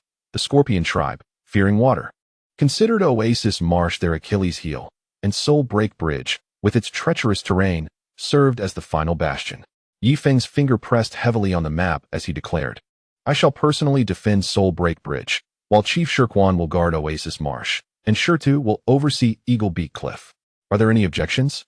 I have no objections. Shirtu was the first to rise, thumping his chest as he proclaimed, I personally constructed the defenses at Eagle Beak Cliff. I could defend it with my eyes closed. Shirkwan nodded in agreement. I am well acquainted with the water networks of Oasis Marsh. I assure you, the Scorpion's venomous creatures will find no return. Upon allocating the defensive tasks, Yifeng turned to Linger, who was in charge of logistics. What is the status of the rune potions and weapon forging? The students of the potion class have already refined 300 bottles of strength potions and 200 antidotes, Linger replied, producing a ledger upon which dense notes were inscribed in charcoal. The equipment class has forged 50 new rune axes, with a 10% increase in star silver sand content. Their sharpness rivaling that of the silver axes you brought. Yifeng nodded in satisfaction. Excellent. Prioritize supplies for Soulbreak Bridge and Eagle Beak Cliff. Additionally, have Xiao Hui lead the wolf pack to patrol between the three fortresses. Upon detecting any signs of the enemy, they are to signal with wolf smoke immediately. Xiao Hui, lying at his feet, seemed to comprehend, rising to shake its tail and emitting a low growl in response. After the meeting adjourned, the warriors of each tribe sprang into action. Troops laden with weapons traversed the valley towards the three fortresses, while supply carts flowed like a river. And the students of the Rune Academy formed mobile units, ever ready to support any battlefield. Yifeng, accompanied by a Yu and 50 elite students, was the first to arrive at the soul-severing bridge. This stone bridge, which spans a deep ravine, is a natural formation that accommodates only two individuals side by side, flanked by steep cliffs, with a turbulent current rushing below. It truly is a perilous place, where one man can hold back 1,000. Upon his arrival, Yifeng's first action was to instruct the students to lay stone slabs mixed with star silver sand upon the bridge. He also arranged rune crossbows on the cliffs, a modified weapon designed by the equipment rune class based on his blueprints, capable of firing poisoned rune arrows. Brother Yifeng, look over there. Ayu suddenly pointed towards the direction of the chasm. Yifeng followed her gaze and beheld a plume of dark gray smoke rising on the distant horizon. Twisting like a serpent, this is a warning signal from Eagle Beak Cliff. The Chasm tribe has made their move. Yifeng's pupils constricted, and he immediately shouted to the students nearby, inform Oasis Zay to bolster their defenses and prevent the Sand Scorpion tribe from launching a surprise attack. Leave 20 to guard the bridge. The rest will come with me to support Eagle Beak Cliff. Understood. As the team set off, a column of smoke also rose from the direction of Oasis Zay, a signal from the Sand Scorpion tribe. Indeed, it was a feigned attack. A sense of foreboding filled Yifeng's heart as he swiftly made a decision. Ayu, take 30 individuals to assist Oasis Zay and inform Chief Shirkwan to use the water dragon formation against the poisonous scorpions. I understand. Ayu's eyes were resolute as she took the rune crossbow, mounted her steed Xiao Hui, and quickly turned her team around. Watching the young girl race away, Yifeng felt a twinge of concern but knew this was the perfect opportunity for her to grow. He then urged the remaining 20 individuals to hasten towards Eagle Beak Cliff. When Yifeng arrived at Eagle Beak Cliff, the battle had escalated to a fever pitch. Warriors from the Chasm tribe were scaling the rock faces like geckos, wielding stone picks to shatter the stones, relentlessly assaulting the fortress atop the cliff.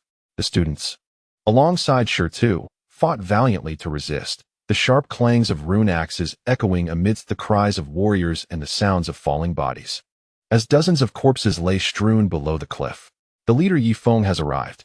Upon seeing Yifeng's figure, the warriors atop the fortress erupted in cheers, their morale soaring. Shirtu, what is the situation? Yifeng leaped onto the fortress and inquired loudly. The Chasm tribe has sent at least 200 men. Led by a one-eyed level 6 warrior, Shirtu wiped the blood from his face. Their earth-shattering runes are formidable. The stone walls of the fortress have been cracked. Yifeng followed his gaze and saw a one-eyed giant standing at the base of the cliff, pressing his hands against the rock wall, murmuring incantations. As he moved, the stones of the cliff rippled like waves, and debris began to fall, indicating that the foundation of the fortress was indeed trembling. It's the earth-shattering rune. Yifeng recalled the records from ancient texts. This was the Chasm tribe's unique rune capable of inducing small-scale tremors, specifically designed to counter fortifications. The one-eyed giant had evidently spotted Yifeng as well. He grinned menacingly and suddenly struck the rock wall with great force. Boom! With a resounding crash, a corner of the fortress truly collapsed, and more than a dozen students, unable to evade in time, plummeted down the cliff along with the falling debris. Seeking death. With a furious roar, Yifeng unslung the rune crossbow from his back, applying a strength potion to the arrowhead before aiming at the one-eyed brute and pulling the trigger. Whoosh! The rune arrow shot forth with a piercing sound, tracing a golden arc through the air. The one-eyed giant sensed the impending danger and attempted to evade. Yet the power rune on the arrowhead locked onto him, piercing his shoulder with a sickening thud. The brute let out a terrible scream as blood erupted from his shoulder, causing the effect of the ground-splitting talisman to vanish instantly. Now is the time, Yifeng shouted. Utilize the falling rock formation. The students atop the fortress promptly activated the mechanism, unleashing the massive boulders that had been prepared on the slope, crashing down with a howling wind upon the warriors of the crevice tribe below. The air was filled with screams as the climbing warriors were mercilessly crushed, leaving the area in utter devastation. The one-eyed giant, both startled and enraged, could hardly believe Yifeng had nullified his ground-splitting talisman. Clutching his bleeding shoulder, he bellowed at Yifeng from the cliff's edge, "Foreigner, dare to descend for a duel." "As you wish." Yifeng leapt down from the fortress, landing directly before the one-eyed giant. The power of a level 3 peak surged within him, having absorbed some of the battle talisman's energy. His speed and strength were now nearly on par with a level 4 warrior. Seeking death, the one-eyed giant sneered as he lunged forward, his stone pickaxe glowing with the aura of the ground-splitting talisman, swinging down toward Yifeng's head. Yifeng did not flinch or evade. Instead, he sidestepped the axe's edge while simultaneously sweeping his rune axe towards the giant's knee, exploiting the common weakness of the crevice tribe warriors, whose knees had weakened from years of climbing. Crack! A sharp sound echoed as the giant's knee shattered, causing him to scream in agony and collapse to the ground. Yifeng wasted no time, bringing the rune axe down decisively, ending the brute's life. As the warriors of the crevice tribe witnessed their leader's demise, chaos ensued. Seizing the opportunity, Yifeng commanded the students to mount a counterattack. Rune arrows and falling rocks rained down like a deluge, utterly annihilating the remaining foes. Having resolved the crisis at Eagle Beak Cliff, Yifeng wasted no time in rushing toward Oasis Marsh. He was acutely aware that the venomous scorpion formation of the Sand Scorpion tribe posed the greatest challenge. The battle at Oasis Marsh was even more brutal than that at Eagle Beak Cliff. The messenger of the Sand Scorpion tribe, a gaunt old man, stood at the forefront of the formation, his snake-headed staff rhythmically striking the ground. With each strike, hundreds of venomous scorpions emerged from the sand, forming a dark, menacing array as they surged toward the fortress. These scorpions, as long as an arm, had stingers that shimmered with a ghostly blue light, indicating their lethal toxicity. Stone Spring and his warriors struggled to hold the line with a fire and water dragon formation, but the sheer number of scorpions was overwhelming, and the fortress's defenses teetered on the brink of collapse. Numerous warriors were stung, collapsing to the ground, convulsing, their faces turning ashen. "Linger, do we have enough antidote?" Stone Spring shouted anxiously. "We're running low." Ling Er's voice trembled with distress as the students of the potion class scrambled to administer antidotes to the wounded, but they were woefully outpaced by the rate of poisoning. At that moment, a Yu arrived with her team. The young girl did not recklessly charge in. Instead, she raised her rune crossbow, aiming at the gaunt old man at the front of the formation. "He the one controlling the scorpions. Shoot him," Stone Spring immediately commanded. The runic arrow whistled through the air, aimed at the gaunt old man, only to be intercepted by the body of a scorpion nearby. The old man smirked ominously, his staff striking the ground with force. "You foolish girl, seeking death." More scorpions surged towards a US team. The young girl swiftly commanded her fellow students to form a defensive formation, the runic shields intertwined, barely withstanding the onslaught of the scorpions. Yet soon the surface was riddled with the marks of venomous stings. This was not a sustainable situation. Shi Quan, sweating profusely, lamented that scorpions feared fire. Yet their oil reserves were dwindling. At this critical juncture, Yifeng finally arrived. Upon seeing the frail old man at the forefront, he immediately grasped the crux of the matter. The snake-headed staff in the old man's hand was likely the medium controlling the scorpions. "You! Disrupt him with the life runes," Yifeng shouted as he charged towards the old man, simultaneously retrieving his last vial of the berserk potion from his spatial storage. Crafted from battle symbol crystal powder, it could temporarily elevate his combat prowess by 1 level. "Understood." Ayu promptly infused the power of the life runes into her runic crossbow, launching a volley of green arrows. The arrows exploded in midair, emanating a rich aura of life, causing the scorpions to fall into disarray. They were simultaneously driven by the old man's commands and drawn to the life runes, momentarily halting their advance. Now is our chance. Yi Feng downed the berserk potion, his peak level 3 strength surging instantaneously to level 4. He dashed towards the gaunt old man like an arrow released from its bow, his runic axe glowing with a golden halo as he struck at the snake-headed staff. Clang! The staff shattered upon impact, releasing a jet of black venom. The old man's expression shifted dramatically, and he turned to flee, only to be seized by Yi Feng, who forcefully slammed him to the ground. Ah! The old man let out a piercing scream, his body deflating like a punctured balloon, ultimately transforming into a mere thin layer of human skin. As the staff broke and the old man perished, the scorpions instantaneously lost control, scattering in all directions. The crisis in the oasis marsh was averted. We won. We have triumphed. A thunderous cheer erupted from the fortress, warriors embracing one another, tears of joy filling their eyes. Yi Feng collapsed to the ground, the side effects of the berserk potion leaving him utterly drained, his vision darkening. Ayu rushed to his side, administering an antidote and a strength potion, her small face etched with concern. Brother Yi Feng, are you all right? I'm fine, Yi Feng panted, gazing at the tranquil oasis marsh beneath the setting sun, filled with a profound sense of peace. This sudden war not only safeguarded 3 fortresses for the Alliance, but also tested the educational achievements of the Rune Academy, as the students employed runic formations and weaponry to achieve victory against overwhelming odds, demonstrating combat capabilities far surpassing those of traditional warriors.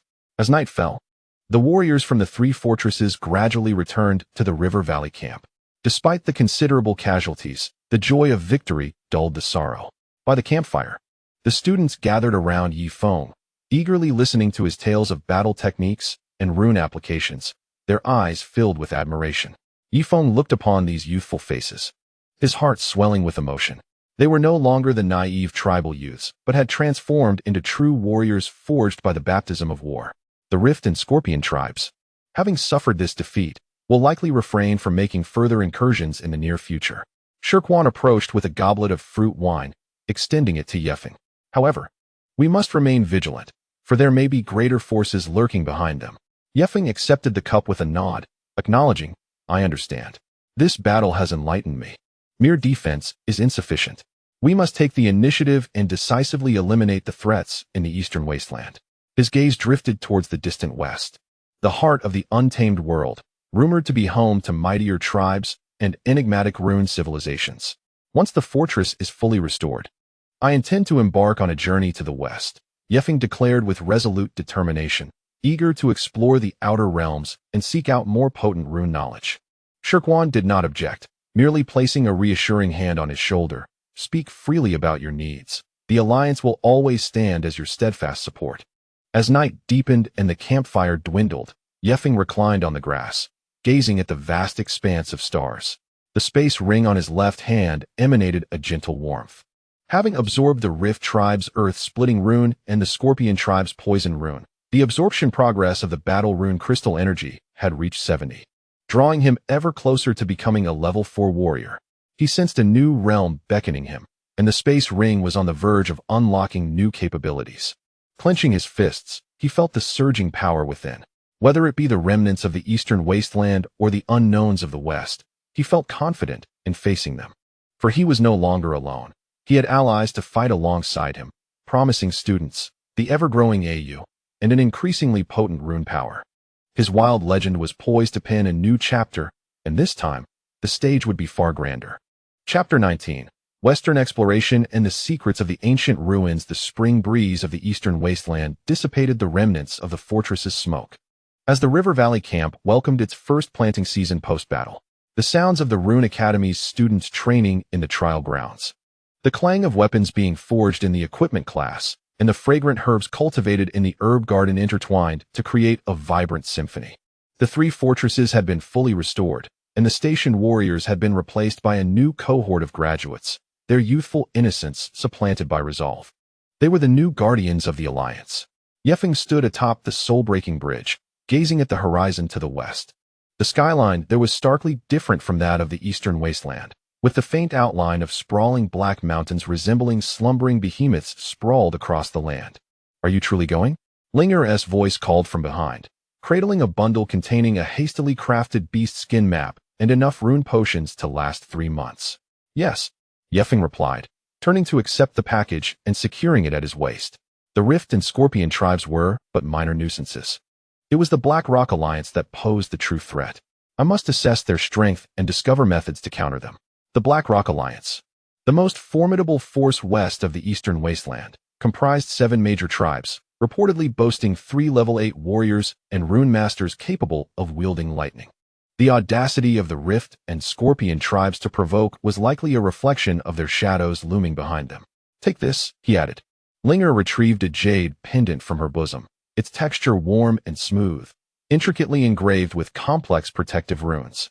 This exquisite piece was carved from a millennium-old jade blended with battle rune crystal powder, capable of withstanding a full-force blow from an 8th-level warrior. As Yifeng accepted the pendant, its warmth enveloped his hand, and the rune detection function revealed a rich reservoir of defensive energy within. Aware of its preciousness, he solemnly secured it around his neck, promising, "Wait for me. I shall return to the academy." Linger's eyes glistened with unshed tears, yet she mustered a smile, adding, "Oh, you insisted on accompanying you."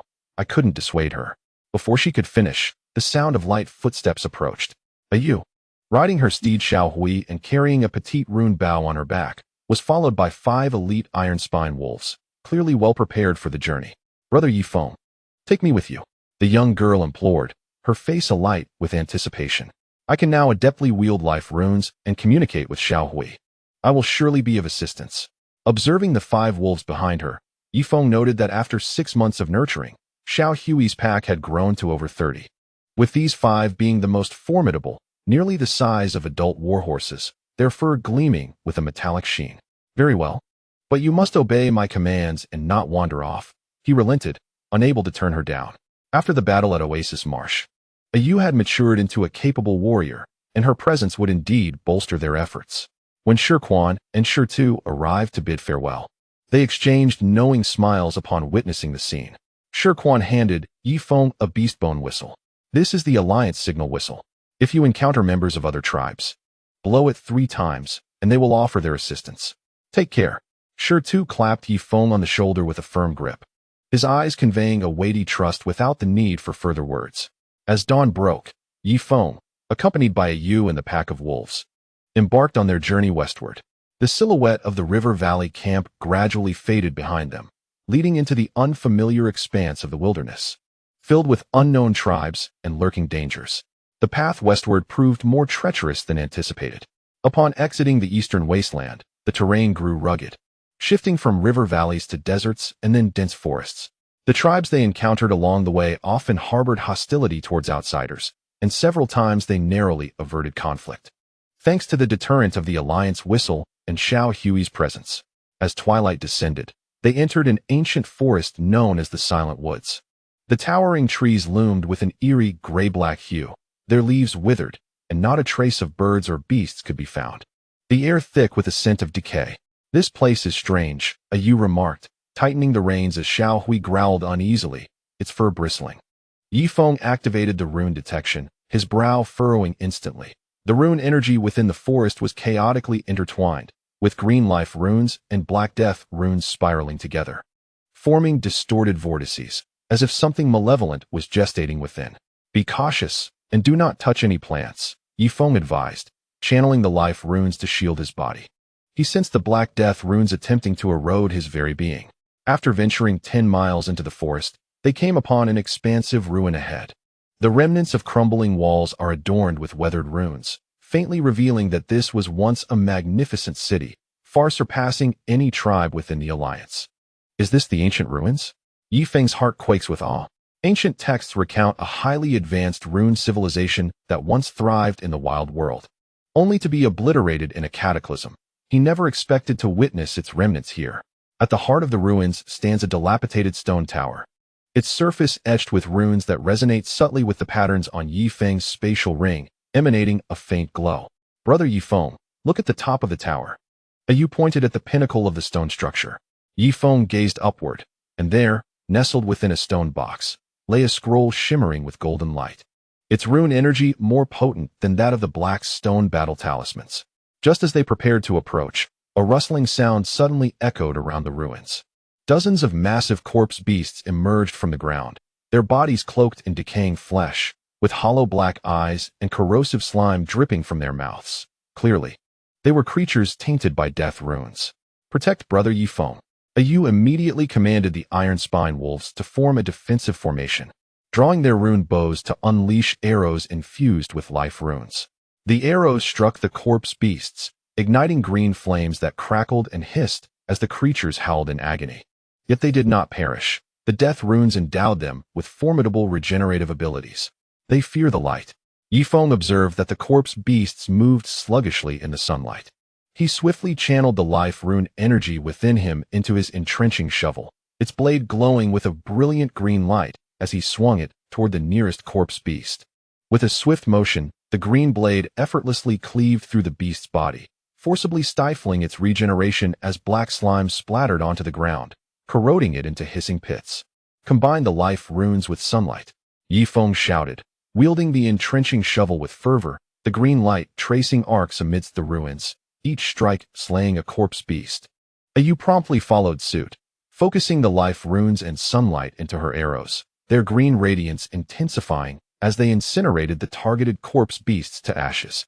Xiao Hui and the Iron Spine Wolves, leveraging their speed, darted between the beasts, tearing at their joints. After half an hour, the last corpse beast was reduced to ashes in the green light. A pungent odor of charred flesh permeated the ruins. The ground around the stone tower pocked with corrosive damage. Yi Feng gasped for breath, having expended nearly half of his life rune energy. He approached the tower, looking up at the golden scroll atop it, and the rune detection indicated that it contained an unprecedented spatial rune, originating from the same source as his spatial ring. I shall retrieve it. Yi Feng took a deep breath, ascending the crumbling stone steps toward the tower's summit. The steps were precarious, each footfall threatening to cause a collapse. But he had no alternative. Upon reaching the pinnacle, the golden rays of the setting sun bathed the stone box. With utmost care, Yi Feng opened the box, and the light emanating from the golden scroll enveloped him instantly. Detected ancient spatial rune scroll. Would you like to fuse? Fuse. The scroll transformed into a beam of golden light, surging into Yi Feng's left hand. The spatial ring radiated intense heat. Its surface patterns began to reconfigure, emanating a brilliance more resplendent than ever before. Spatial ring upgraded. Current area, 1000 square meters. New feature unlocked. Space leap, short distance teleportation, consuming 10 rune energy per use. Yi Feng's heart surged with joy. The ability to leap through space was his fervent desire. With it, he would possess an undeniable advantage in both pursuit and retreat. Just then, the stone tower trembled violently, as if on the verge of collapse. Looking down, Yi Feng saw the ground around the ruins crack open, and a colossal rotting beast, resembling a mountain, emerged. It bore a single eye atop its head, glowing with a crimson light. This was the king of the rotting beasts, possessing at least the combat power of a level 6 monster. Yi Feng, hurry down, Yu shouted anxiously, directing the Iron Spine Wolves to attack the beast's legs, only to be easily flung aside. Without hesitation, Yi Feng activated the newly unlocked Space Leap feature, silently wishing himself to Yu's side. In a flash of light and shadow, he found himself next to her. How impressive! Yu exclaimed. There is no time for astonishment. Let us run. Yi Feng grasped Yu's hand, mounted Little Gray, and fled towards the edge of the forest. The giant rotting beast let out a deafening roar, its powerful legs pounding the ground with each step, causing it to tremble violently. Yi Feng repeatedly utilized Space Leap to evade the beast's attacks, while the Iron Spine Wolves left behind fiery traps, barely slowing its advance. As they escaped the silent woods, the sky had completely darkened. The giant rotting beast seemed unable to leave the forest, roaring for a long while at the edge before reluctantly retreating into the darkness. Yi Feng collapsed onto the grass, gasping for breath. The energy consumption of Space Leap had exceeded his expectations. After several consecutive jumps, his rune energy was nearly depleted. He retrieved a rolled scroll from the stone box, revealing a black token inscribed with the character for ruin. It was neither metal nor stone, exuding a presence akin to that of the giant rotting beast. Detected the Ruin Master token, can control low-tier rotting beasts and access the core area of the ancient ruin. Yifeng's heart stirred. It seemed the mysteries of the Silent Wood's ancient ruins were far greater than he had imagined. Yifeng, look over there. Yu pointed toward a distant campfire. Yifeng raised his head to see a campsite at the edge of the dense forest, where a black flag emblazoned with a lightning pattern stood beside the fire. This was the presence of the Black Rock Alliance. The two exchanged a glance and swiftly concealed themselves behind a rock. Yifeng activated his rune detection, discovering 10 warriors in the camp, led by a middle-aged man clad in silver armor, whose rune energy had reached the pinnacle of level 7, surpassing even that of Haishi. The task entrusted by Lord Thunder Rune Master must be fulfilled, the silver-armored man proclaimed, his voice carrying an undeniable authority. Within 3 days, locate the core of the ancient ruin and obtain the Thunder Source Pearl, otherwise, you shall all perish. Yes, the other warriors responded in unison. The mention of the Thunder Source Pearl sent a chill down Yifeng's spine. Could it be that they were also here for the treasures of the ruin? He discreetly signaled to a Yu, and under the cover of night, they stealthily circumvented the encampment of the Black Rock Alliance, making their way into the depths of the forest, the ruins of the Silent Forest, the remnants of the Black Rock Alliance. And the enigmatic path of the Thunder Source Pearl had only just begun, yet it was already fraught with uncertainty and peril. Yifeng gripped the Ruins Master token tightly, feeling the pulsating spatial runes within his spatial ring. He understood that the forthcoming exploration would determine the fate of the Alliance. As the night deepened, the winds of the Silent Forest carried a mournful wail, as if whispering ancient secrets. The silhouettes of Yifeng and Yu vanished into the dense foliage, with only the occasional howl of Little Gray piercing the night sky, heralding the onset of a new adventure. Chapter 20. The Might of the Thunder Runes. Breaking through the spatial barrier, the night in the Silent Forest was darker than ink, with even the starlight obscured by heavy clouds. Yifeng and Yu concealed themselves behind the crumbling walls at the outskirts of the ruins, holding their breath as they observed the encampment of the Black Rock Alliance. A silver-armored man stood by the campfire, toying with an orb that flickered with arcs of electricity, occasionally glancing towards the depths of the ruins with a gaze as sharp as an eagle's. Is that the Thunder Source Pearl? Yu whispered, her small hand tightly gripping her rune bow. The rune scan revealed that the orb in the silver-armored man's grasp contained a volatile energy of thunder, even more dangerous than the Black Stone's battle rune orb. Yifeng shook his head. It doesn't appear to be. The energy of that orb is too unstable, more akin to a counterfeit of the Thunder Source Pearl. The genuine Thunder Source Pearl should be located at the core of the ruins, safeguarded by a stronger force. He noticed intricate lightning patterns etched into the silver armor, which glowed whenever the man activated the runes, clearly enhancing the Thunder Runes, a type of armor never seen in the Eastern Wasteland, far superior to the Alliance's finest scaled armor. They are about to enter, Yu softly reminded him. The silver-armored man passed the counterfeit Thunder Orb to his subordinate, leading 5 elite warriors wielding battle axes embedded with Thunder Runes towards the core area of the ruins. Their movements were measured, each step striking the ground with their axes, releasing faint arcs of electricity to disperse the death runes in the air. Let us follow them, Yifeng decisively stated. The members of the Black Rock Alliance were adept at wielding Thunder Runes. By trailing them, they could evade numerous dangers while discerning the weaknesses of the Thunder Runes.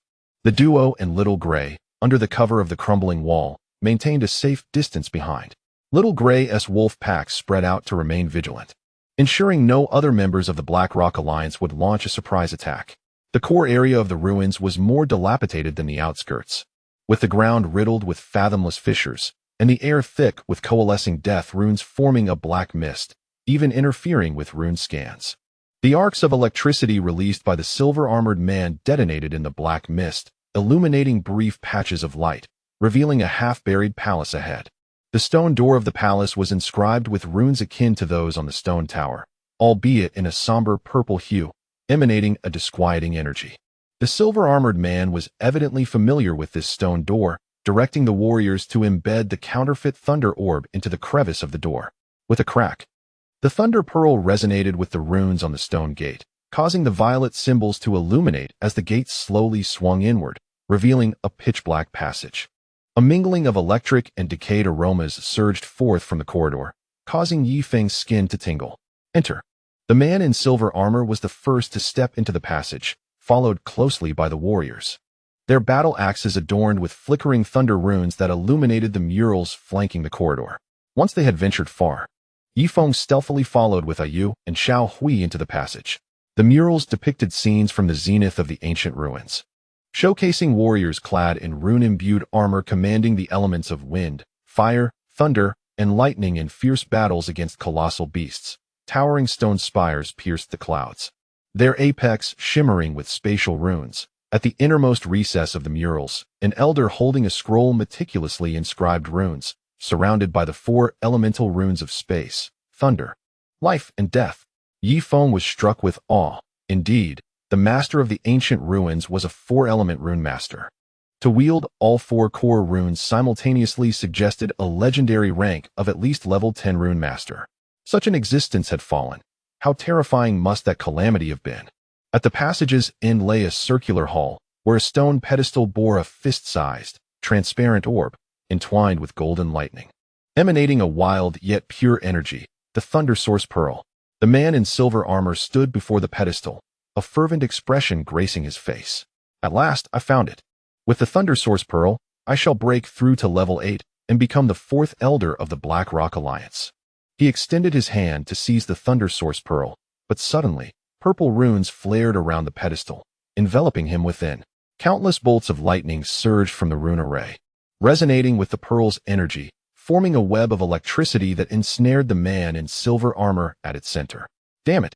It's the Thunderlock array, he bellowed, as the runes on his battle axe erupted in dazzling light, attempting to cleave through the electric web, only to be repelled by the rebounding lightning. Black smoke billowing from his armor. Ha ha, that fool from Blackstone was indeed correct. The idiots of the eastern wilderness relish in walking into traps. A sinister voice echoed from the shadows of the hall. Yi Feng's heart raced. His rune detection revealed 5 formidable auras concealed within the shadows. The leader's energy intensity shockingly reaching the standard of a level 8 warrior. 5 figures emerged from the gloom, led by an elder clad in a black robe. Leaning on a staff embedded with shards of the Thunder Source Pearl, the very Thunder Rune Master of the Black Rock Alliance. The 4 individuals behind him donned armor akin to that of the man in silver, clearly the core elite of the Alliance. Old Master Lei, what brings you here? The man in silver armor, a mix of shock and fury washing over him, clearly did not anticipate being betrayed by his own. Now that you possess the Thunder Source Pearl, will you still acknowledge me as your elder? Old Master Lei scoffed, his staff striking the ground lightly, causing the runic array beneath to glow even brighter. This Thunderlock array was an ancient defensive mechanism. Only the holder of the Thunder Source Pearl could unravel it. Stay put inside. Once I acquire the Thunder Source Pearl, I shall ensure you leave in one piece. He turned to the 4 behind him, commanding, watch him closely while I retrieve the Thunder Source Pearl. As Elder Lei approached the stone platform, Yi Feng suddenly signaled to Yu, simultaneously activating a spatial leap to appear instantaneously behind Elder Lei. Be careful, Yu responded in kind, releasing a life rune arrow that disrupted Elder Lei's lightning rune perception with its verdant tip imbued with vitality. Yi Feng wielded his engineering shovel, infused with spatial runes, aiming for the back of Elder Lei's neck, calculating that the elder, engrossed in the lightning source pearl, would undoubtedly lower his guard. Seeking death, Elder Lei reacted with remarkable speed, sidestepping the shovel and retaliating with his staff, which struck towards Yi Feng's chest, crackling with golden lightning. Yi Feng had anticipated this move, executing a second spatial leap to appear at Elder Lei's left side, simultaneously consuming a berserk potion that elevated his strength from peak level 3 to peak level 4. The spatial runes on his shovel resonated with the lightning source pearl, causing the surrounding space to distort. Spatial runes. A flicker of astonishment crossed Elder Lei's eyes, swiftly replaced by avarice. You possess the essence of spatial runes. Surrender it, and I may grant you a swift demise. He swung his staff, summoning countless bolts of lightning from the runic array, resembling golden serpents as they lunged towards Yi Feng. The might of an 8th level warrior's lightning runes exceeded expectations, illuminating the entire hall, as if the very air were ablaze. Yi Feng continuously executed spatial leaps, weaving through the gaps in the lightning. Each leap drained 10 units of rune energy, and after several, his reserves dwindled. He understood that a swift resolution was imperative. Disrupt the lightning source pearl with life runes. Yi Feng shouted, channeling the last vestiges of spatial energy into his shovel, the blade's runes twisting violently, subtly forming a miniature vortex. Ayu immediately grasped his intent, concentrating all her life rune power into an arrow aimed at the levitating lightning source pearl. The verdant arrowhead detonated midair, unleashing a surge of life energy that clashed violently with the electrical energy within. Buzz! The lightning source pearl quaked violently, emitting a piercing hum. The locking lightning array on the stone platform also felt the impact, revealing a slight loosening in the electric net binding the silver-armored man. Now, Yi Feng hurled his engineering shovel toward the lightning source pearl while executing his final spatial leap, reappearing beside the silver-armored man to sever the weakened electric net with all his might. Why are you saving me? The silver-armored man was taken aback, sensing that the rune energy within Yi Feng was distinctly different from his own, clearly belonging to someone from the eastern wilds. The enemy of my enemy is my friend. Yi Feng had no time to explain, pulling him towards the lightning source pearl. If you wish to survive, help me seize it. A flicker of conflict crossed the silver-armored man's eyes, but ultimately, he gritted his teeth. The lightning rune on his battle axe erupting with its final brilliance as he joined forces with Yi Feng's shovel to strike at the runic array surrounding the lightning source pearl. Crack! The runic array shattered, freeing the lightning source pearl, which flew towards Yi Feng, drawn by the allure of his spatial ring. My lightning source pearl. Elder Lei's eyes widened with rage as he recklessly charged towards the lightning source pearl, the lightning coalescing on his staff into a spear aimed at Yi Feng's back. Yi Feng could feel a sharp pain in his back, yet he found himself unable to execute a spatial leap. In a moment of desperation, the talisman pendant around his neck suddenly erupted with a brilliant green light, forming a protective barrier that deflected the lightning spear. Bang! The barrier shattered with a resounding crash, and the pendant disintegrated into dust. However, in this fleeting moment of reprieve, Yi Feng seized the opportunity to grasp the incoming Thunder Source Pearl. Detected pure Thunder Rune Source. Do you wish to absorb? Absorb. The instant the Thunder Source Pearl merged into his body, Yi Feng felt as though he had been cast into a furnace. As countless golden bolts of lightning surged through his veins, interacting in wondrous ways with the spatial runes, the spatial ring suddenly emitted a blinding light, enveloping him, and the silver-armored man. Spatial ring upgraded, current area 5,000 square meters, unlocking new feature. Group teleportation, can transport up to 10 individuals over long distances, cooldown period 3 days. Thunder rune absorption successful, host level elevated to level 4 warrior. Acquired skill, Thunder rune affinity, increases resistance to lightning attacks by 50. Initial control over thunder runes achievable. As the blinding light faded, the trio found themselves standing on the desolate expanse outside the silent forest. Behind them, the furious roar of Thunder echoed, but he could no longer pursue them. Have we survived? The silver-armored man gazed at his empty hands, and then at Yi Feng, his expression a mix of complexity. He had never imagined being rescued by someone from the eastern wilderness. You can leave. We are not far from the territory of the Black Rock Alliance, Yi Feng said warily, feeling the lingering tumult of lightning energy within him that needed time to settle. The silver-armored man remained silent for a moment before suddenly removing his helmet, revealing a sharply defined face. My name is Lei'Shur, a traitor to the Black Rock Alliance. Thunder murdered my father to monopolize the Thunder Source Pearl, and I joined the Alliance solely to seek vengeance. He produced a black token from his pocket and handed it to Yi Feng. This is a defensive map of the Black Rock Alliance, indicating the locations of various tribes' garrisons and the Thunder Rune weapon depots. If your Eastern Alliance wishes to survive, you must know this. Yi Feng accepted the token, and the rune scan revealed no traps, allowing him to stow it away. Why are you helping us? Because we share a common enemy. Lei'Shur's gaze sharpened. Once Thunder merges with the Thunder Source Pearl, he will launch an assault on the Eastern Wilderness. You are doomed, and I will not achieve my vengeance. He mounted his horse. I will contact other tribes persecuted by Thunder. Take care of yourselves. Watching Lei'Shur's receding figure, Ayu asked anxiously, is what he said true? Will Thunder really attack us? Yes. Yi Feng tightened his grip on the defensive map, but we are not without our chances. He sensed the thunder runes within him fusing with the spatial runes, albeit still faint, deepening his understanding of lightning significantly. The defensive map provided by Leisure was crucial, as it indicated that the Black Rock Alliance's Thunder Rune weapon depot was located in Thunder Valley, where enough Thunder Rune bombs were stored to obliterate an entire tribe. We must return to the eastern wilderness. Yifeng mounted Xiaohui, knowing that with the Thunder Source Pearl and the defensive map, they could prepare in advance. The journey home was far smoother than their arrival. Yifeng, utilizing his newly acquired affinity for thunder symbols, effortlessly dispelled the lightning beasts along their journey. Although the spatial ring's group teleportation function had a lengthy cooldown, it saved their lives amidst a sandstorm. A month later, when Yifeng and Ayu arrived at the River Valley camp, the entire alliance erupted in excitement. The students gathered around them, captivated by tales of their Western adventures. The secrets of ancient ruins, the terror of thunder symbol masters, the betrayal of thunder stones, and the wonders of spatial jumps. Each listener left in a state of astonishment. Shirquan and Ling Er gazed at the Thunder Source Pearl adorning Yifeng's neck, then glanced at the defensive layout, their eyes filled with shock and relief. With these, we have at least a 70% chance of thwarting the Black Rock Alliance's assault, Shirquan exclaimed. The artifact symbol class can replicate thunder symbol weapons. The medicine symbol class can develop anti-thunder potions, and we must prioritize the students' training in thunder symbol resistance. Yifeng nodded, handing the Thunder Source Pearl to Ling Er. Use it to research anti-thunder potions. The remaining energy can be infused into rune weapons to enhance the students' combat prowess. He then ascended to the stargazing platform of the Rune Academy, gazing towards the western sky.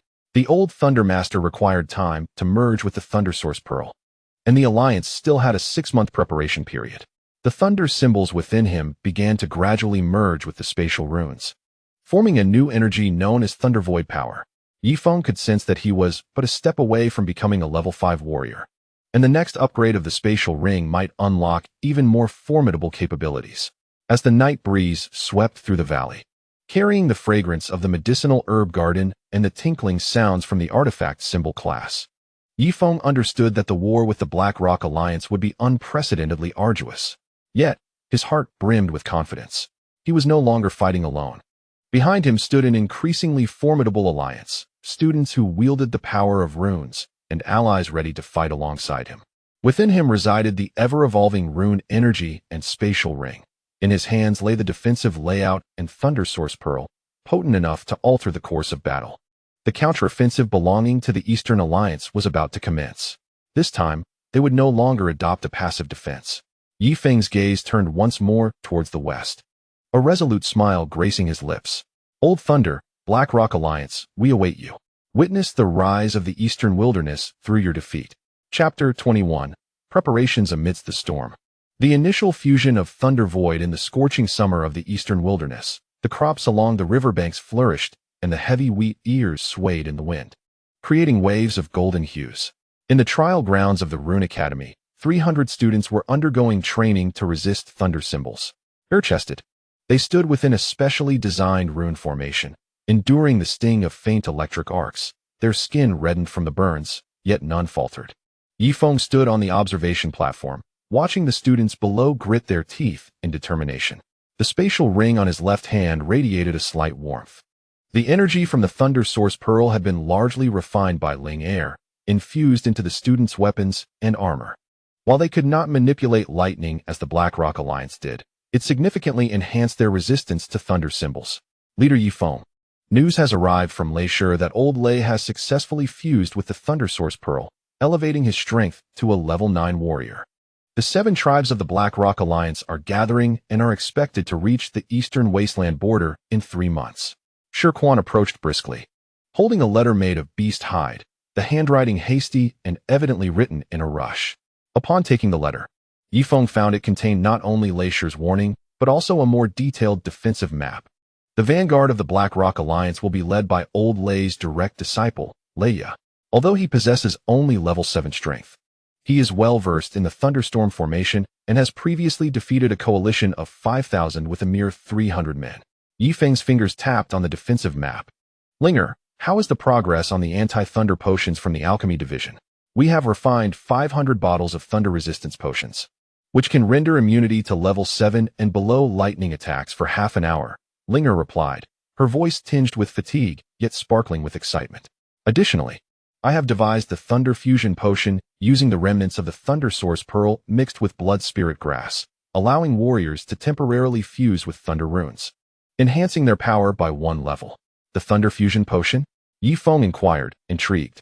Are there any side effects? Yes. Ling Ruo's expression turned serious. After fusion, the individual will enter a state of weakness for 3 days, and the success rate is only 60%. Those who fail may suffer lightning burns to their meridians. Yi Feng pondered for a moment. Distribute the potions to the 50 most elite students, and they must not use them unless absolutely necessary. He did not wish for the warriors to gamble with their lives, yet he understood the necessity of retaining this final trump card. Beside him, Shi couldn't help but interject. Leader Yi Feng, why don't we take the initiative? Lei Shi mentioned that the Thunder Symbol Armory in Thunder Roar Valley has weak defenses. If we attack, the Black Rock Alliance will be less arrogant.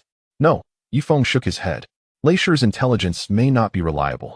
A reckless assault would only fall into Old Lei's trap. Our advantage lies in fighting on our home turf. We must ensure they pay a price on the land of the Eastern Wasteland. He pointed to 3 fortresses on the map. Eagle Beak Cliff will have reinforced Thunder Symbol defenses, with falling stones and boiling oil arranged.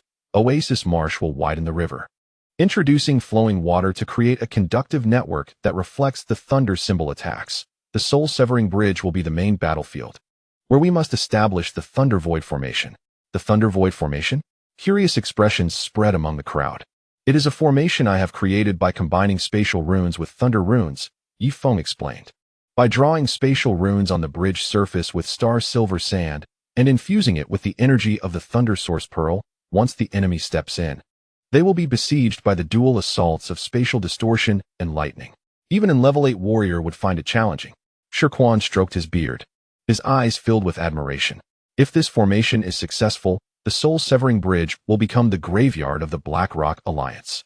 In the following 3 months, the Eastern Alliance entered an unprecedented state of preparedness. The training intensity for the students doubled, as they honed their resistance to thunder symbols during the day and studied methods to counter the thunderstorm formation at night.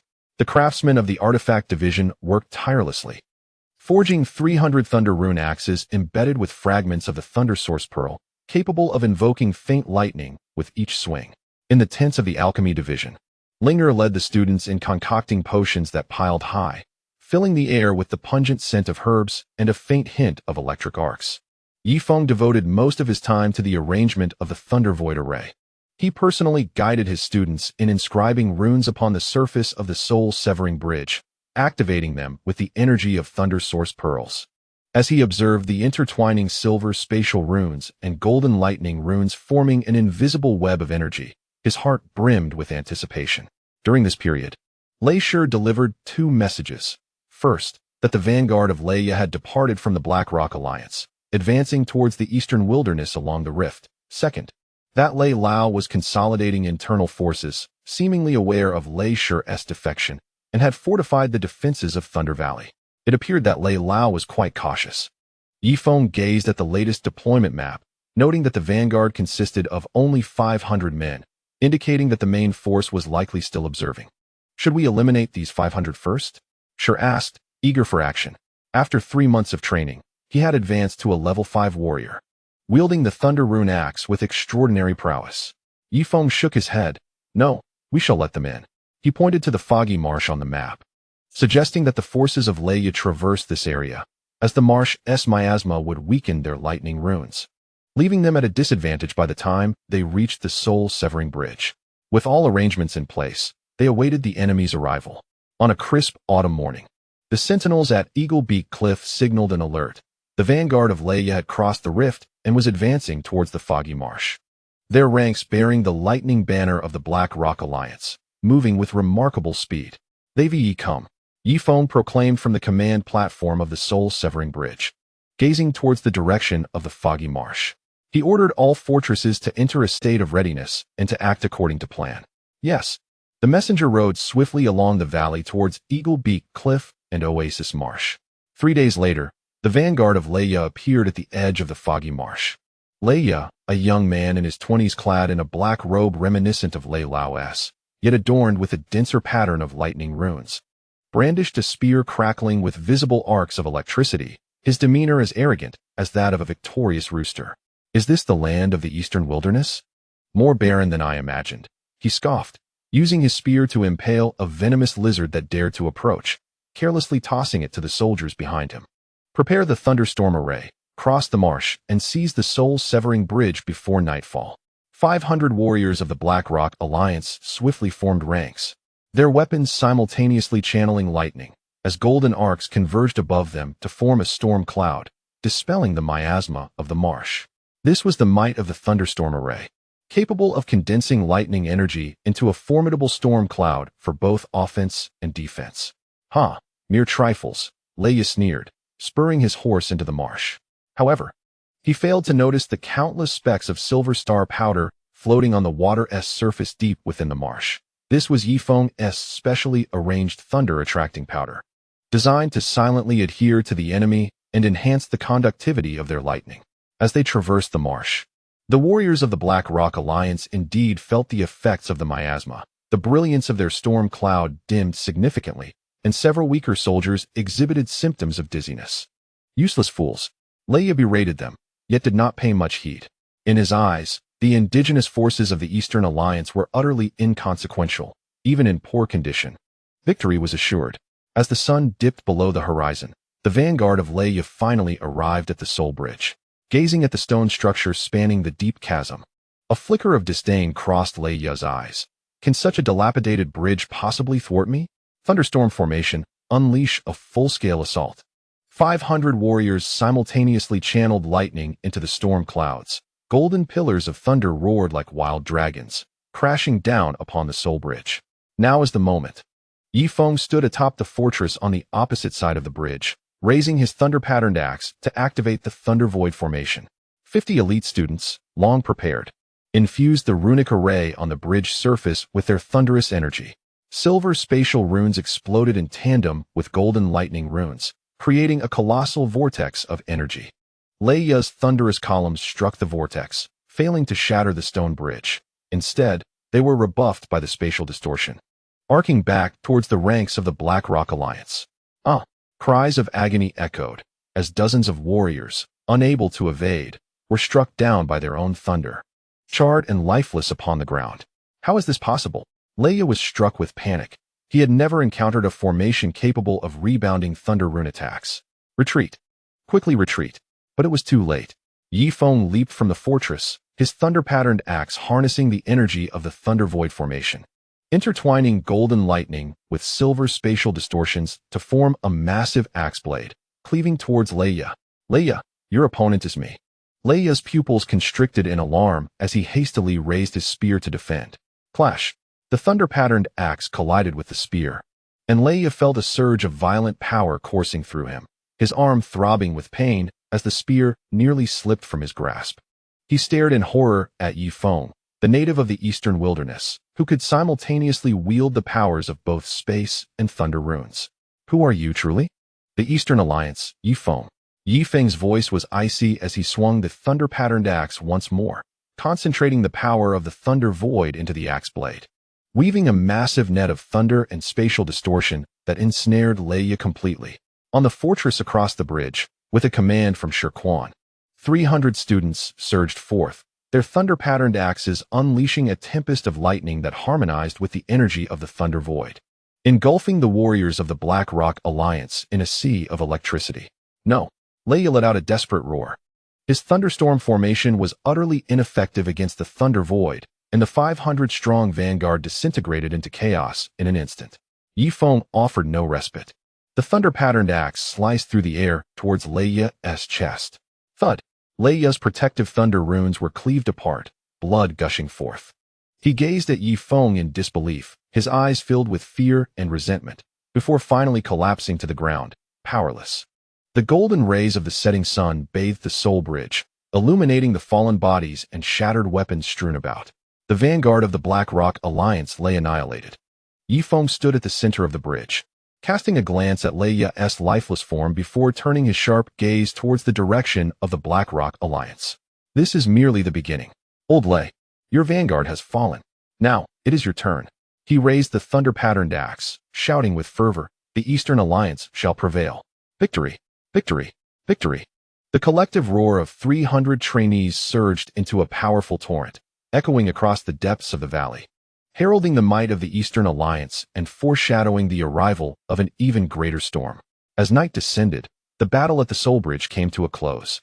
The lifeless form of Leia was suspended at the bridge's edge, serving as a grim warning to the Blackrock Alliance. The seized lightning weapons were dispatched for research to the rune crafting class, promising the swift creation of even more formidable versions. The wounded trainees were returned to the River Valley camp, where Ling Air's lightning recovery potion would facilitate their rapid healing. Yifeng stood alone at the bridge's edge, gazing into the profound abyss of the valley. The spatial ring on his left hand absorbed Leia's lightning energy, radiating a gentle warmth. Detected level 7 lightning warrior energy. Fusion degree of lightning void power increased to 30. New skill unlocked. Lightning void teleportation. Allows instantaneous movement within areas covered by lightning, consuming 5 energy each time. A smile crept across Yifeng's lips. The 3 months of preparation had not been in vain. The power of the lightning void formation exceeded expectations, and the unlocking of a new skill was akin to a tiger gaining wings. He understood that the main forces of Old Lei would arrive soon, heralding the true decisive battle. Yet, he felt no fear, for by his side stood an ever-strengthening alliance, comrades with whom he would share life and death, and an evolving power of runes. On the land of the eastern wilderness, their footprints would be etched, and the ambitions of their enemies buried. Yifeng tightened his grip on the lightning pattern axe and turned toward the River Valley camp. Tomorrow would dawn anew, and fresh battles were already brewing. Chapter 22. Old Lei's Arrival. The decisive battle at Soulbridge. The news of the annihilation of the Leia vanguard spread like wildfire throughout the territory of the Blackrock Alliance. When Old Lei beheld Leia's severed head in the council hall of Thunder Valley, this newly ascended level 9 rune master displayed an uncharacteristic expression of disarray for the first time. The Thunder Source Pearl in his hand erupted with blinding lightning, shattering the rune lamps in the entire hall and causing the surrounding tribal leaders to kneel in fear. The voice of Yifeng, representing the Eastern Alliance, resonated like thunder, each word steeped in an aura of destruction, issuing orders for the 7 major tribes to gather their main forces and, in 3 days, march across the eastern wilderness. 3 days later, the mighty army of the Black Rock Alliance set forth as scheduled. 3,000 well-equipped warriors, 10 rune masters above level 7, 3 level 8 elders. Alongside the peak level 9 Old Lei, formed an iron tide capable of sweeping across the wilderness. Their banners fluttered in the wind, and wherever the lightning emblem passed, birds and beasts fled, even the fiercest of monsters keeping their distance. When the news reached the Eastern Alliance, a heavy atmosphere enveloped the River Valley camp. In the square of the Rune Academy, Yifeng stood atop a platform, surveying the 5,000 Alliance warriors below, those who could wield a weapon across the eastern wilderness. Among them were the elderly with silver hair, youths with lingering innocence, and many tribal members who had fled from the west, persecuted by the Blackrock Alliance. The army of the Blackrock Alliance had already set out and would arrive at the Soul Bridge in 3 days. Yifeng's voice resonated through the entire square. Calm yet powerful, they possessed 9th-level Thunder Rune Masters, 3,000 elite warriors, and a tempestuous thunderstorm formation capable of wreaking havoc upon the world. A profound silence enveloped the square, and many warriors turned pale at the sight. The intimidation of a 9th-level combatant was sufficient to shake the resolve of even the bravest souls. Yet, they lacked what we possess. Yifeng's voice rose sharply, declaring, "We have the unwavering determination to protect our homeland. We have brothers who share life and death with us. We wield runic axes that can pierce through lightning. We have the Soul Bridge that has buried the Thunder Fawn. Kill, kill, kill." The warriors' fear was replaced by fervor, their thrumming battle cries reverberating through the ground. They raised their weapons, the light of runes shimmering across the square, creating a sea of brilliance, verdant hues of life runes, golden shades of battle runes, and silvery tones of thunder runes, all intertwining to embody the indomitable spirit of the Eastern League. The leader of Shirquan, Yifeng, turned to the elder beside him. "The conductive nets of Oasis Zay and the rockfall formations of Eagle Beak Cliff are entrusted to you. Rest assured." The elder tightened his grip on the runic staff, the life rune atop it radiating a gentle glow. "Even if it costs me my life, not a single soul from the Blackrock Alliance shall bypass Oasis Zay." Yifeng then turned his gaze to the young chief of the Stone Tribe. The Thunder Rune traps at Eagle Beak Cliff serve as our first line of defense. Ensure the task is accomplished. The young chief thumped his chest, a massive fragment of Thunder Source Pearl embedded in his rune axe, glimmering brilliantly. I shall show them what it means to come and never return. Finally, Yifeng's eyes rested upon Linger and a Yu. Linger stood behind her, flanked by the students of the Medicine Rune class, holding rows of potions. A Yu rode on Little Gray, accompanied by 30 elite ironback wolves, their eyes glinting with a bloodthirsty gleam. Linger, the treatment of the injured depends on you. A Yu, the mobility of the wolf pack is crucial. Entangle their cavalry. Understood. The two nodded in unison, their expressions resolute. With the deployment complete, Yifeng unsheathed his rune axe, pointing towards the Soul Bridge. Let us march forth. Let the Blackrock Alliance witness that the lands of the Eastern Wilderness are not for the taking. Kill, kill, kill. The 5,000-strong battalion surged towards the Soul Bridge, banners unfurling, runes flickering, resembling a colossal dragon winding through the wilderness. 3 days later, before the Soul Bridge, the Blackrock Alliance's army finally arrived. 3,000 soldiers formed a disciplined phalanx, their black armor glinting coldly in the sunlight. Above them, the thunderstorm formation coalesced into a massive thundercloud, casting a shadow over the entire canyon. Thunder-Old rode a griffin enveloped in electricity, hovering above the thundercloud, casting a condescending gaze upon the Eastern League warriors, as though observing mere ants. Yifeng, come forth to meet your demise. Thunder-Old's voice boomed like thunder, reverberating through the canyon, causing many Alliance warriors' eardrums to ache. Yifeng, mounted on Little Gray, slowly emerged from the front lines, his rune axe angled towards the ground, the thunder runes upon its blade shimmering with a golden-silver brilliance. Thunder-Old, I trust you are well. Your vanguard has already found eternal rest here. Do you wish to follow in his footsteps? Arrogance. With a thunderous roar, Old Lay commanded the griffin to dive fiercely, its claws crackling with electricity as they lunged for Yifeng. Shall we go? Yifeng leapt down, and with a howl, Xiaohui charged headlong towards the griffin. Nurtured by the energy of the Thunder Source Pearl, it had evolved into a level 6 beast, its gray fur adorned with faint lightning patterns, enabling it to withstand the griffin's electrical onslaught. Clang! The wolf's claws met the griffin's talons, and golden lightning clashed with silvery electric void energy, erupting into a tempest of energy. The griffin staggered back, a glimmer of surprise flickering in its eyes.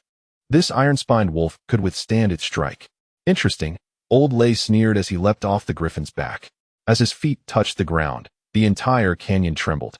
The oppressive aura of a level 9 warrior weighed heavily, forcing the Alliance fighters to retreat, their breaths becoming labored. This was the might of a level 9 warrior. Sher Quan's face turned pale as he tightened his grip on the runic staff, wondering if their leader could withstand such force. Ling Er discreetly cast a life barrier towards Yifeng, only for it to be instantly shattered by Old Lay's pressure. Biting her lip, she handed bottles of thunder fusion potions to the elite students beside her, prepared to support at a moment's notice.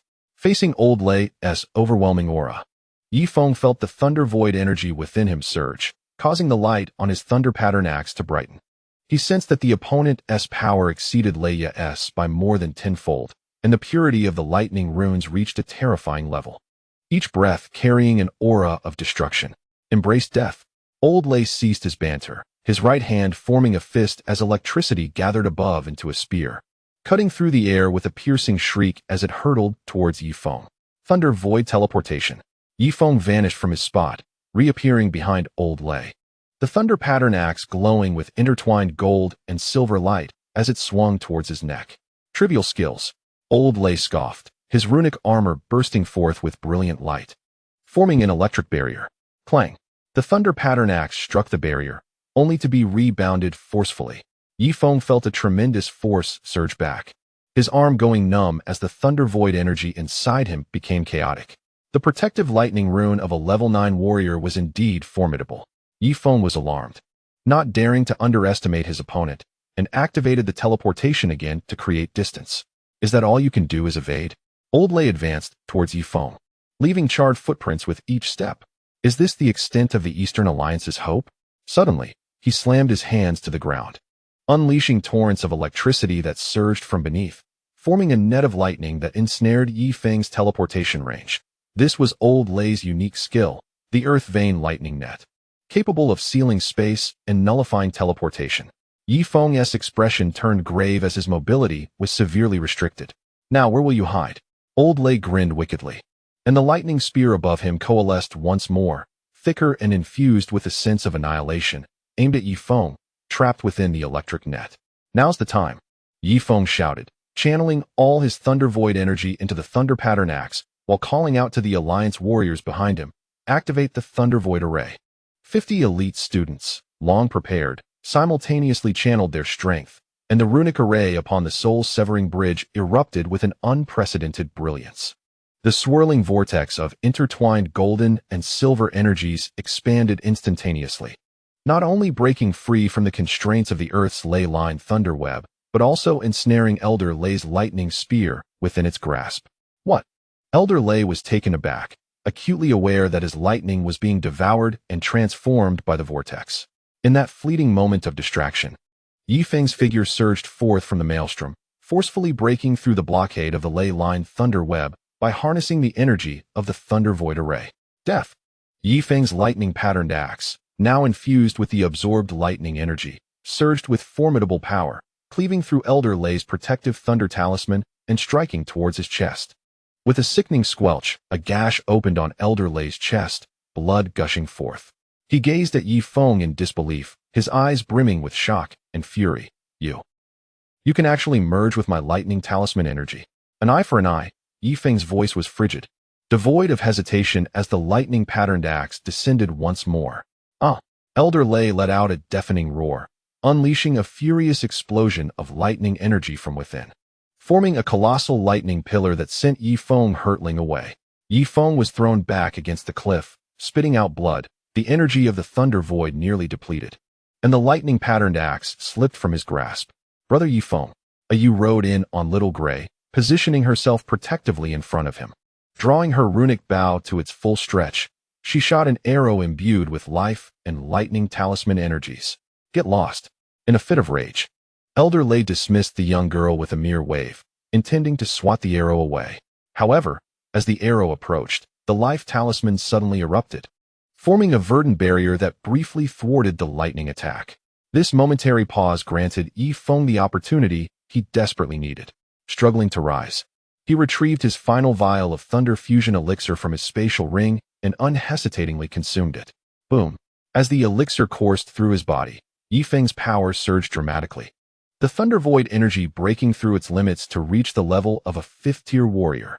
His hair stood on end without wind, his eyes shimmering with a blend of gold and silver light, and his entire aura underwent a profound transformation.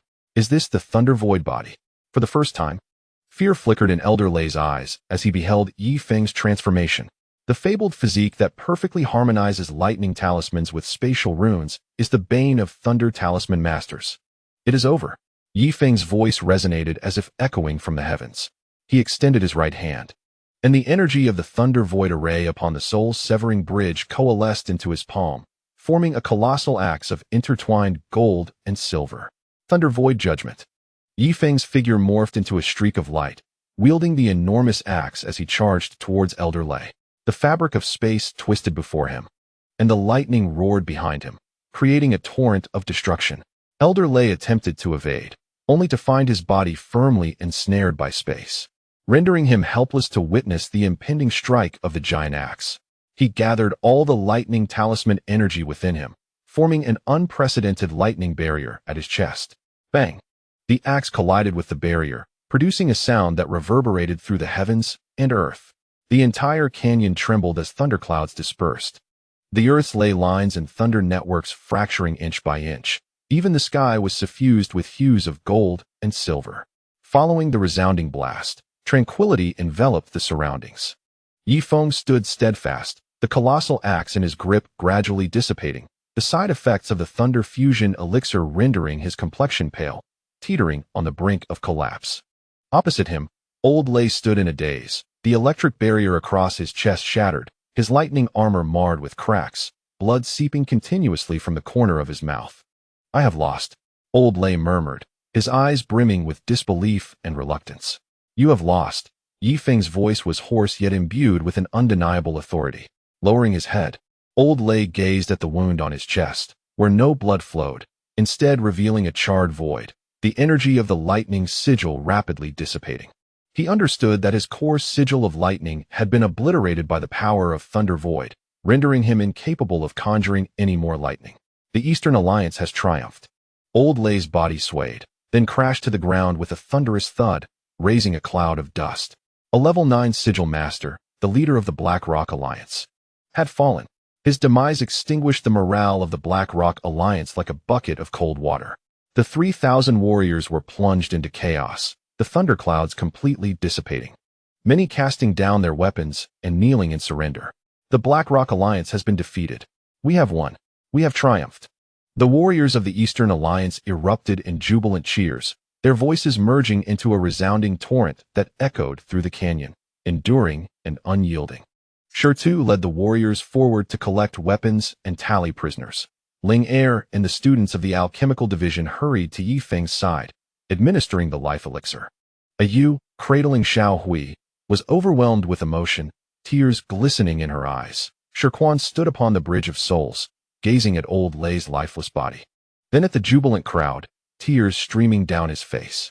The golden rays of the setting sun cascaded upon the Bridge of Souls, illuminating the scattered bodies and shattered weapons, as well as the joyous faces of the Eastern Alliance warriors.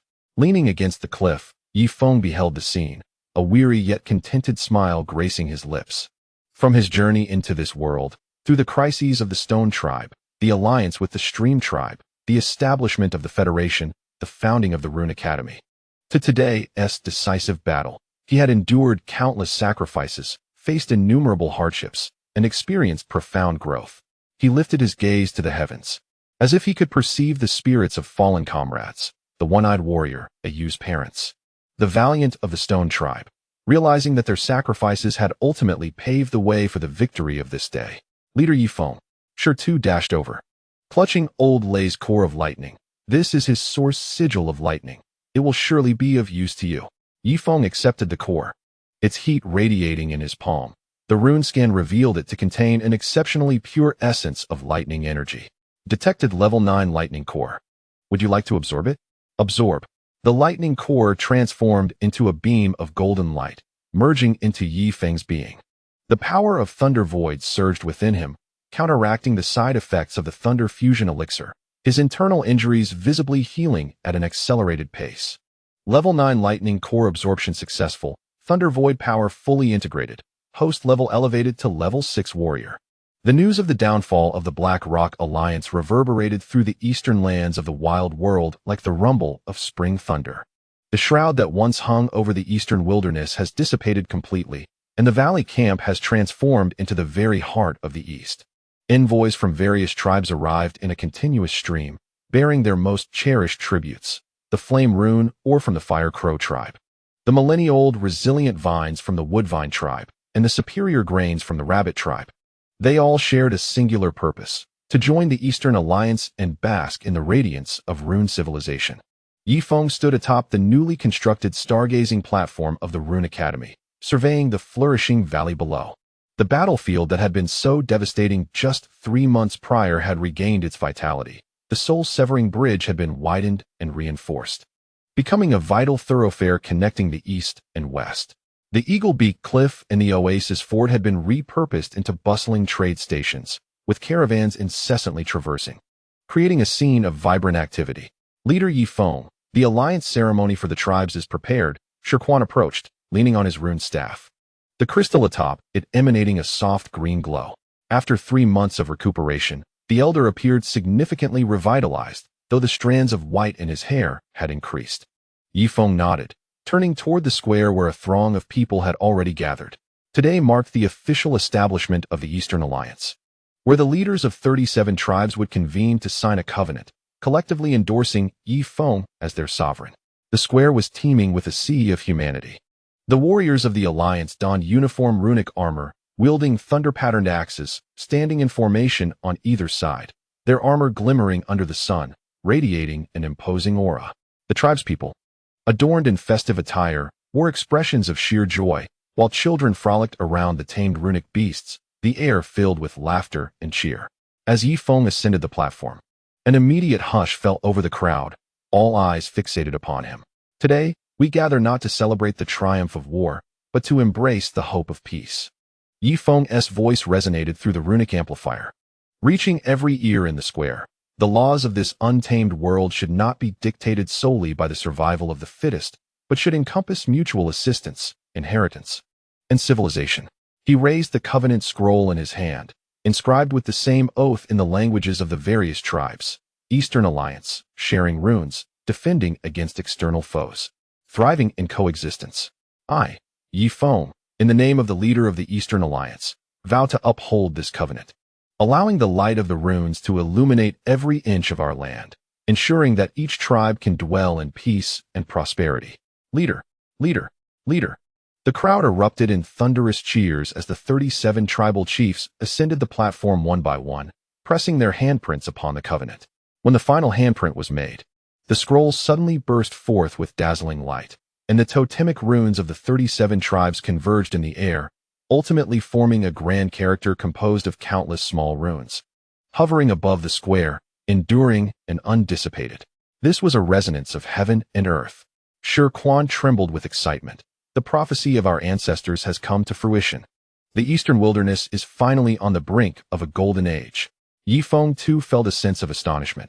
He could perceive that this character, a manifestation of the collective will of all tribes, was resonating with the runes of the world, invigorating the runic energy throughout the Eastern Wilderness. Following the ceremony, a grand celebration unfolded in the square. The Fire Crow tribe's fire dancers performed a fiery rune dance, the emerald flames swirling in their hands, transforming into various forms. The Woodvine tribe's musicians played melodious tunes on runic instruments, the notes infused with life rune energy, uplifting the spirits of all. The artisans of the Rune Crafting Guild showcased their latest inventions, including a self-plowing runic plow, a rune jar capable of storing lightning, and a rune stone for purifying water. Yi Feng raised a goblet of fruit wine, toasting with each tribal leader. His gaze swept across the crowd, spotting Ling Er distributing strength potions to the elderly and children alongside the students of the medicine rune class. Observing a Yu riding Xiao Hui demonstrating hunting techniques with the iron spine wolves, witnessing Shi Tu directing the warriors in transporting newly arrived ores, and noting Lei Shi, once a traitor of the Black Rock Alliance, now serving as the Alliance's rune thunder instructor, patiently guiding students in the manipulation of thunder runes. Leader Yi Feng, Lei Shi approached with a sincere smile. I never imagined that I would witness such a scene in the Eastern Wilderness. This is merely the beginning. Yi Feng clinked his cup with Lei Shi's. The untamed world is vast, and our journey is far from over. Lei Shi nodded, a glimmer of aspiration in his eyes. I hear you intend to form a runic exploration team to seek the core areas of the ancient ruins? Indeed, Yi Feng gazed at the western sky, contemplating the ancient ruins and their runic civilization, which far surpassed our imagination. Only by uncovering their legacy could the Alliance truly gain strength to fend off the threats lurking in the depths of the wilderness.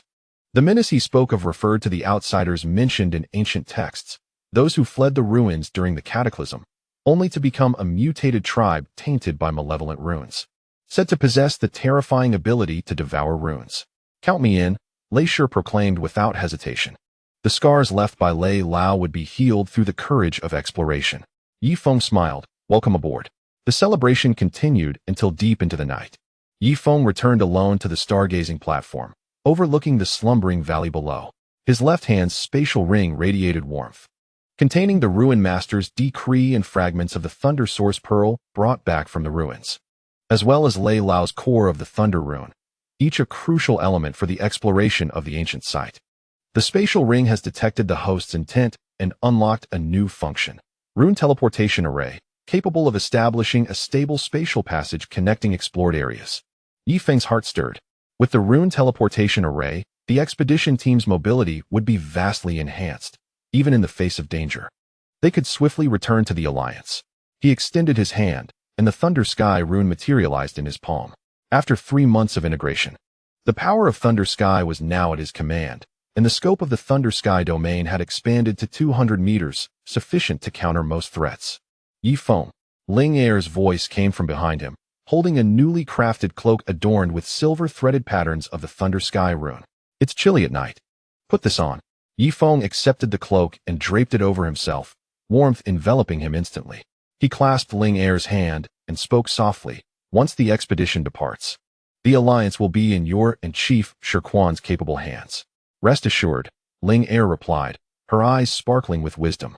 The second cohort of the Rune Academy has graduated, and the production lines for the Medicine Rune and Equipment Rune classes are operational.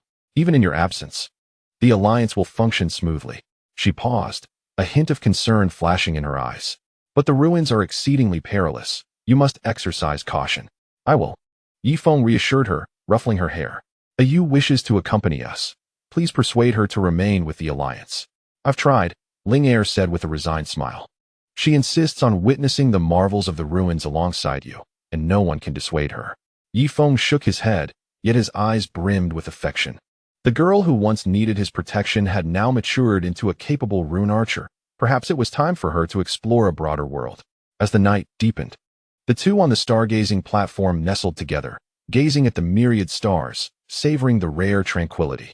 The valley's breeze carried the fragrance of grains, gently tousling their hair, and blowing hope across the entire eastern wilderness.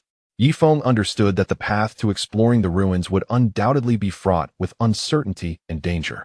Yet his heart was filled with confidence, for he was no longer alone. Behind him stood the ever-strengthening Eastern Alliance, a solid support. By his side were like-minded companions, trustworthy allies. Within him resided the ever-evolving power of runes, a gift transcending time and space. His journey along the path of runes had only just embarked on a new chapter. The wonders of the untamed world extend far beyond the ancient ruins. Yifeng gazed up at the starry sky, as if he could perceive the ancestors of the ruins smiling down upon him. He clenched his fists, his eyes shimmering with unwavering determination. Regardless of the myriad challenges that lay ahead, he would courageously advance, bearing the hopes of the Alliance. For he is Yifeng, the leader of the Eastern Alliance, the master of the Thunder Void runes, and the seeker of the ancient civilization. His tale shall continue to be inscribed upon every inch of the wild expanse. End of this chapter. Chapter 24. The Core of the Ruins. Shadows beyond the ruins. The mists deep within the ruins were thicker than those of the silent forest, with visibility reduced to less than 5 meters. The members of the rune exploration team tread cautiously through the knee-high decaying leaves, their vigilance unwavering. Having ventured deep into the ruins for 3 days, they had encountered 7 waves of corrupted beasts, and in the most harrowing instance, even the Thunderstone's rune shield had been corroded, developing cracks. Yifeng, the energy field ahead is peculiar, Thunderstone remarked, raising the rune detector. The screen displayed violent ripples, with red warning lights flashing frantically. This entity is stronger than any corrupted beast we have faced, at least of level 9. Yifeng nodded, signaling the team to halt. His Thunder Void domain had already unfurled, rendering everything within a 200-meter radius crystal clear to his perception. 50 meters ahead, the outline of a palace, half buried in the ground, became discernible. The mist surrounding the palace shimmered in an eerie shade of purple-black, with countless twisted runes swirling within, resembling serpents come to life. It is the corrosive rune mist, Yifeng spoke gravely. Ancient texts state that this is the malevolent energy remaining after the cataclysm of the ruins, capable of corroding all runes, including our protective runes. Yu, riding on Xiaohui, retrieved a ceramic jar from her backpack, containing a vibrant green liquid. This is the clear mist elixir, derived from the sap of a millennium-old tree mixed with life runes. It should be effective against the corrosive rune mist. This was prepared specifically for the exploration team by Linger before their departure. The students of the medicinal rune class had spent 3 months extracting sufficient life rune energy from the ancient tree leaves brought back by Yifeng. Yifeng accepted the jar and opened the lid, a refreshing scent of herbs wafting forth, creating a small area around them where the corrosive rune mist recoiled. Effective, he affirmed, distributing the clear mist elixir among the team members, instructing each to carry a small vial and apply it to their weapons and armor. While being mindful of its usage, the exploration team set forth once more, cautiously stepping into the realm enveloped by the corrosive rune mist. Indeed, the clear mist elixir proved effective. The purple-black mist hissed as it approached, neutralized by the green life rune energy. The closer they drew to the palace, the denser the corrosive rune mist became, and the alarm of the rune detector grew increasingly urgent. Yifeng sensed that his Thunder Void domain was being slowly eroded, its range diminishing from 200 meters to 150 meters. Yifeng, look at the entrance of the palace. Ayu suddenly pointed ahead. Yifeng followed her gaze and beheld a colossal demon beast sprawled upon the bronze gates of the palace. Its body resembled that of a lizard, yet it sported 8 long, spider-like legs, its back adorned with dark purple scales. The creature's head was devoid of eyes, featuring only a massive maw bristling with fangs, incessantly spewing forth corrosive fog. Detected, Corrosive Spider Matriarch, Level 9. Abilities: Emit corrosive fog, devour rune energy, lay eggs, and hatch corrosive spiders. The alert from the spatial ring echoed in Yifeng's mind, causing his pupils to constrict sharply. This was one of the demon beasts severely tainted by evil runes. Chronicled in ancient texts, its weakness lies in the abdomen. Glacier suddenly exclaimed, I have seen it recorded in the ancient tomes of the Blackrock Alliance. The abdomen of the corrosive spider matriarch is devoid of scales, housing its energy core. Strike at its legs to restrict its movement.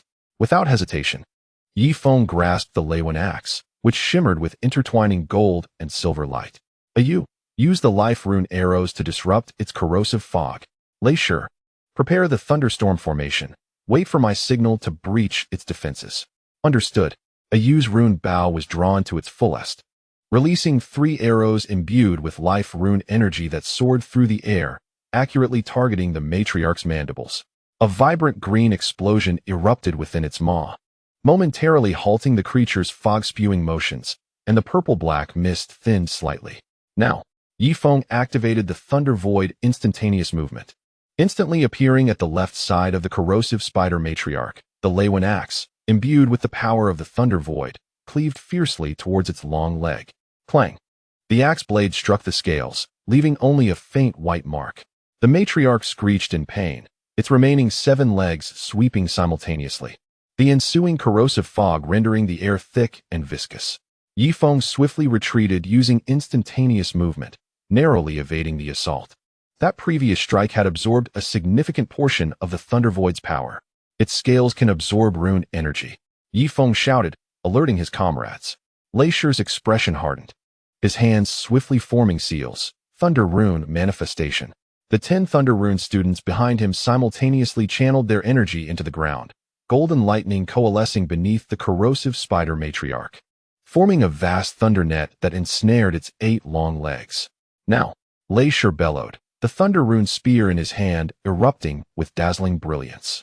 Yifeng, it's your turn. Taking a deep breath, Yifeng maximized the power of his Thunder Void energy, fully unleashing the Thunder Void domain. Instead of attacking directly, he utilized the domain's spatial distortion ability to guide Glacier's Thunder Rune energy towards the abdomen of the corrosive spider matriarch. The intertwining streams of gold and silver energy surged like a colossal dragon, evading the scales on its back and forcefully penetrating through the gaps in its legs, burrowing into the matriarch's abdomen. Hiss! The corrosive spider matriarch emitted a piercing wail as the scales on its abdomen exploded, revealing a pulsating purple core within. The surface of the core was covered with blood vessel-like runes, voraciously devouring the influx of Thunder Void energy. Now, Yifeng's silhouette re-emerged before the abdomen of the spider matriarch.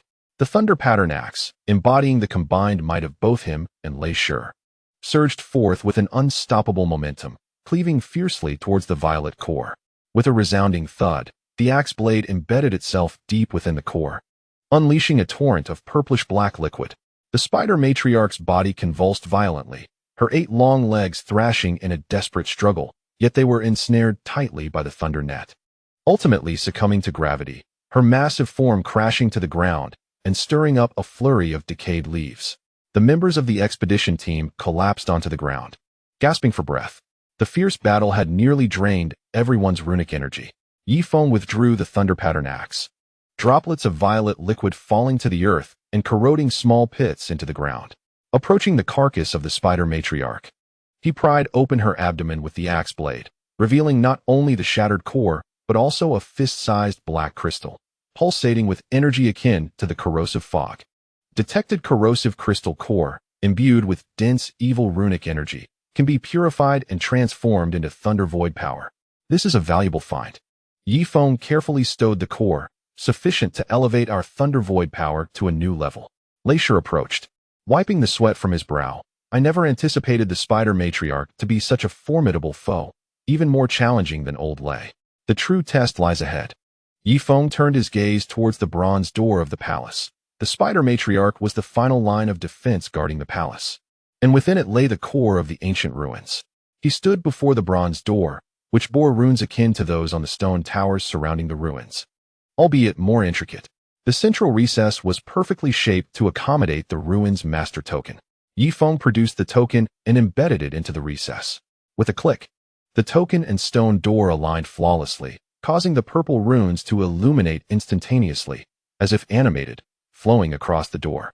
The bronze door slowly swung open, releasing a mingling aura of ancient and sacred essence that dispelled the surrounding corrosive fog.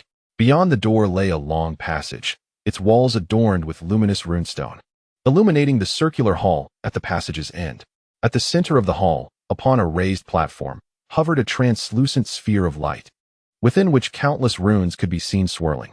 Is that the runic core of the ancient ruins? A flicker of astonishment passed through Lei Shi's eyes.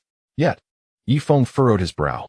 The runic scan revealed that although the energy within the sphere was pure, it bore a subtle, yet discernible trace of malevolence, akin to that of the Spider Matriarch's crystal core.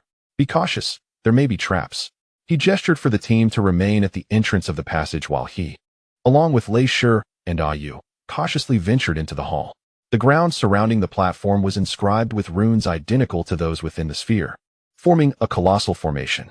Yi Feng's Thunder Void domain swept across, revealing that the energy of the formation was being gradually absorbed by the sphere. This is a runic gathering formation. Lei Shi observed the runes on the ground, but the energy flow was reversed. It was not gathering runes, but rather a sacrificial offering. Just then, the sphere erupted with blinding radiance, unleashing a multitude of runes that coalesced mid-air into a vague humanoid figure, clad in the runic robes of the ancient ruins. The figure's features were obscured, yet emanated an overwhelming pressure that was almost suffocating. At last, a figure emerged, its voice resonating as if countless souls spoke in unison, imbued with an ancient and hoarse timbre. Who are you? Yi Feng tightened his grip on the thunder pattern axe, watching the figure with vigilance. I am the Lord of the Ruins, the figure replied slowly, the final guardian of the ancient ruins, and also a prisoner. It turned its gaze towards the luminous orb.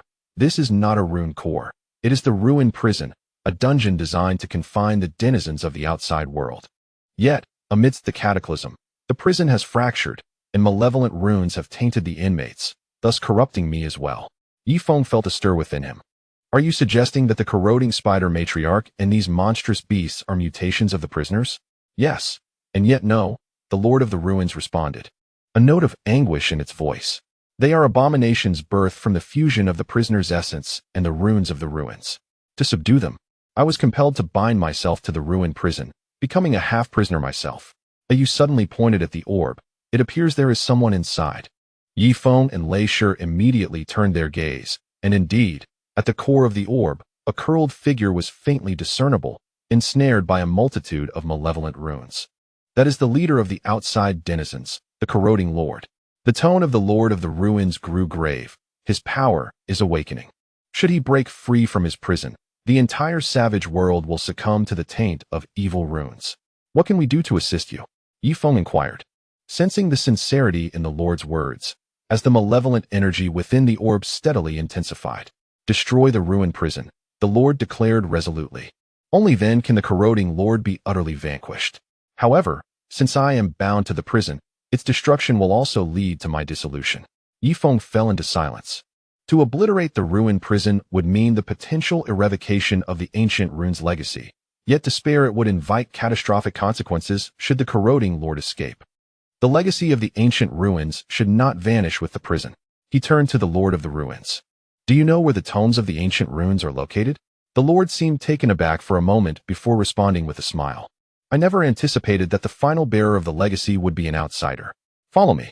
The figure glided towards a hidden door on the side of the hall. Yi Feng and his companions exchanged glances before promptly following. Beyond the hidden door lay a narrow passage, its walls adorned with luminous rune stones that illuminated the chamber at the end. Inside the chamber, Rows of stone racks were meticulously arranged, filled with beast bones, stone tablets, and scrolls inscribed with runes. These comprised the entirety of the ancient legacy. The Lord's voice carried a note of relief. Spatial runes, thunder runes, life runes, death runes. Every fragment of knowledge resides here. Yi Feng approached, lifting a scroll that detailed the advanced applications of the Thunder Void rune, far more intricate than his current understanding. These legacies are entrusted to you, the Lord of the Ruins remarked, its form beginning to fade. The seal of the ruin prison can endure for no more than a year. You must prepare before that time elapses. Its gaze turned towards Yi Feng. Your Thunder Void power is the key to restraining the corroding Lord. Combined with the legacy of the ancient ruins and your innate talent, perhaps you can salvage this world. The figure cast a final glance at the legacies within the chamber before dissipating into the air completely. Meanwhile, the luminous orb in the hall shook violently, as wicked purple runes surged forth in a frenzy, causing the entire palace to tremble. Hurry! The abyss is collapsing, Lei Shi shouted, beginning to gather the legacy scrolls. Yi Feng, realizing the urgency, maximized the capacity of his spatial ring, continuously storing beast bones and stone tablets within. You, riding on Xiaohui, utilized the energy of life runes to fend off the oncoming malevolent runes. As the last legacy was secured, the entire palace began to crumble. Yi Feng activated the rune teleportation array, transporting all his teammates to safety, while he cast one final glance at the shattering abyss before it was completely buried. The devourer within the orb seemed to sense his gaze, suddenly opening its eyes, void black orbs devoid of pupils, filled with an insatiable hunger. A chill ran through Yi Feng's heart as he immediately activated Thunder Void instantaneous movement, fleeing from the collapsing palace. Upon returning to the corpse of the devouring rune spider matriarch, the ancient ruins quaked violently, an increasing surge of corrosive mist emanating from the ground. Evidently a chain reaction triggered by the abyss's rupture. We must depart immediately, Yi Feng decisively commanded, initiating the rune teleportation array, destination, Valley Camp. A dazzling white light enveloped the expedition team, causing them to vanish from the ancient ruins in an instant. When they reappeared, they found themselves on the plaza of the Rune Academy at Valley Camp. Shi Quan and Ling Er had been waiting there, and upon seeing their safe return, they both exhaled in relief. However, when Yi Feng recounted the discoveries within the ruins and the impending crisis of the abyss, their expressions turned grave. A year's time, Shi Quan murmured, "Can we be prepared?" Yi Feng tightened his grip on the ancient legacy scroll, a glimmer of resolve flashing in his eyes. "We must be ready." He surveyed the trainees practicing in the plaza, the merchant caravans traversing the valley, and the scholars delving into knowledge within the Rune Academy. The strength of the Eastern Alliance, combined with the legacies of the ruins, might just give them a fighting chance. "Spread the word," Yi Feng declared with unwavering conviction. "The Alliance will enter a state of highest alert. All students shall begin studying the ancient legacies. The rune forging class will forge rune weapons with full force, and the alchemical class will develop antidotes against corrosion. We are about to face unprecedented challenges. Yet this time, we possess the wisdom of the ruins, the power of Thunder Void, and the trust in one another. We stand unafraid." The golden rays of the setting sun bathed the valley, elongating Yi Feng's silhouette. The ancient legacy scroll in his hand shimmered with a brilliance of wisdom under the sunlight, as if heralding the commencement of a battle that would determine the fate of the savage world. The path of runes for the Eastern Alliance was destined to ascend to new heights in this forthcoming struggle. Chapter 25, Legacy Studies. The emergence of corruption shadows. The autumn days at Valley Camp are always fleeting. Following an early snowfall, the entire eastern wilderness donned a silvery cloak. Yet, the library of the Rune Academy remained warm and inviting, with dozens of rune lamps casting a gentle glow, illuminating the room filled with ancient tomes and scrolls. Yi Feng sat at the center of a stone table, his fingertips gliding over an aged beast-skin scroll. The ancient script inscribed upon it detailed the advanced techniques of spatial runes for teleportation. The intricate patterns flowed languidly under the influence of the Thunder Void power, as if they had come to life. Over the past 3 months, he had devoted nearly all his time to studying the ancient legacy, expanding his Thunder Void domain to 300 meters, reducing the cooldown for spatial teleportation to 10 seconds, and mastering the advanced skill of Thunder Void clones. which could condense thunder and spatial energy to create avatars with 30% of his own battle prowess. Yifeng, take a look at this, Lei Shi exclaimed, rushing over with a beast bone inscribed with runes. The death runes on the bone bore a striking resemblance to the patterns on the core of the erosion rune spider matriarch. The death runes of the ancient ruins were not embodiments of malevolent power, but rather a mutated form of purifying runes. By infusing it with sufficient life rune energy, its properties could be reversed, transforming it into a weapon capable of countering the erosion mist. Yifeng accepted the beast bone, activating the rune detection function instantly. Images comparing the two types of runes unfolded in his mind. Confirming Lei Shi's assertion, the core structure of the death runes was entirely consistent with that of the purifying runes, save for the opposite direction of energy flow. Ling Er's pharmaceutical class had just cultivated pure spirit grass, and a glimmer of joy flashed in Yifeng's eyes. The essence derived from pure spirit grass might indeed purify the erosion energy. Just then, Yu burst in, clutching a pile of scrolls. Her little face flushed from the cold, yet her eyes sparkled with excitement. Yifeng, big brother. Teacher Lei Shi, I found a record in the ancient war chronicles. The erosion master was not inherently evil. He was originally a purifying rune master who became tainted while sealing the malevolent entities outside the ruins, transforming into a monster that devours runes. The scroll she unfurled depicted a faded mural, a rune master clad in white raising a purifying rune, battling against the malevolent entity shrouded in black mist, a corner of his white robe already stained black. Purifying rune master, Yifeng murmured. A bold hypothesis surged within him. If the erosion master was a tainted purifying rune master, remnants of the purifying runes must still reside within him. If they could locate this essence, perhaps they could reverse his corruption. However, Lei Shi shook his head. Pointing to the small text in the corner of the scroll, the records state that the erosion master's corruption has permeated to the marrow. Even the 10 strongest rune masters of the ancient ruins could not purify it. Our rune masters lack Thunder Void power. Yifeng interrupted him. Lightly tapping the Thunder Void runes with his fingertip, a radiant interplay of gold and silver light swirled in his palm. The Thunder runes could obliterate malevolence. The spatial runes could isolate pollution, and combined with the essence of the purifying runes, they might not be without hope. At that moment, the door to the library burst open, and Shi Quan stumbled in, his face as pale as a sheet. Yifeng, something has happened. The Luofeng tribe west of the soul-severing bridge has vanished. A heaviness settled in the hearts of the three. The Luofeng tribe was the closest allied tribe to the ancient ruins, tasked with monitoring any anomalies in that direction, and now it had inexplicably disappeared. Yifeng made a decisive call. Yu, notify the mobile team to assemble and bring along the purifying rune tools and life rune potions. Lei Shi, prepare the thunder rune array. We shall head to the Luofeng tribe at once. Half an hour later, a mobile team composed of 50 elite students arrived at the Luofeng tribe. The sight before them elicited a collective gasp, the once vibrant tribal campsite, where smoke used to curl gracefully into the air, now lay in ruins. The wooden structures had decayed into black powder, and the stone altar was marred by a web of cracks. Scattered across the ground were weapons and bones tainted by corrosive mist. Yet not a single complete body could be found.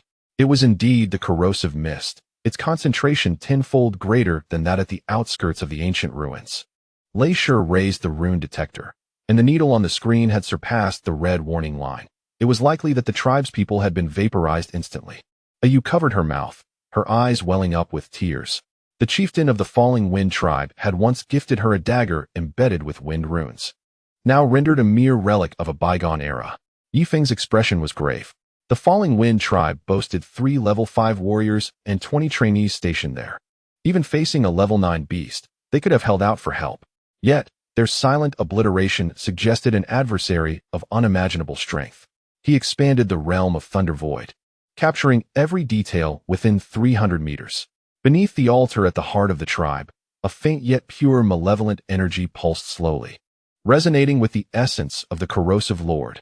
Below, Yifeng's thunder pattern axe, imbued with the power of Thunder Void, struck the altar, sending stone debris flying and revealing a bottomless pit. The entrance was shrouded in dense corrosive mist, thicker than that of the ancient ruins. I shall descend to investigate. Just as Yifeng prepared to embark, the pit trembled violently, and a claw covered in dark purple scales lunged out, grasping for the nearest trainee. "Be careful." A U's life rune arrow shot forth just in time, its green luminescence colliding with the claw, leaving but a faint mark. The owner of the claw slowly emerged from the pit. It was a beast larger than the corrosive spider matron, sporting a crocodilian head. Its body cloaked in scales that absorbed rune energy, and its membranous wings adorned with sinister runes. This was the corrosive dragon beast, a creature of the 9th pinnacle level. As documented in ancient texts, its roar, infused with corrosive energy, stirred commotion in the direction of the library, evidently shaking the valley camp. "Protect Leader Yifeng." Lei Shi's Thunder Rune spear erupted in brilliant light as 10 Thunder Rune trainees swiftly formed a thunderstorm array. Golden thunderclouds gathered above the dragon beast, only to be swiftly eroded by the corrosive mist from its wings. Yifeng understood the urgency. His Thunder Void doppelganger materialized instantaneously, wielding the thunder pattern axe to strike at the dragon beast's left wing, while his true form executed a Thunder Void teleportation, reappearing at the dragon beast's abdomen, where the scales were relatively thin, a weakness Lei Shi had just detected. Thunder Void Dual Judgment. Both the true form and doppelganger unleashed their power simultaneously. The interwoven golden and silver axe blades imbued with purifying rune energy, forcefully cleaving toward the dragon beast's belly. Clang! The scales shattered in response, and the green life rune energy collided violently with the purple corrosive energy at the wound, producing a sizzling sound. The dragon beast roared in pain, its tail sweeping through the air with a sound like thunder, instantly obliterating Yifeng's doppelganger. The true form narrowly evaded by means of teleportation, yet was still rocked by the residual shockwave. Now is the moment. Lei Shi seized the opportunity, hurling the prepared essence of pure spirit grass toward the dragon beast's wound. As the verdant liquid made contact with the energy of the corrosive rune, it erupted in a blinding flash of light. Astonishingly, the wounds of the draconic beast began to emit smoke, the malevolent runes visibly dissipating at an alarming rate. Effective. Yifeng felt invigorated. The power of the Thunder Void merged with the essence of the life rune, forming a green energy spear. He instantaneously teleported to the beast's wound and thrust it fiercely. A ghastly roar escaped the dragon's maw as its massive form convulsed violently, the sinister runes on its membranous wings dimming rapidly, attempting to burrow into the earth to escape. It was firmly seized by the Iron Spine Wolf Pack, commanded by Ayu, which had been nurtured over 6 months. Xiao Hui had now taken command of 50 elite Iron Spine Wolves, each having attained the level of a 5th-tier beast. With the enhancement of the life rune energy, they effectively restrained the dragon's movements. It is over. Yifeng concentrated all his strength, fully unleashing the Thunder Void domain. Channeling all his life rune essence and thunder rune energy into the thunder pattern axe, crafting a colossal axe that transcended the heavens and the earth, the judgment of purification. As the great axe descended, a torrent of green and golden light intertwined, completely engulfing the draconic beast. The anguished cries of the corrosive rune dragon gradually faded, its enormous form slowly dissolving in the purifying energy, ultimately leaving behind a purple crystal core the size of a pigeon's egg, radiating pure yet malevolent energy. Yifeng picked up the crystal core, and the runes revealed it to be the energy core of the dragon, containing enough corrosive rune energy to taint an entire small town, yet it also retained a trace of the purifying essence of the rune master. This core could guide us to the location of the corrosive lord. Yifeng stored the core in his spatial ring. Its energy fluctuations resonated with those of the corrosive lord, akin to a beacon of light. At that moment, reinforcements finally arrived at the valley camp.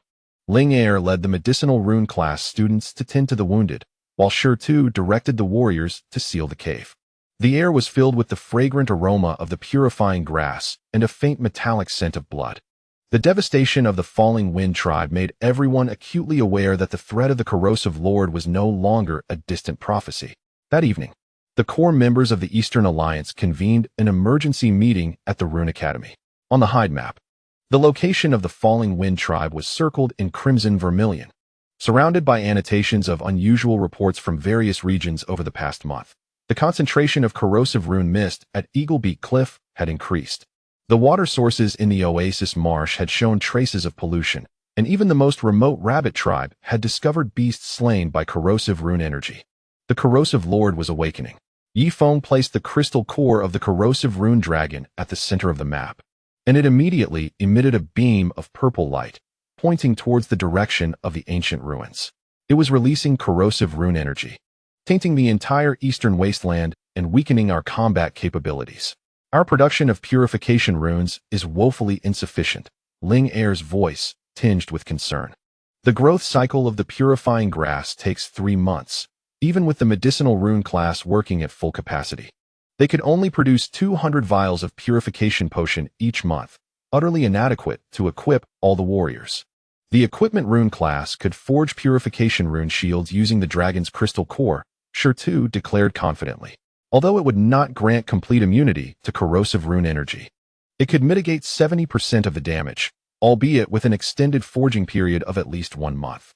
Yifeng gently tapped the map with his finger, his gaze ultimately resting on the juncture between the ancient ruins and the eastern wasteland. We cannot afford to be on the defensive. Lei Shi, you lead the craftsmen of the Thunder Rune Camp and the Equipment Rune class to construct a purification array at the Misty Pass, using the cleansing spirit grass and thunder rune energy to erect a barrier that halts the spread of the corruption fog. Ling Er, the medicine rune class will expand the cultivation of the cleansing spirit grass. I shall utilize the living storage function of the spatial ring to help you accelerate its growth. You shall command the wolf pack and the mobile unit, tasked with patrolling and early warning. Upon spotting any corrupted beasts, seek immediate assistance. As for you, the group inquired in unison. Yifeng grasped the purple crystal core, a resolute glimmer shining in his eyes. I intend to venture into the ancient ruins. This crystal not only can pinpoint the corruption master, but also guide me to the legacy of the purification runes. Only by mastering the complete set of purification runes can we hope to prevail. No, it is far too perilous. Ling Er was the first to object, arguing that the corruption energy deep within the ruins far exceeds their capacity to handle, and going alone would be tantamount to courting death. I shall accompany you. Lei Shi rose, the thunder spear trembling slightly in his grasp. My thunder runes can complement your thunder void power, at the very least. I can help you withstand an onslaught. Yifeng met Lei Shi's determined gaze, and then glanced at Ling Er's worried expression before ultimately nodding. We shall depart in 3 days. During these 3 days, we must first establish the initial barrier of the purification array. After the meeting, the entire Eastern Alliance mobilized. Warriors carried cleansing spirit grass towards the Misty Pass. The clanging of craftsmen forging resonated through the night, while in the medicine rune garden, Ling Er meticulously transferred the seedlings of the cleansing spirit grass into the living storage area of the spatial ring, where time flowed tenfold faster than the outside world, allowing a 3-month growth cycle to be completed in merely 9 days. Yifeng arrived alone at the ruins of the Falling Wind tribe, moonlight casting its glow upon the remaining stone pillars, revealing the mottled traces of runes. He buried a seed of the cleansing spirit grass into the soil, infusing it with life energy. Soon, tender shoots broke through the earth, blossoming with a touch of green vitality amidst the ruins. We will avenge you, Yifeng whispered, turning his gaze toward the direction of the ancient ruins. The shadow of the corruption master loomed over the eastern wasteland, yet within him resided no fear, only steadfast conviction. The legacy of the ruins, the power of purification, the unity of the alliance, and the ever-evolving thunder void power would be their strength against the corruption master. 3 days later, the first layer of the purification array at the Misty Pass was successfully activated. A pale green light enveloped the pass, securely barring the corruption fog on the opposite side. Although still fragile, it shone like a beacon of hope, illuminating the path ahead for the Eastern Alliance. Yifeng and Lei Shi rode the evolved Iron Spine wolves, carrying ample purification potions and rune weapons as they embarked on their journey to the ancient ruins. Yu and Ling Er stood at the pass, waving farewell, their eyes filled with concern and trust. Until we return, Yifeng looked back, the outline of the valley camp shimmering in the dawn light, a sanctuary he vowed to protect, alongside comrades with whom he fought, for a hope worth defending with their lives. The hooves of the Iron Spine wolves shattered the morning dew as their figures gradually faded into the mist leading to the ancient ruins. The path ahead may be fraught with thorns, and the power of the corruptor could be unimaginably formidable, yet their resolve has never wavered. For they understand that they are not fighting for themselves. Behind them lies the hope of the entire Eastern Alliance, the last bastion against the malevolence in the wild world, and the very hope for the continuation of rune civilization. The corruptor deep within the ancient ruins may already sense this unwavering will. As the purple malevolent energy surges more violently in the ruins, as if gathering the destructive force for the impending battle, Yifeng and Lei Shi, their silhouettes resolutely advancing against this sinister aura, step by step approach the heart of the ancient ruins, the battleground that will determine the fate of the wild world. Their path of runes is inextricably linked to the mission of saving the world. Chapter 26. Purification Legacy. The awakening of the corruptor. The winter in the ancient ruins is even harsher than that of the eastern wilderness. The biting wind howls through the crumbling walls, swirling with the fog of corruption, reminiscent of countless vengeful spirits lamenting their plight. Yifeng and Lei Shi tightly wrap themselves in beast hides infused with the essence of purifying grass, cautiously navigating the desolation atop their iron-spined wolves. The effects of the purification potion are waning, and a thin layer of purple frost has begun to form on the surface of their cloaks, a testament to the corrosive energy of the corrupting runes. Yifeng, the detector indicates, the energy source of the purification rune lies ahead at the purifying tower. Lei Shi raises the rune detector, the green light on the screen growing ever brighter, nearly bursting through the confines of the display. Yet, the concentration of corrupting fog surrounding the tower is tenfold that of the Luofeng tribe, and our purification potion will not last much longer. Yifeng nods and retrieves 2 fist-sized purifying grass cores from his spatial ring, exquisite herbs ripened by Ling'er's spatial magic, imbued with sufficient life rune energy to support a large-scale purification ritual. He hands one to Lei Shi, saying, "Crush the core to create a temporary purification barrier, but use it only as a last resort." Understood. Lei Shi grips the core tightly, the lightning on his thunder rune spear growing increasingly fierce. After half a month of arduous travel, his control over the lightning runes has reached a pinnacle, enabling him to conjure a stable thunderstorm array amidst the corrupting fog. Though at a cost of 30% more energy than usual, the two continue onward, traversing a stone forest, where only the skeletal remains remain after the corrupting fog's ravages, until a towering white stone spire finally comes into view. Approximately 100 meters tall, the tower is inscribed with flowing green runes, the very site of the legacy of purification rune masters as documented in the ancient texts. Strangely, although the fog of corruption is dense around the tower, it never encroaches within 100 meters of its base, as if an invisible barrier is at play. The purification runes on the tower are at work, Yifeng observes with a flicker of joy in his eyes. Once they enter the tower, they can evade the corrosive fog. However, as they approach within 100 meters, the ground suddenly trembles violently. 10 corruptor puppets, each comparable in size to the corruptor dragon beasts, emerge from the earth. These monstrosities, resurrected from the remains of ancient warriors by corrupting rune energy, wield rusted rune swords, their eyes glowing with a sinister red light, instantly forming a circle of encirclement. They are the tower's guardians, corrupted by the energy of the runes.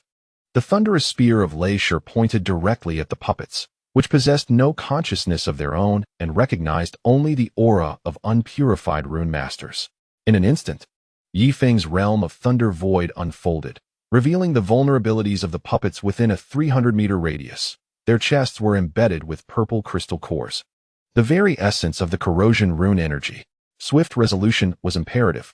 Yifeng called out sharply, summoning a clone of thunder void to materialize, teleporting simultaneously with his true self towards the 2 puppets on the far left. The thunder-patterned axe, infused with the energy of the purifying spirit grass crystal core, struck at the crystal core of the puppet's chest. Clang! The crystal core shattered with a resounding echo, and the puppets' movements froze instantaneously, their bodies dissolving rapidly in the green, purifying energy. Lei Shi was also making headway. The golden thunder spear, coalesced from the thunderstorm array, accurately pierced the crystal cores of 3 puppets, igniting the corrosion rune energy into a fierce blaze. However, the sheer number of puppets was overwhelming, having just dispatched 5.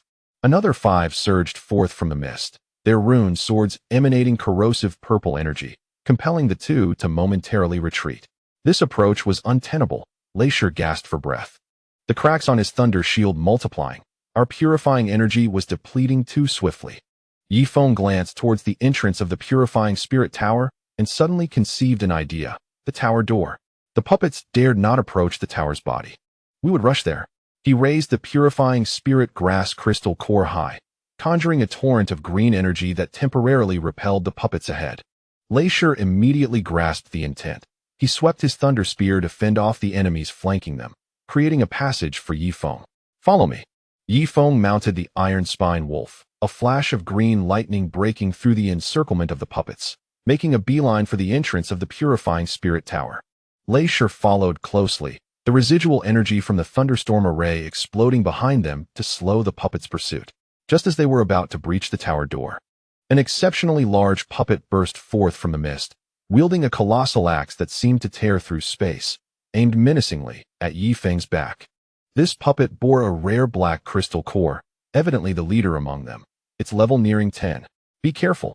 Leisure abruptly turned, raising the thunder shield to shield Yifeng, while simultaneously shattering the purifying spirit grass crystal core in his hand. Boom. A green purifying barrier unfurled instantaneously, colliding with the giant axe. Leisure was violently thrown back, spitting out blood, his body soaring like a kite with severed strings. Yet he steadfastly blocked the fatal blow. Leisure. Yifeng's eyes widened in horror. He turned and unleashed the Thunder Void Purification Judgment, channeling all the power of Thunder Void into the axe blade, striking at the chest of the black crystal puppet. Squelch. The blade sank into the crystal core, the black corrosion rune energy surging back violently, instantly staining Yifeng's arm purple, an excruciating pain washing over him like a tide. Yet he did not falter. Instead, he infused even more life rune energy into the axe blade, the green radiance completely engulfing the black crystal core. The black crystal puppet emitted a piercing shriek as its massive form shattered inch by inch within the purifying energy, and the surrounding ordinary puppets halted as if deprived of their energy source. Ignoring the injury to his arm, Yifeng rushed to Leisure's side, pouring the essence of the purifying spirit grass into his mouth. Leisure coughed up blood, offering a weak smile as he reassured, "It's nothing. I won't die. Hurry inside the tower." Without hesitation, Yifeng hoisted Leisure onto his back and charged through the grand entrance of the Pure Spirit Tower. Upon entering, the scene unfolded in stark contrast to the desolation outside. The interior was immaculate and orderly. Glowing green crystals were embedded in the stone walls, and the air was thick with the rich essence of life energy, completely isolating the corrosive energy from the outside. Yifeng laid Leisure on a stone bed and treated his wounds with a purifying potion before he began to survey this sacred place of inheritance. The stone shelves within the tower were laden with ancient tomes, and at the center, a high platform bore a floating green jade tablet, radiating energy akin to that of a purification talisman master. Ascending the platform, Yifeng grasped the jade tablet, and an overwhelming torrent of information surged into his mind.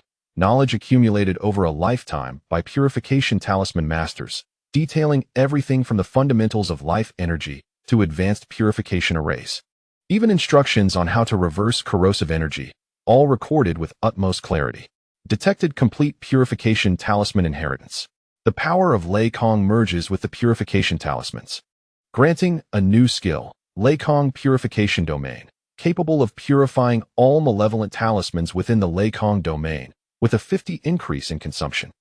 As the notification echoed in his mind, Yifeng felt the purple corrosive marks on his arm begin to fade. The life energy within the Lei Kong domain harmoniously merged with the forces of thunder and void, creating a wholly new energy, the Lei Kong purification power. So that's it, Yifeng murmured, finally realizing that the corrosive lord was not invincible. The inheritance of the purification talisman master was indeed the key to countering him. At that moment, Leisure struggled to sit up, pointing towards the tower's exterior. "Yifeng, look." Yifeng approached the tower window, and his pupils dilated in shock. The sky deep within the ancient ruins had transformed into a pure shade of purple. Countless twisted runes churned within the clouds, forming a colossal visage. It was the specter of the corrosive lord. His eyes slowly opened, their purple glow resembling two sinister moons, illuminating the entire ancient ruins as if it were day. The inheritance of the purification talisman master has finally emerged. The voice of the corrosive lord resonated throughout the realm, tinged with a hint of manic joy. "I have awaited this day for a millennium." He was about to break free. Leisure's face turned ashen. The seal of the ruins of despair had completely vanished. Yifeng tightened his grip on the jade tablet, unleashing the full extent of the Lei Kong purification domain. He could distinctly sense the corrosive lord's energy multiplying exponentially, as the corrosive energy throughout the ancient ruins converged towards him, forming a purple beam of light that pierced the heavens and the earth. We must stop him. Yifeng's voice was resolute. The purification talisman records indicated that if the grand array of the ancient ruins was activated before the corrosive lord fully awakened, he could be sealed once more. The grand array of the ancient ruins? A glimmer of hope flickered in Lei Shi's eyes. Where do we activate it? The four corner towers of the ruins. Along with our pure spirit tower, perfectly formed the five-pointed star array.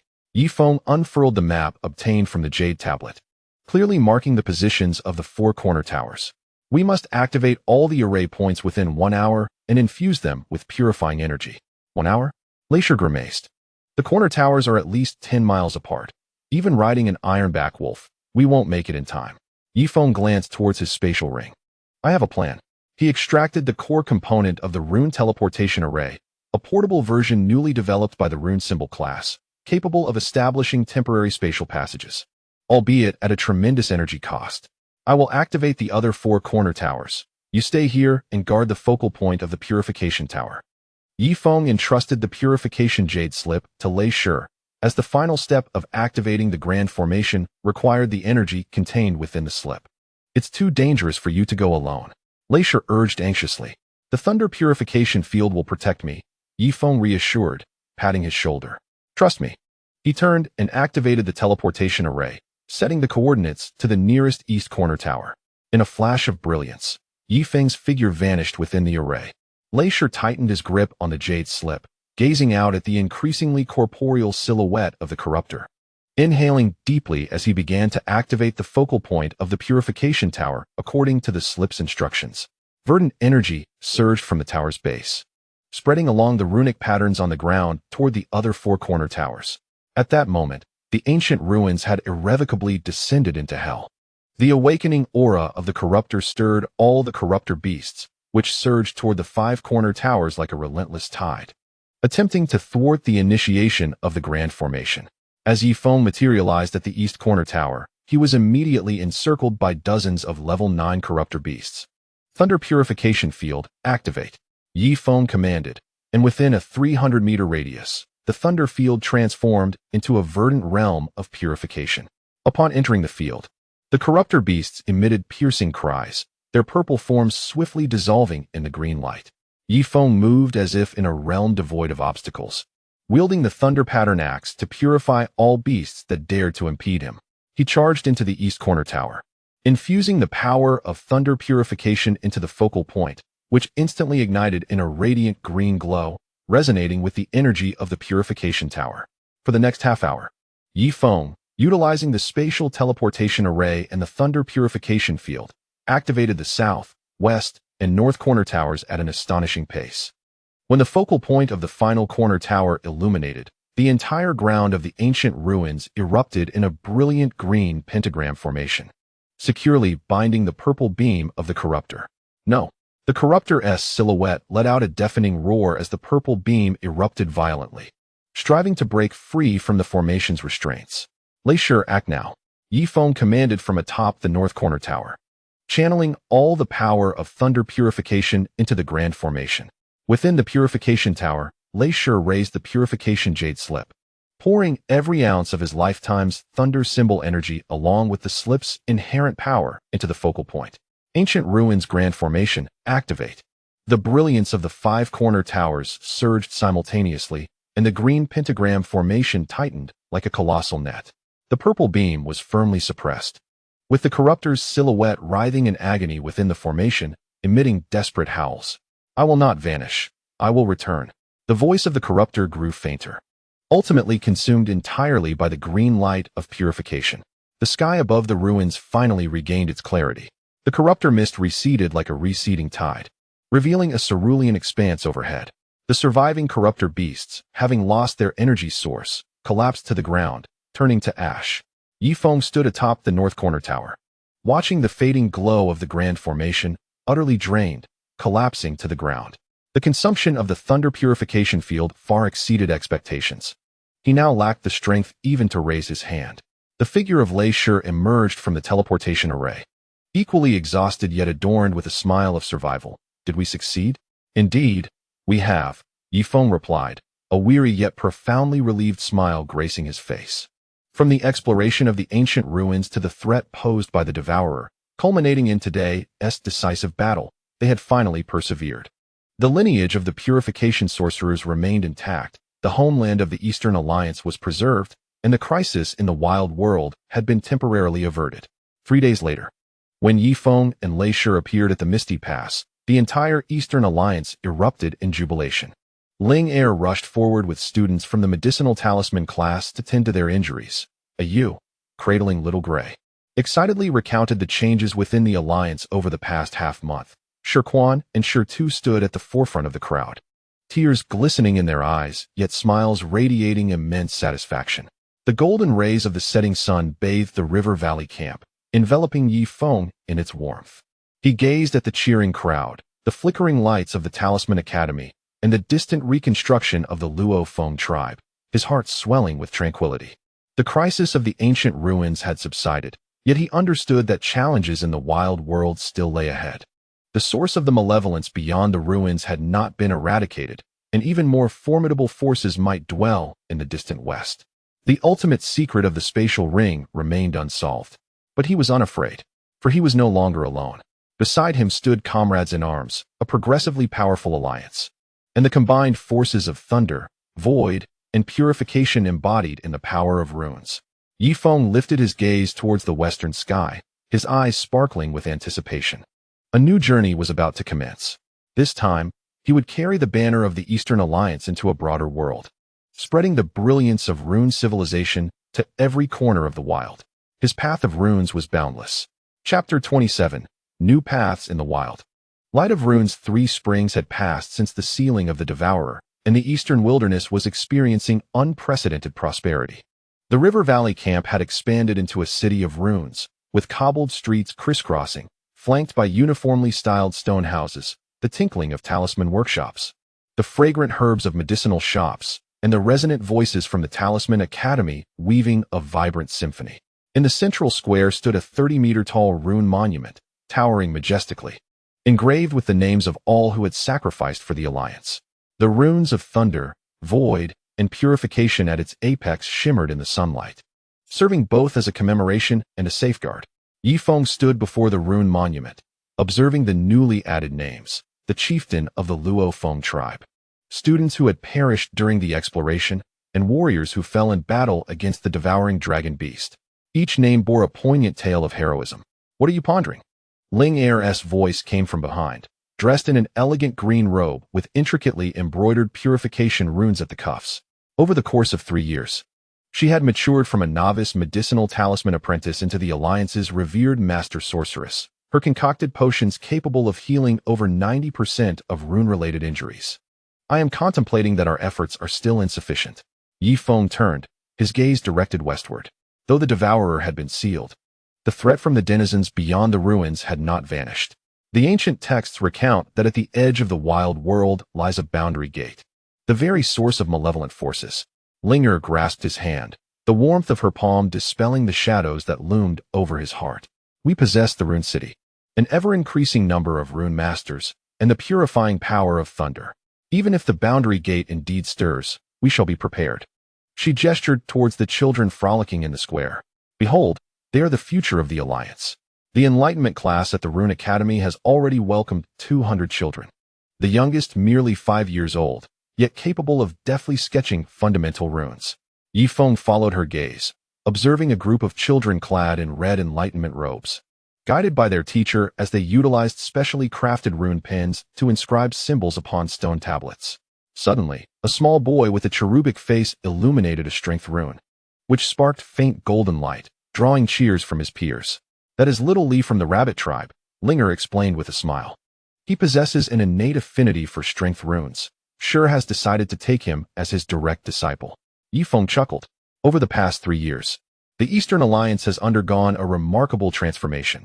Lei Shi established the Thunder Rune Dojo, nurturing over 100 Thunder Rune masters. Ayu's Iron Spine Wolf cavalry has expanded to 1,000, becoming the Alliance's most elite mobile force.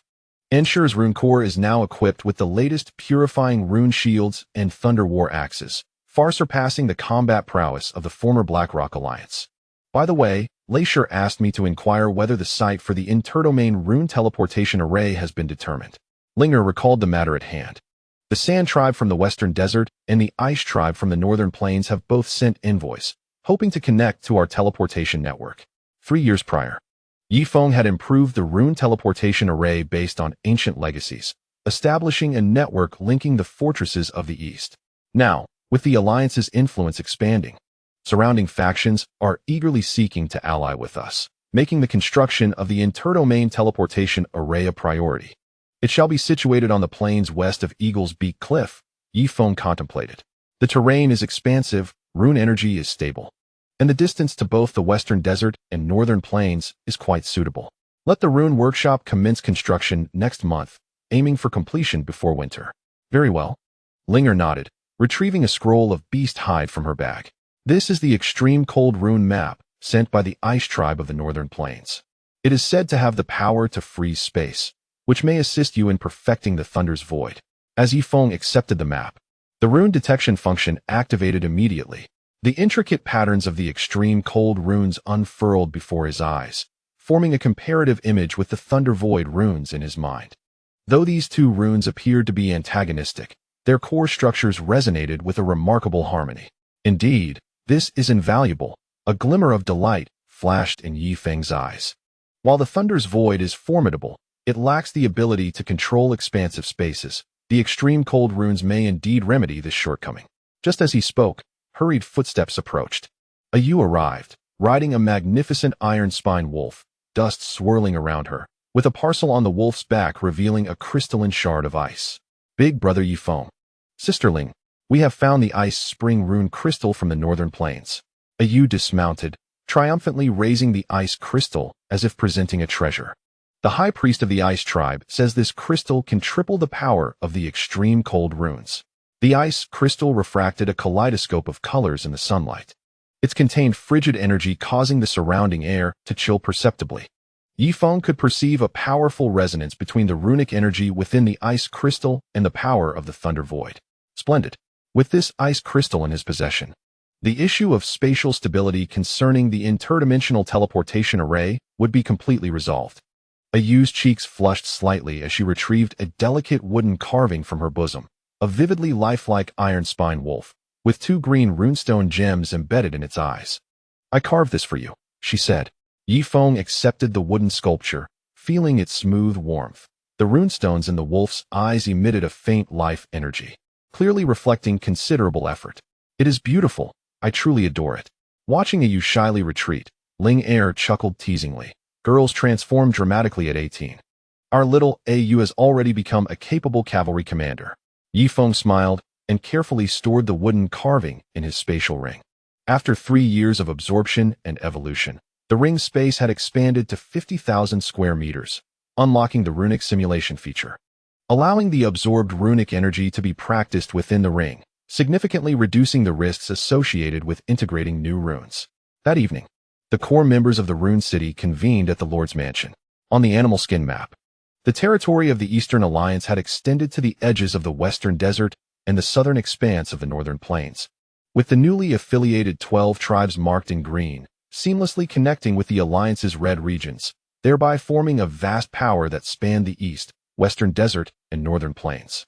The Sand Tribe from the Western Desert sent word that they had discovered an ancient mine of flame runes, containing sufficient fiery rune energy to forge 10 epic-level runic weapons. Leisure pointed at a red dot on the map, his eyes gleaming with excitement, though the mine was occupied by a lava beast, a level 10 demon beast, which the Sand Tribe could not contend with. The level 10 demon beast is itching for a fight. It's a perfect opportunity to test our newly forged purification warhammer. I guarantee one strike will crush its skull. Do not be reckless, Yifeng cautioned, shaking his head. The core of the lava beast is the source of flame runes. Ordinary attacks will be ineffective. It requires extreme cold runes to counteract it. Ayu's cavalry, in conjunction with the Ice Department's rune masters, should be able to handle it. I will lead the team. A Yu immediately volunteered, her eyes shimmering with eagerness. I will accompany you. Leisure stood up, noting that the resonance between flame and thunder runes might yield insights into new rune combinations. Yifeng nodded in agreement.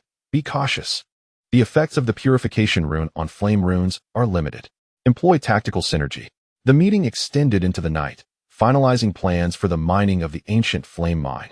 Progress on the construction of the interdimensional teleportation array and assessment criteria for new recruits. Each decision thoroughly deliberated, showcasing the Alliance's mature governance system. After the meeting adjourned, Yifeng made his way alone to the stargazing platform of the Rune Academy. The night sky was exceptionally clear, with stars twinkling like diamonds set against black velvet. The three brightest stars corresponded precisely to the positions of the Thunder, Void, and Purification runes.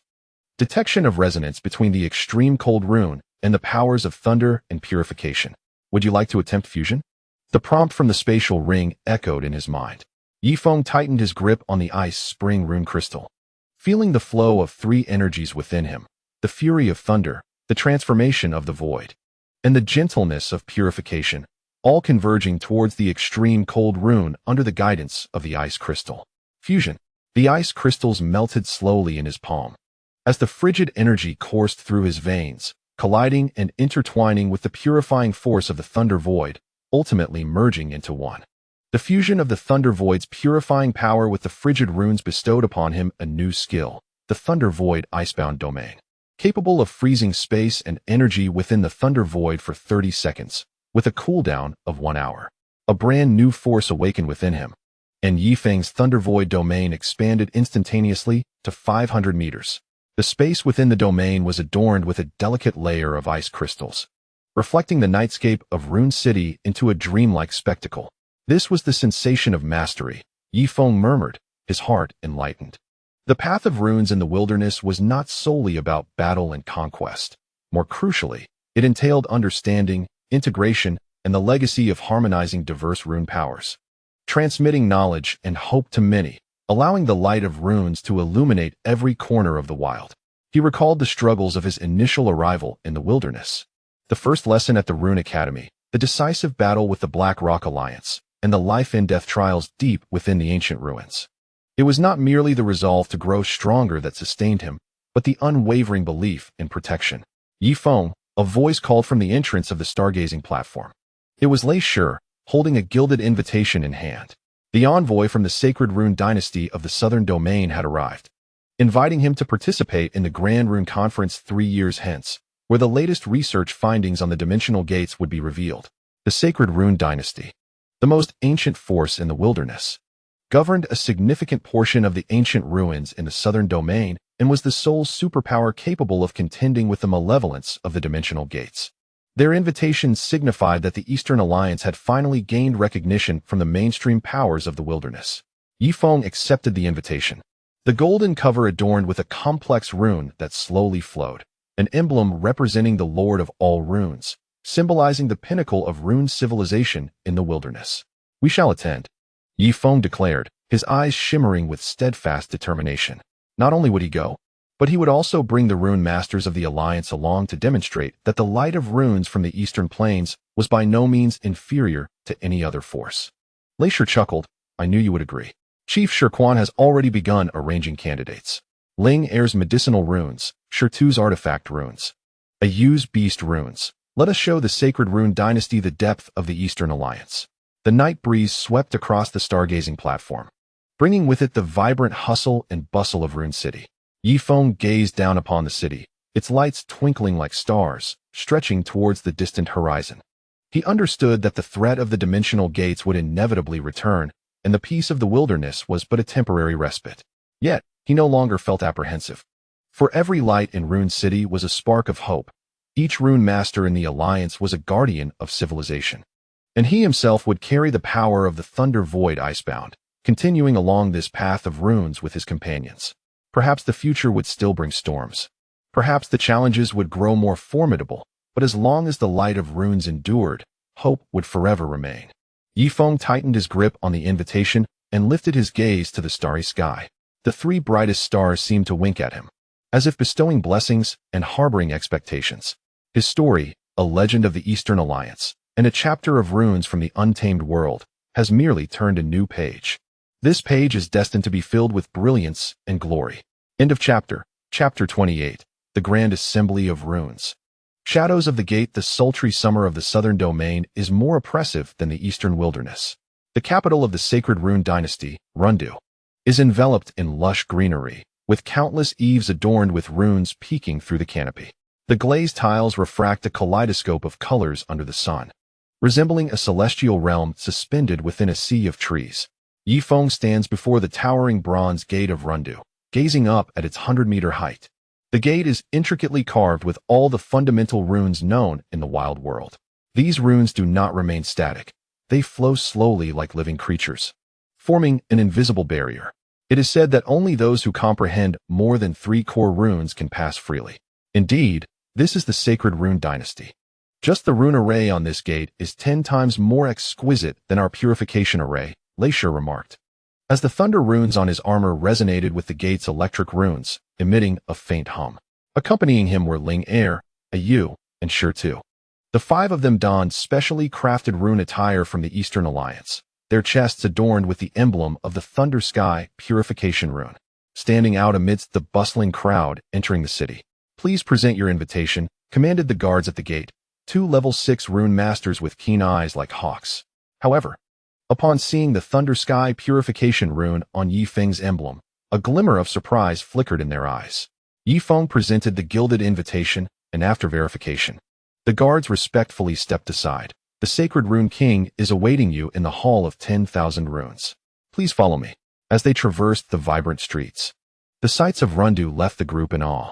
Self-propelled rune vehicles glided along roads paved with star-silver sand, while pedestrians occasionally soared by on rune flying carpets. Shops lining the streets displayed an array of unheard-of rune creations: the memory crystal that captures images, the universal rune that translates languages, and the musical rune box that plays melodies automatically.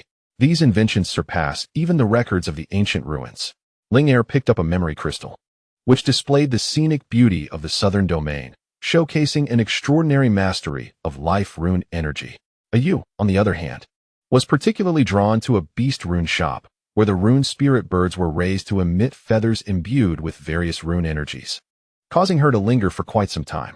The Sacred Rune Dynasty, with its 3,000 years of heritage, indeed possesses profound depth. Yifeng's gaze swept across the rune towers flanking the streets, their apex detection runes silently scanning the passers-by. Yet, their reliance on artifacts for rune energy is excessive. Unlike our emphasis on the integration of self and runes, each possessing its own merits and demerits. After passing through 3 rune barriers, the group finally arrived at the Hall of 10,000 Runes. This resplendent palace, constructed entirely of white jade, boasts a roof adorned with star-patterned tiles capable of absorbing celestial energies. In the expansive square before it, formidable warriors from the wilds have gathered. The sand sorcerers of the western desert can manipulate flowing sands to forge armor, while the ice mages of the northern plains are surrounded by frigid currents. The celestial practitioners of the southern sacred dynasty don robes intricately embroidered with runes, exuding an air of unfathomable power. At the center of the grand hall, upon a high platform, sits an elderly man with hair and beard as white as snow, clad in a simple gray robe devoid of any rune artifacts. He nonetheless emanates an aura that seems to meld with the very essence of the world's runes. He is none other than the ruler of the sacred dynasty, the Sacred Rune King. Young friend Yifeng of the Eastern Alliance, indeed a promising talent, the Sacred Rune King remarks, his voice gentle yet imbued with authority. His gaze rests upon Yifeng with a hint of approval. The lightning purification rune, even I have yet to behold it. Truly, the younger generation is formidable. Your Majesty overestimates me. Yifeng replies with a slight bow. I have merely been fortunate to acquire certain ancient legacies. Fortune is indeed a facet of strength. The Sacred Rune King chuckles, gesturing for Yifeng to take a seat. I have summoned you all today to announce 2 significant matters. He pauses, scanning the assembly. Firstly, the seal of the boundary gate has begun to weaken. According to intelligence from the front lines, the malevolent forces beyond the ruins have grown 30% stronger than they were a millennium ago. If we do not take action, the boundary gate will collapse entirely within the next decade. A wave of unrest ripples through the square.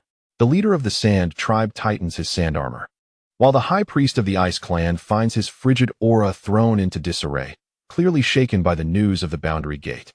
Secondly, the Sacred Rune King's voice rises. The Sacred Dynasty has decided to unite all forces of the Wilds to form the 10,000 Rune Alliance.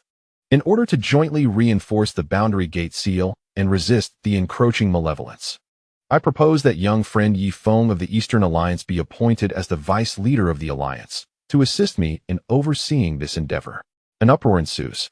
To appoint the leader of a burgeoning faction, scarcely a decade old, to such a prestigious position is unprecedented in the history of the Sacred Dynasty. Many celestial practitioners from the southern domain display their discontent, and the leader of the Western Desert stands up defiantly.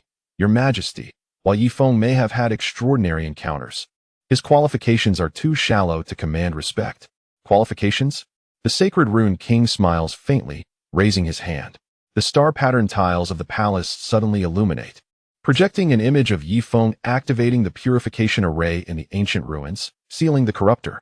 To single-handedly reverse the awakening of the corruptor is an achievement that surely suffices, does it not? The Sacred Rune King's gaze sharpens. Leader of the Sand Tribe. Was it not young friend, Yi Feng, who sent the lightning stone to resolve the plague of the corrupted sands in your western desert?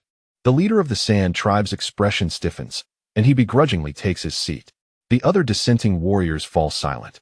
They are well aware of the threat posed by the corruptor, and Yi Feng's ability to confront such formidable foes is beyond dispute. Since there are no objections, the Sacred Rune King turns to Yi Feng. Young friend Yi Feng, do you accept this grave responsibility? Yi Feng rises, his gaze sweeping across the assembly. To resist the malevolence beyond the ruins is the duty of all beings in the wilds. I shall not shirk from this obligation. However, the position of deputy leader should be filled by a senior with greater experience, as I, the junior, am willing to lead the Eastern Alliance and take charge of the defense along the Eastern Front. His candidness elicited nods of agreement from many. A glimmer of appreciation flickered in the eyes of the Saint Talisman King. Very well, let it be as you have suggested. The treacherous terrain of the Meteorite Canyon will be well suited for your Thunder Void powers. I shall assign 3 Celestial Talisman Masters to assist you. The upcoming 3 days will witness the formal assembly of the 10,000 Talismans Conference, where representatives from various factions will deliberate on the defense strategy for the Dimensional Gate. The Saint Talisman Dynasty will oversee the southern front at the Celestial Talisman Fortress, while the Sand Tribe of the West Desert and the Ice Tribe of the Northern Plains will jointly guard the western front of the Sandstorm Ice Plain. The Eastern Front will be spearheaded by the Eastern Alliance, with assistance from the southern region's Celestial Talisman Masters. During the intervals of the conference, Yi Feng engaged in exchanges with formidable individuals regarding talismanic insights. From the leader of the Sand Tribe, he acquired the Sand Talisman Concealment Technique, which combined Thunder Void's teleportation with flowing sand to significantly enhance stealth. The High Priest of the Ice Tribe refined his use of the Extreme Cold Talisman, extending the duration of Thunder Void's ice-sealing domain to a full minute. The Saint Talisman King personally imparted the nuances of resonating with the celestial and earthly runes, increasing the affinity between his Thunder Void powers and natural energies by 30%. On the eve of departure, the Saint Talisman King summoned Yi Feng for a private audience. In the secret chamber of the 10,000 Talismans Hall, the king presented a black token engraved with twisted Dimensional Gate runes. This is a pass for the Dimensional Gate, granting you free access to the defense line. Deep within the Meteorite Canyon lies an undiscovered ancient ruin, containing records of the origin of Dimensional Gate runes, which may enable you to fully master the Thunder Void powers. Dimensional Gate runes? Yi Feng took the token, and upon examining it, discovered it to be a form of energy superior to spatial runes, capable of directly influencing the stability of the Dimensional Gate. Indeed, the Saint Talisman King's expression turned grave. The malevolent forces from beyond the Dimensional Gate stem from spatial fractures. Only by mastering Dimensional Gate runes can we fundamentally reinforce the seal. However, that ancient ruin is occupied by Shadow Talisman Masters, a faction of fallen Talisman Masters seduced by the malign entities of the Dimensional Gate, possessing formidable strength. You must exercise utmost caution. Yi Feng tightened his grip on the token. I understand. As he departed the 10,000 Talismans Hall, the golden rays of the setting sun bathed the streets of the Talisman City. He glanced back, the resplendent city of runes radiating a warm glow amidst the twilight, yet concealing unspoken undercurrents. The internal discord within the Saint Talisman dynasty regarding the defense of the Dimensional Gate, the long-standing enmity between the Sand Tribe and the Ice Tribe, and the mysterious movements of the Shadow Talisman Masters. The establishment of the 10,000 Talismans Alliance was merely the first step in repelling external threats. Internal unity presents the greatest challenge. What are you pondering? Ling Er offered him a piece of roasted meat preserved with purification runes. Did the Saint Talisman King summon you for something significant? Yifeng briefly recounted the matter of the Dimensional Gate Pass, omitting details about the Shadow Talisman Masters to spare her worry. The Meteorite Canyon sounds exceedingly perilous. Ling Er's brow furrowed slightly. I will instruct the Apothecary Talisman class to prepare double the purification potions and healing talismans, and dispatch 20 of our finest Apothecary Talisman Masters to accompany you. There is no need. Yifeng grasped her hand firmly. With the assistance of 3 Celestial Talisman Masters on the Eastern Front, coupled with the enhancement of my Thunder Void powers, I will be well equipped to confront most dangers. You should remain in the Talisman City to oversee the interdimensional teleportation array and the logistics of the 10,000 Talismans Alliance. That is far more crucial than accompanying me to the front lines. Ling Er understood the reason behind his words, yet could not help but remind him. You must take good care of yourself. You and Lei Shi also need you. Do not worry. Yifeng chuckled as he gently brushed her nose. Once the defenses along the Eastern Front are secure, I shall return to take you to the Meteorite Canyon, where the night sky is breathtaking. On the day of their parting, the square of Fu Du was alive with the departure of various factions. Yifeng, accompanied by Lei Shi, Yu, and 200 elite members of the Alliance, joined forces with 3 celestial symbolists from the southern region, embarking on their journey to the Meteorite Canyon. From the ramparts of Fu Du, Ling Er gazed at their receding figures, tightly clutching a Lei Kong rune stone left behind by Yifeng. The runes upon the stone flickered with a faint glow, akin to the worries nestled in her heart, traversing mountains and rivers in pursuit of his footsteps. At this moment, the direction of the Meteorite Canyon was shrouded in an eerie shadow. Yifeng could sense the presence of the shadow symbolists, whose essence was intertwined with the malevolent forces of the Dimensional Gate, more concealed and perilous. The power of Lei Kong flowed steadily within him, and a resolute light sparkled in his eyes. The threat of the Dimensional Gate, the provocations of the Shadow Symbolists, and the weighty responsibilities of the Wan Fu Alliance may render the path ahead fraught with thorns, yet his steps had never been more unwavering. For he understood that he bore not only the hope of the Eastern Alliance, but the future of the entire wilderness realm upon his shoulders. The winds of the Meteorite Canyon, carrying an ancient essence, whispered of the impending tempest. Yifeng, alongside Lei Shi and Yu, advanced in unison across the untamed land, leaving behind a trail of steadfast footprints. Their battle was poised to unfold beneath the shadows of the Dimensional Gate, and this time, they would stand shoulder to shoulder with the strongest of the wilderness realm to defend their homeland. The path of runes is endless, the heart of guardianship, unwavering until death. Chapter 29. Meteorite Canyon. Shadow confrontation. The winds of the Meteorite Canyon bore a scent reminiscent of rust, howling past the jagged black stone cliffs. Yifeng stood at the highest point of the canyon's entrance, fully unleashing the power of Lei Kong, perceiving everything within a 500-meter radius with clarity. The spatial energy deep within the canyon was exceedingly turbulent, with purple rifts of the Dimensional Gate scattered across the rock walls like a spider's web. The black stones surrounding the rifts had been tainted by the malevolent aura from beyond the ruins, taking on a sinister gray-black hue, more severe than anticipated. Lei Shi raised the rune detector, the warning lights on the screen now a deep crimson. The energy fluctuations from the Dimensional Gate rifts were intensifying hourly. At this rate, they would completely collapse within 6 months. The 3 southern region celestial symbolists beside him wore grave expressions. The leader, Xian Fuzi, waved his feather duster lightly, conjuring a faint golden rune barrier before him to fend off the encroaching malevolent aura. Young friend Yifeng, the intelligence from the Holy Symbol King was accurate. The shadow symbolists are indeed active deep within the canyon. Their shadow runes can obscure detection. We must proceed with caution. Yifeng nodded, his gaze fixed upon a platform in the middle of the canyon. There, the black stones were arranged in an unusual formation, the outlines of shadow runes faintly visible, evidently a trap laid by the shadow symbolists. Senior Zhuan Fuzi, Yifeng gestured towards the platform. Let us divide our forces. You, accompanied by 2 celestial talismans, will take the left mountain path to encircle them from behind. Meanwhile, Lei Shi, you, and I will advance from the front to draw their attention. After a moment of contemplation, Zuinfuzi nodded in agreement. Very well.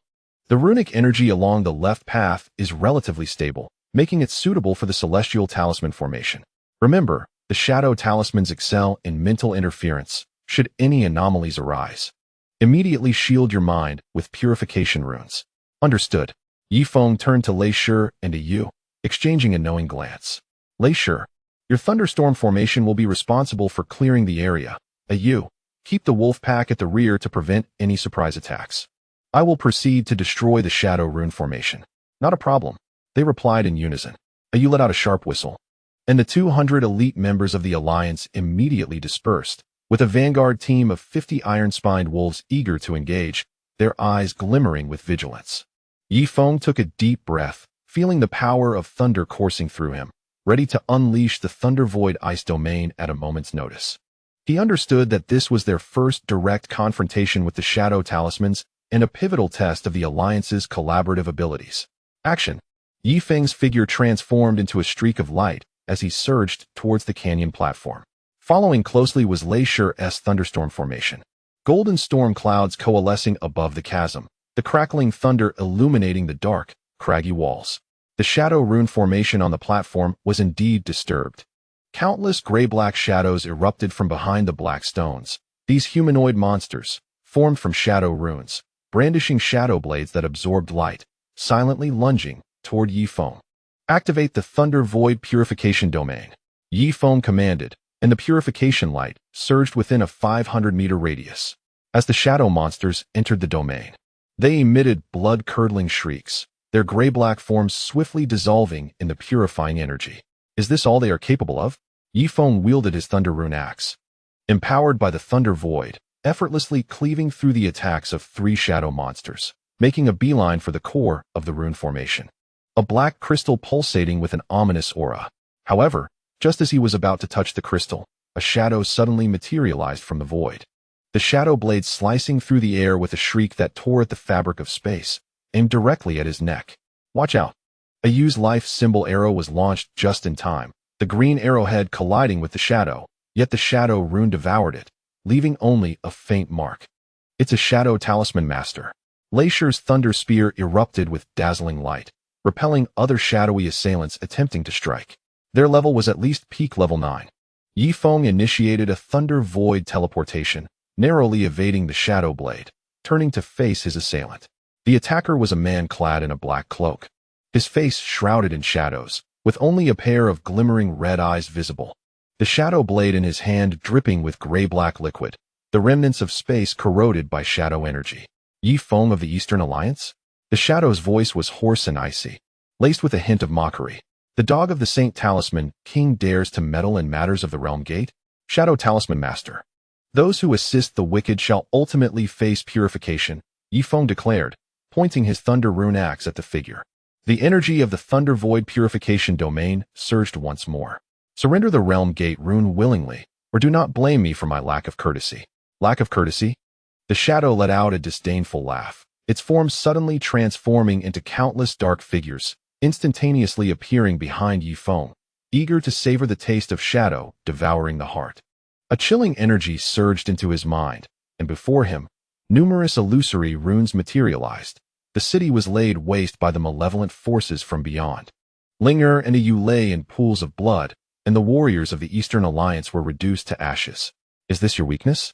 The voice of the shadow echoed in his mind, declaring that the obsession with guardianship is precisely the most vulnerable aspect susceptible to corruption. Yifeng's consciousness began to blur, and the radiance of the Thunder Void domain dimmed correspondingly. Just then, the purification talisman jade around his neck erupted with a warm light. It was the protective charm Linger had bestowed upon him before her departure, imbued with pure life energy, instantly dispelling the illusions in his mind. Break! Yifeng jolted awake, unleashing the full force of the Thunder Void icebound domain. The space within 500 meters was instantaneously cloaked in ice crystals, forcibly freezing the shadow's dark form in midair, revealing its corporeal essence. Impossible. The shadow let out a furious roar. Taken aback that Yi Feng could break free from the grip of the shadow devouring the heart, and even freeze his shadow runes. Nothing is impossible. Yi Feng's Thunder Rune Axe, infused with the purifying power of the Thunder Void, struck fiercely at the icebound shadow. Clang! In a moment of haste, the shadow defended with a blade of darkness, yet was shaken back repeatedly by the purifying energy radiating from the axe's edge, exposing the corroded skin beneath its cloak, clearly sustaining significant injury. Retreat. Realizing it was outmatched, the shadow left behind a cloud of black mist for cover, its form vanishing into the depths of the canyon. Yi Feng did not pursue. His objective was to dismantle the shadow rune array. The power of the Thunder Void surged into the black crystal. As green purifying energy flowed like a tide, swiftly dissipating the shadow runes on the crystal, which ultimately shattered with a resounding crack. The shadow monsters on the platform lost their source of energy and began to dissipate. At that moment, a violent clash of energies erupted from the left mountain path, evidently indicating that Zhuan Fuzi's celestial rune array had engaged with the shadow rune master. We must provide support. Yi Feng, accompanied by Lei Shi and Yu, hastened towards the left mountain path. In the clearing at the end of the mountain path, Zhuan Fuzi was locked in fierce combat, with an elderly man wielding a shadow staff. The elder's shadow runes had coalesced into a solid armor, and the golden light of the celestial rune array was being suppressed, retreating step by step. The two celestial rune masters assisting were also in grave peril. It is the leader of the shadow rune masters, Elder Shadow. Zhuan Fuzi's whisk had been corroded by shadow energy. Riddled with numerous holes, his shadow runes could devour all forms of energy, and the celestial rune array was on the verge of collapse. Yi Feng's gaze sharpened, and the Thunder Void icebound domain unfolded once more. The shadow energy suppressing the celestial rune array was instantaneously frozen, causing Elder Shadow's movements to momentarily halt. Now's the chance. Seizing the opportunity, Zhuan Fuzi poured all his celestial rune energy into his whisk, the golden light piercing like a sword, penetrating Elder Shadow's dark armor. Elder Shadow spat forth a mouthful of gray-black blood, a flicker of rage and shock crossing his eyes. You again. Yi Feng. He suddenly produced a black rune bead from his bosom and crushed it with great force. In the moment the orb burst, an overwhelming surge of shadow energy erupted from the depths of the canyon, coalescing into a colossal shadow gate, behind which the distorted silhouettes of otherworldly evils could be faintly discerned. The fissure of the gate shall be widened with your blood. The figure of the shadow elder retreated into the gate, his voice laced with a maniacal laughter, proclaiming that the meteor canyon would become your tomb. As the shadow gate slowly closed, the residual shadow energy rapidly corroded the surrounding space, intensifying the fluctuations of the gate's fissure. Zhuan Fuzi's complexion turned pale. He had sacrificed his own blood essence to forcibly enlarge the fissure of the gate. This was dire. Yi Feng approached the fissure, feeling the terrifying aura emanating from the other side. This was the primal force of the otherworldly evils, 100 times stronger than that of the erosion master. We must construct a defensive array immediately.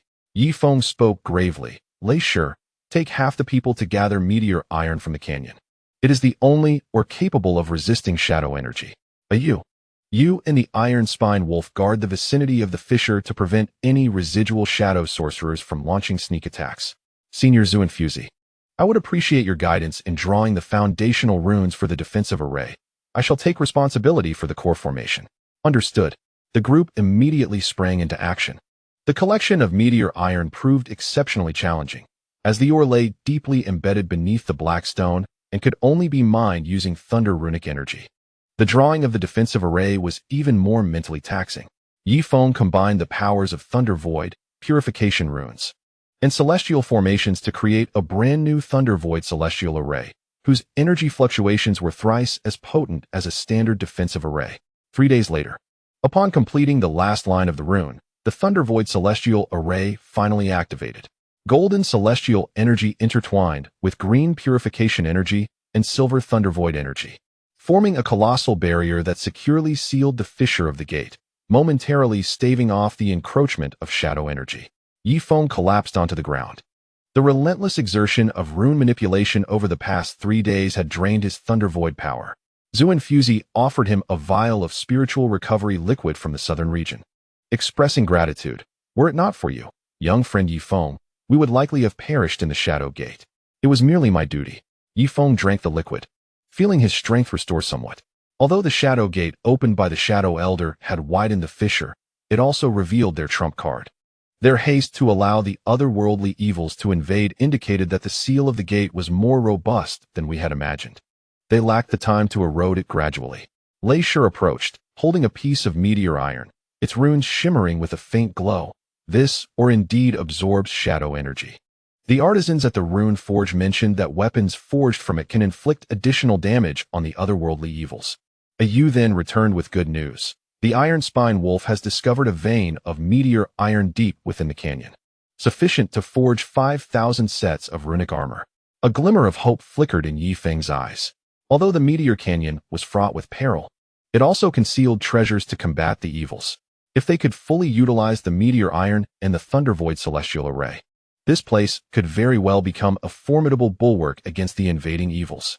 The golden rays of the setting sun streamed through the crevices of the canyon, illuminating the battle-scarred ground. Yifeng gazed at the fissure cloaked in the protective array, fully aware that this was merely the beginning. The escape of the Shadow Elder, the emergence of the Shadow Gate, and the widening rifts in the boundary all indicate that the invasion of the malevolent forces from beyond the wasteland has entered its countdown. Yet, he no longer feels as lost as he did upon first arriving in this savage land. With comrades fighting alongside him, a burgeoning alliance at his back, and the power to contend with the malevolence in his grasp, he feels adequately equipped. Master Xuanzu, Yifeng rose, brushing the dust from his attire. I kindly request that you report the situation here to the Holy Rune King and seek reinforcements. We must establish a permanent stronghold in Meteor Canyon, transforming it into the foremost line of defense against the encroaching gate. Xuanzu nodded solemnly. I shall set forth at once. The Celestial Rune Society will remain to assist you, and support from the Wanfu Alliance will arrive shortly. As Yifeng watched Xuanzu depart, his gaze shifted to the industrious Lei Shi and Ayu, a resolute conviction swelling within him. The winds of Meteor Canyon remained biting, yet they could not dissipate their determination. Beneath the shadow of the gate, a protracted battle that would determine the fate of the savage world was only just beginning. Yifeng and his companions stood ready, prepared to illuminate the canyon's darkness with the light of runes, to safeguard their homeland's tranquility with their weapons, and to confront the encroaching malevolence with unwavering resolve. The power of the Thunder Void stirred within him, and Yifeng gazed into the depths of the rift, where the eyes of the Shadow Rune Master and the malevolent forces from beyond greedily fixated upon this land. The battle was far from over. Their journey along the path of runes would continue to unfold amidst the flames of conflict in Meteor Canyon. Chapter 30, United in Purpose. The final battle at the gate, the fifth winter in Meteor Canyon, arrived exceptionally early. A heavy snowfall blanketed the barrier of the Thunder Void celestial rune array, yet it could not obscure the fervent efforts of the Alliance's artisans within, forging the anti-malevolence rune blades from newly mined meteor iron. The potion masters combined pure spirit grass with frigid crystals to concoct ice elixirs capable of freezing shadow energy, while Yifeng stood atop the newly completed stargazing platform, calibrating the rune array for monitoring the gate in synchrony with the Holy Rune Dynasty. Yifeng, reinforcements from the Wanfu Alliance have arrived. Lei Shi hurried through the snow, his face alight with barely contained excitement. The Holy Rune King himself led the charge, accompanied by the Celestial Legion from the Southern Domain and elite forces from the Western Desert and Northern Plains, totaling over 5,000 troops. Yifeng's heart surged with exhilaration as he swiftly approached the canyon's entrance. Before him stretched a 5,000-strong column traversing the snowstorm. At the forefront, the Holy Rune King. Though his hair had turned white, exuded vitality, his celestial energy intertwining with the storm to form a magnificent tapestry of rune light. The Sand Tribe leader donned shimmering golden sand armor, flanked by sand rune warriors who bore bags of runes capable of instantaneously erecting walls of sand. The High Priest of the Northern Ice Tribe rode upon a colossal ice beast, with ice rune soldiers wielding spears that could freeze space itself. These were the very embodiment of the savage world's might. Young friend Yifeng, it is good to see you well. The Holy Rune King smiled, grasping Yifeng's hand, the warmth and weight of his celestial energy palpable. The Thunder Void celestial rune array is even more stable than I had anticipated. You have not disappointed me. The esteemed Holy Rune King has bestowed excessive praise upon me. Yifeng gracefully stepped aside to lead the way, The core runes at the heart of the formation had synchronized perfectly with the energy of the dimensional gate. Should any malevolent entity dare to manifest from the void, their location could be instantly pinpointed. The Holy Rune King gazed at the flowing tricolored runes, thunder, purification, and celestial, with a glimmer of admiration in his eyes. The seamless fusion of these three distinct systems of runes was a testament to a profound understanding of the art, one that left me feeling humbled. Upon entering the formation, the leader of the Sand Tribe and the High Priestess of the Ice Clan were immediately captivated by the anti-evil rune blade being forged. When the rune blade sliced through a sample of shadow energy, the Sand Tribe leader could not help but exclaim, "Meteorite iron possesses such formidable power." He mused that if the core of the Sand of Erosion were to merge with it, it could deliver a crushing blow to the malevolent entities from beyond. The High Priestess of the Ice Clan added, "Moreover, the extreme cold rune I brought can double the range of the Thunder's frozen domain with the eternal ice crystal." Yifeng felt a surge of inspiration and promptly invited both to the rune workshop. The rune masters from the three factions convened, combining the anti-evil prowess of the meteorite iron, the devouring properties of the Sand of Erosion's core, and the freezing energy of the eternal ice crystal. Guided by the Thunder Celestial Rune Array, they embarked on an unprecedented fusion experiment. 7 days later, when the first blade, infused with the three powers, the 10,000 runes anti-evil blade, was completed, the entire valley resonated with its might. The blade shimmered with golden, silver, and green hues. With a gentle sweep, it could rend the lingering shadow energy from the air, even causing a brief stagnation in the fluctuations of the dimensional gate. It is complete. Yifeng grasped the anti-evil blade, acutely aware of the harmonious coexistence of the three energies within it. With this, we could confront the primary force of the malevolent entities from beyond. The Holy Rune King caressed the runes along the blade, his eyes sparkling with excitement. This is the power of unity among the myriad runes. As long as we stand together, even the dimensional gate's malevolence can be vanquished. However, tranquility did not endure for long. On the 10th night, the alarm of the Thunder Celestial Rune Array suddenly blared. The energy fluctuations from the dimensional gate reached an unprecedented peak, and the monitoring runes indicated that a terrifying presence, far surpassing that of the Shadow Elder, was approaching from the depths of the rift. It was the leader of the malevolent entities from beyond, the Gate Master. The Holy Rune King's expression turned grave. He could no longer refrain from taking action himself. Yifeng ascended the stargazing platform and beheld the rift, now expanded to a width of 100 meters. In the void across the rift, a colossal shadow formed from pure shadow energy was gradually coalescing. This was the true form of the Gate Master, with countless twisted runes swirling within him, exuding a terrifying pressure capable of devouring all light. After a millennium, I can finally tread upon this land once more. The voice of the Gate Master echoed like the wails of 1,000 vengeful spirits, shaking the barriers of the Thunder Celestial Rune Array. Holy Rune King, how many of my strikes can your celestial array withstand? At least enough to make you pay a price. The Holy Rune King's celestial energy erupted with full force, merging with the golden light of the array, causing the barrier's brilliance to surge threefold. Young friend Yifeng, the Sand Tribe and Ice Clan are prepared, awaiting your signal. Taking a deep breath, Yifeng raised the 10,000 runes anti-evil blade high above his head. The power of the Thunder Void, the purifying runes, the frigid energy, and the characteristics of quicksand, all forces that could be summoned converged upon the blade, forming a luminous pillar that pierced the heavens and the earth. Alliance of the 10,000 runes, heed my command. The voice of Yifeng, amplified by the rune speaker, resonated throughout the canyon. The Sand Tribe fortified the left flank, utilizing the core of erosion to consume shadow energy. The Ice Division secured the right, freezing their retreat with the eternal frost crystals. The Celestial Rune Legion advanced under my lead, targeting the core rune of the Realm Master. Attack! The battle cries of 5,000 warriors shattered the snow. The Sand Tribe's quicksand runes conjured a golden sandstorm on the left, while the Ice Division's frigid runes solidified into an immense ice wall on the right. The golden torrent of the Celestial Rune Legion surged forth alongside Yifeng's purging light, charging toward the rift of the Realm Gate.